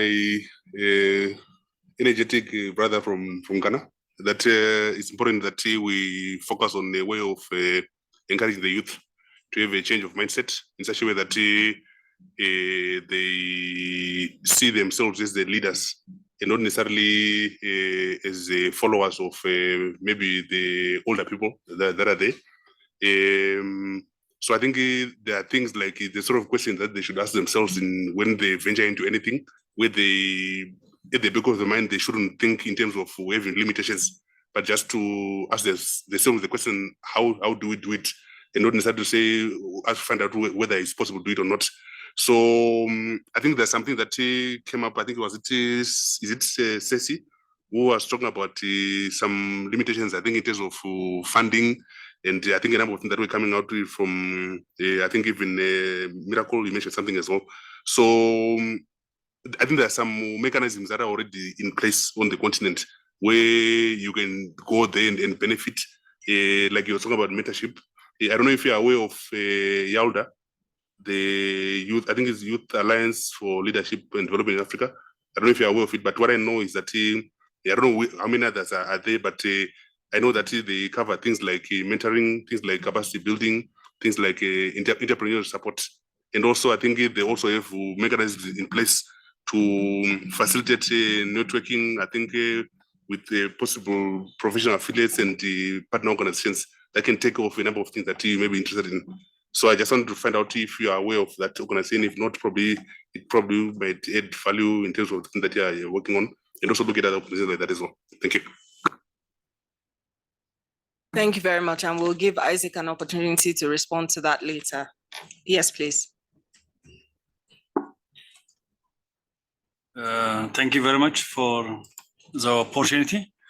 I'm from local university, from Addis Ababa Science and Technology University. And I have not heard from maybe from the presenters, the role of higher education institution to support youth initiative and stakeholders mapping. But I am sure that higher education institution can provide quality education and training programs for young researchers or graduates. And in this aspect, they can equip young people with necessary knowledge and skill in providing science and technology initiative. The other support can be given also from higher education institution is provide research facility, laboratories, and mentorship programs for these young researchers and initiatives. And the other one is the higher education institution also can serve as a bridge between youth initiative and relevant stakeholders by setting up networking and partnership. And the other one is higher institution also can support young initiatives by capacity building and entrepreneurship support.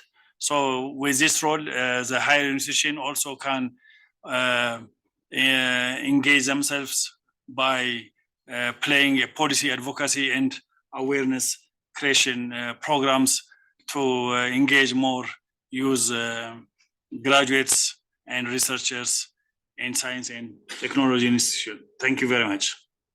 Thank you very much for your comments. And I'll go to the last comment in the room today and then sorry, you had your hand up? Okay, just, and then we need to, so we're running ridiculously over time. I know everybody wants to talk. When I asked for questions, nobody was talking. Now everybody's excited.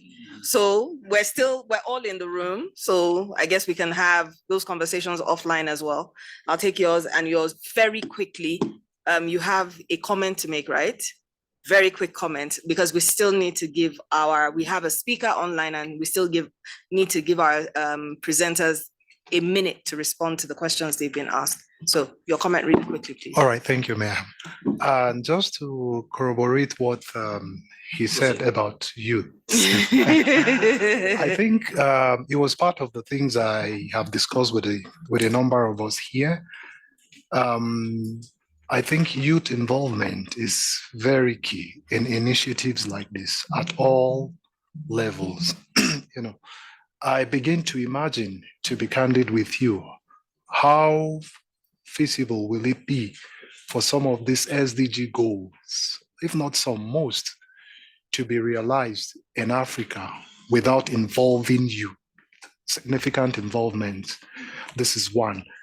Two, in terms of youth wanting to leave their respective countries to the West, I think more things need to be done in that aspect as well, such as providing opportunities. I mean, within, if there are opportunities, why will I want to travel? If there are enabling environment, why will I want to leave? For example, I'm from Nigeria to the West, you know.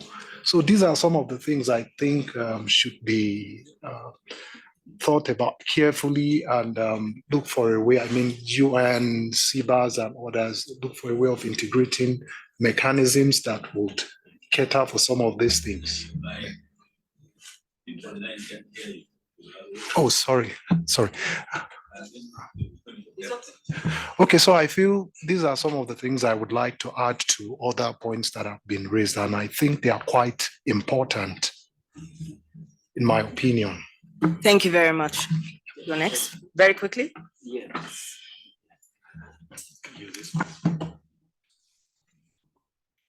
Okay, thank you very much. My concern is maybe we want to get it clear from the youth. How do they access the funding? Because I think one of the key problems that we have, even for a common person in Africa, is to access funding for any project now. When you look at all these ideas, is there a challenge and how can they be assisted? What is their input in this, or what do they suggest? Because some of these suggestions should come from them, because I'm concerned about great ideas which may go without support. Thank you very much. And the man from Malawi, he's the last one. I can't take any more questions. Yeah, it was just a comment. It's linked to the issue of financing, but most of what we heard is being financed externally through grants, through development agencies. And for sustainability, it has to be ultimately private financing coming from within Africa. So as these small companies are moving forward, it might be helpful to monitor and clearly identify those that are profitable, because you have to demonstrate profitability to get the private finance to come in. So it's just to try and make that connection as we move forward to the next stage. Thank you so much for that. We have Harriet Karaoke online from Equity Foundation. Harriet, can you hear us? Hello. Okay. All right, maybe she's having, yeah. You're on mute if you can hear us. Okay. Moving things along quite rapidly. Thank you, everyone. So we've received a number of questions, and I'm going to try and aggregate those questions as quickly as possible and give the speakers in the room an opportunity to answer. So you have 1 minute each. There's a question around what support is required, right? So what support do you need? And then I'm going to batch that together with the one around access to funding. You understand? So what's the problem within that? There is a question around the mass movement into other locations, mass migration of young people across into other international locations. What can be done to stop this, and how can we get more Miracles and Muniras and Isaacs on the continent? What can we do to excite that, to build a new generation, more of you? How can we get more of you here? I think let's just get 3 of those questions. Isaac, are you online? He's online. Okay. Miracle, do you want to answer first? Let's go. Just take one of the questions. Take one of the questions and respond to it. So just take one of those questions each and respond. Thank you. You have a minute. So the mic is not working, so I'll just get something now. Okay. So for me, I feel innovation is key, like we've all discussed. But here, I feel young people, we seek opportunities elsewhere because we do not lack, we lack the innovation prospects here at home. For instance, as a biomedical engineering student in Ghana, there's a lack of cutting-edge infrastructure that limits personal growth. So as an individual for seeking personal growth, I won't just stay here. I will have to seek opportunities elsewhere to be able to do that. However, I feel there's a path forward, and that is collaboration. And for example, the School of Engineering, yes, we have faculty at the biomedical engineering, but what I see is that there's lack of collaboration. Different faculty are doing different things, but I feel they can come together to write a grant to win bigger grants. And some of these grants can actually help build capacity. By some of these grants can provide infrastructure and opportunities to build young talents like some of us who would have wanted to go elsewhere for the opportunities. Thank you. Thank you very much for that. Thank you very much for that, Miracle. Ira, over to you.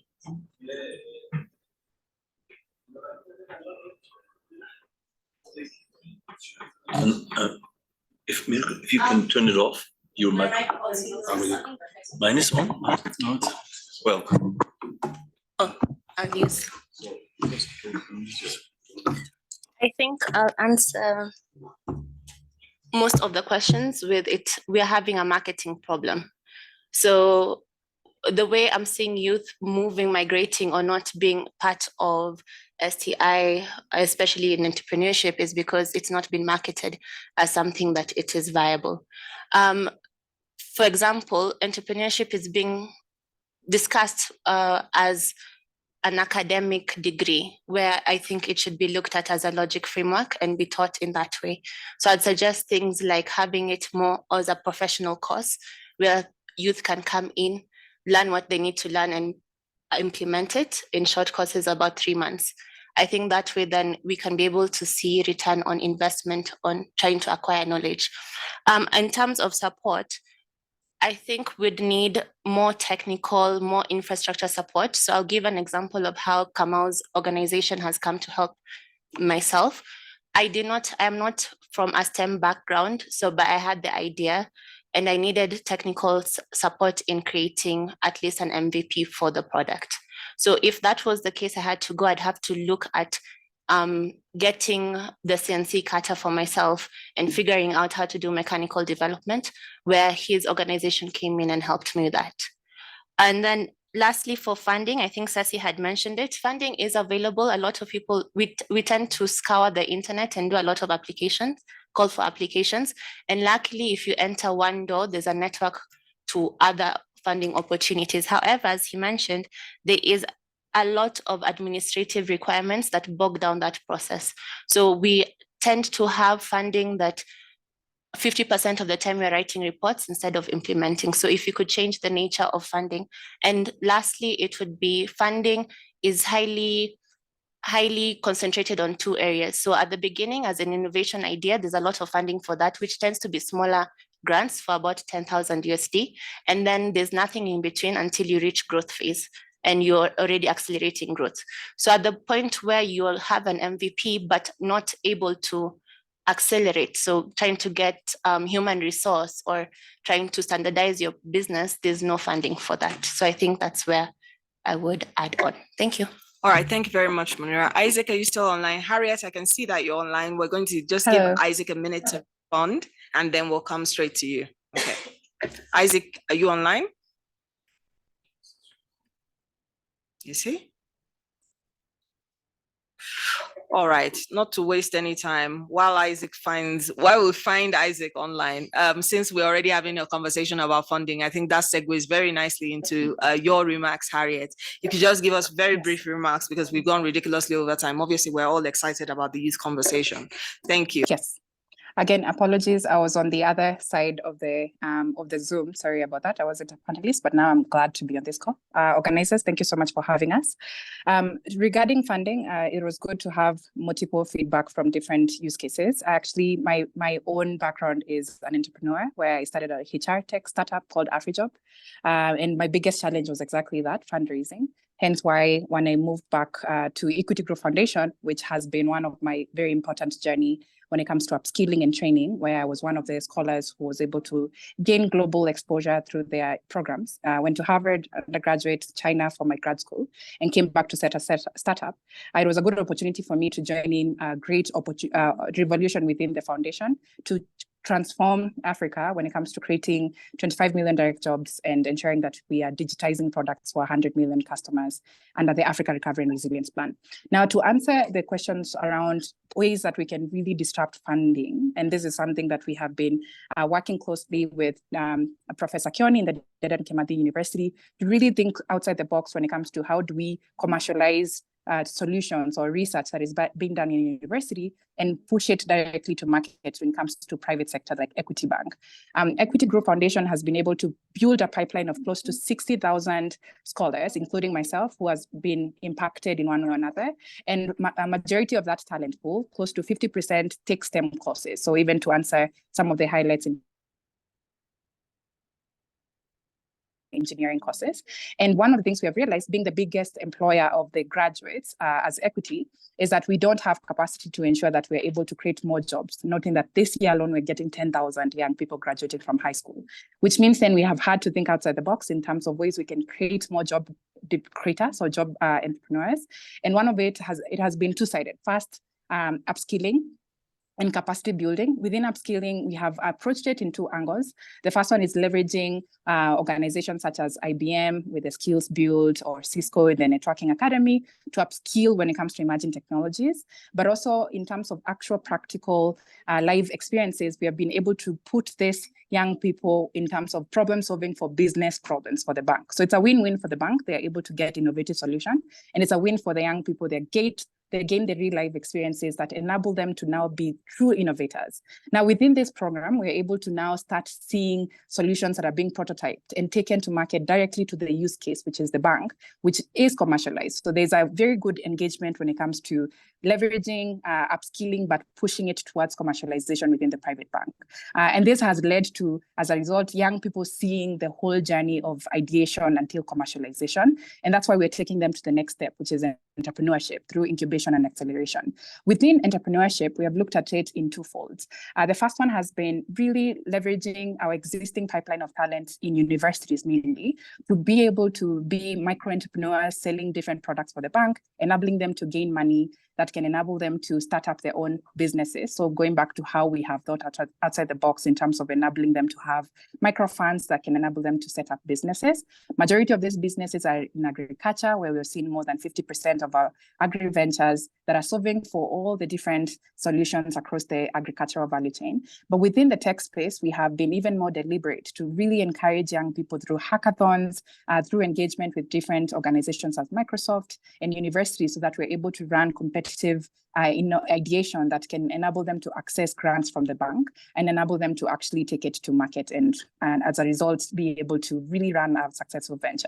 Now, when it comes to funding, we have really looked at this from a bank perspective. And I am very much cognizant of the fact that we've talked about how hard it is to access funding, both debt and venture capital. But the bank has really taken a very interesting approach when it comes to working with DFIs who typically provide grants that, as the use cases with SESI Technologies has highlighted, that the challenge with that is the very much bureaucratic processes. But what we have done is we pool this money in a guarantee fund, and this enables the bank to be able to provide funding to SMEs, micro SMEs, and startups, typically organizations that don't have the traditional benefits of gaining access to capital. This has, as a result, enabled the bank to have more appetite for risk, since there's already a guarantee fund that is enabling them to be able to take either 50%, 60% in case of this young people not being able to repay on time. Additionally, this enables organizations or the ventures that are going through this program to also be able to take up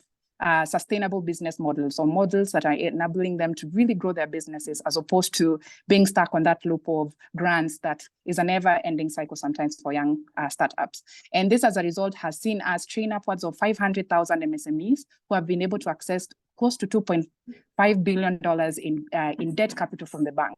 That has showcased that there's a value of working with DFIs and other different grants to pool fund in a guarantee fund credit scheme that can enable banks to be able to enable them to have an appetite for risk, and as a result, be able to churn out not only capital, but also access to their own ecosystem. One of the things that Equity Bank has been able to provide to our own young ventures is that they have access to 18 million customers that the bank already has across 6 markets across East Africa. This means that young people with the entrepreneurial background, they don't have to soul search and try to find sales, but they already have a plugin through either our Jenga API to access different payment backgrounds, but also have access to through our training services to also enable them to be capacity built. This shows that there's also a great value of fast engaging private sector. Secondly, really pooling funds that typically would be micro grants in the thousands or even $500 that we have seen coming to the young people, and enabling them to have a more sustainable way of accessing debt capital. So I see this as an opportunity for us to bring different ecosystem enablers to enable young people to access training through institutions, as we've seen in the universities, but also leveraging actual real life case studies. And this is where apprenticeship models or internships enable them to actually get to work closely with business problems and become true innovators, where they're solving problems that actually have an actual market for. That's my take on that. Thank you so much for your time. Thank you. I was just about to say, if we could just wrap up, but this is such an exciting conversation. And I thank everybody in the room for contributing and for waking up halfway through and, being contributing to part of the conversation. Very, very, very quickly, there's so much that has been said, but just to summarize very quickly, the passion exists. Young people have the passion to drive change within their communities, but this is not enough and should be supported for them to succeed, they need to have the skills, knowledge, resources, and policies that support them. We should communicate. The way we communicate and engage with young people is critical. This could either, because if we communicate the wrong way, this could potentially disenfranchise them. We need to be able to highlight the value for young people to engage with the goals that we have set already. There is a critical need to leverage advocates and mentors. The landscape of careers across the continent has changed drastically over the last 20 years because the story around what good and success looks like has been changed. Over the last 20 years, young people have shifted from the traditional career pathways to wanting to work more within the creative industries, simply because what good looks like and what success looks like has changed. So leveraging advocates and mentors is critical. Young people will continue to demand for accountability by ensuring that the research that they're working on or research that's being created is relevant. So it is critical to note that when you're having conversations with them, you should be talking from a problem solving or identifying problems perspective, not just research for the sake of it, because they're not interested in having those conversations simply because they're purpose driven. There's the conversation about young people leaving the continent. It's more around a conversation of opportunities. We need to realize that young people, it's when we're creating policies for young people, we're not doing them a favor. The conversation has flipped radically over the last couple of years. So it's about what value are we presenting to them? So this is something that I think is not just a responsibility for people in this room, but our broader sort of ecosystem and community. So we need to showcase why young people should stay here. It's about opportunities. Young people are engaging with opportunities globally and will go where the opportunities exist. If you showcase that the opportunities exist for them to grow and develop and achieve their personal and professional ambitions, I believe they will stay at home. Thank you very much for your time, and apologies that we ran over. Thank you. Thanks for the excellent moderated session. Just we have a 15-minute break for the coffee. I will ask Asfar if you could also show the link for the evaluation. It's a QR code to everyone here. We would like to ask you to complete an evaluation before you all go back home. We also send out an email with a link, and also on the website, there's a link to the evaluation. So you can complete it on your cell phone, so you don't have to log in, if that works. Just if you can open it up, and before you leave today, we would appreciate if you complete the survey. Thank you so much. I'll see you in 15 minutes for the last session.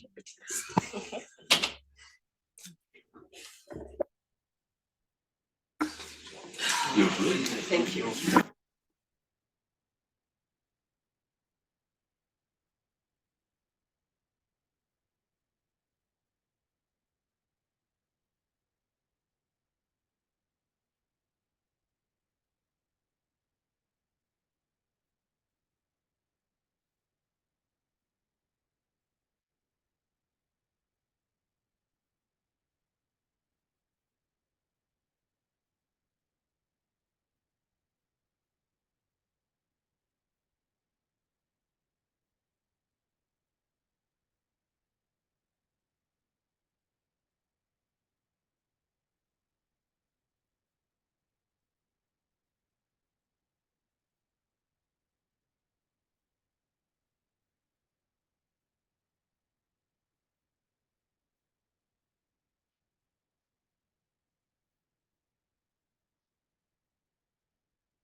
Good morning, colleagues.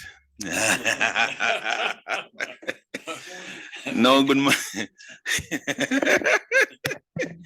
Well, now I can see you have all woken up.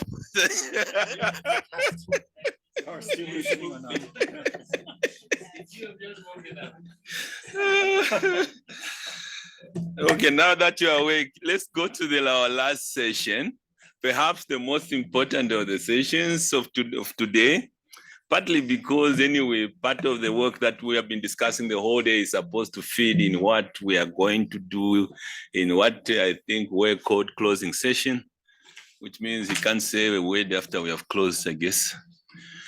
We'll be looking at just a little background is that in May this year, a coalition on STI for Africa's development was launched in New York.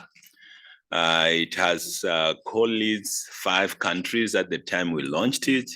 It's chaired by South Africa, and that's why our colleague from New York is here with us. And if you don't know him, his hand is up. So if you don't get it clear for me what it is, please go find him and harass him. Anyway, and the other members of the coalition is the ambassador for Ethiopia, Ghana, Morocco, and Cameroon.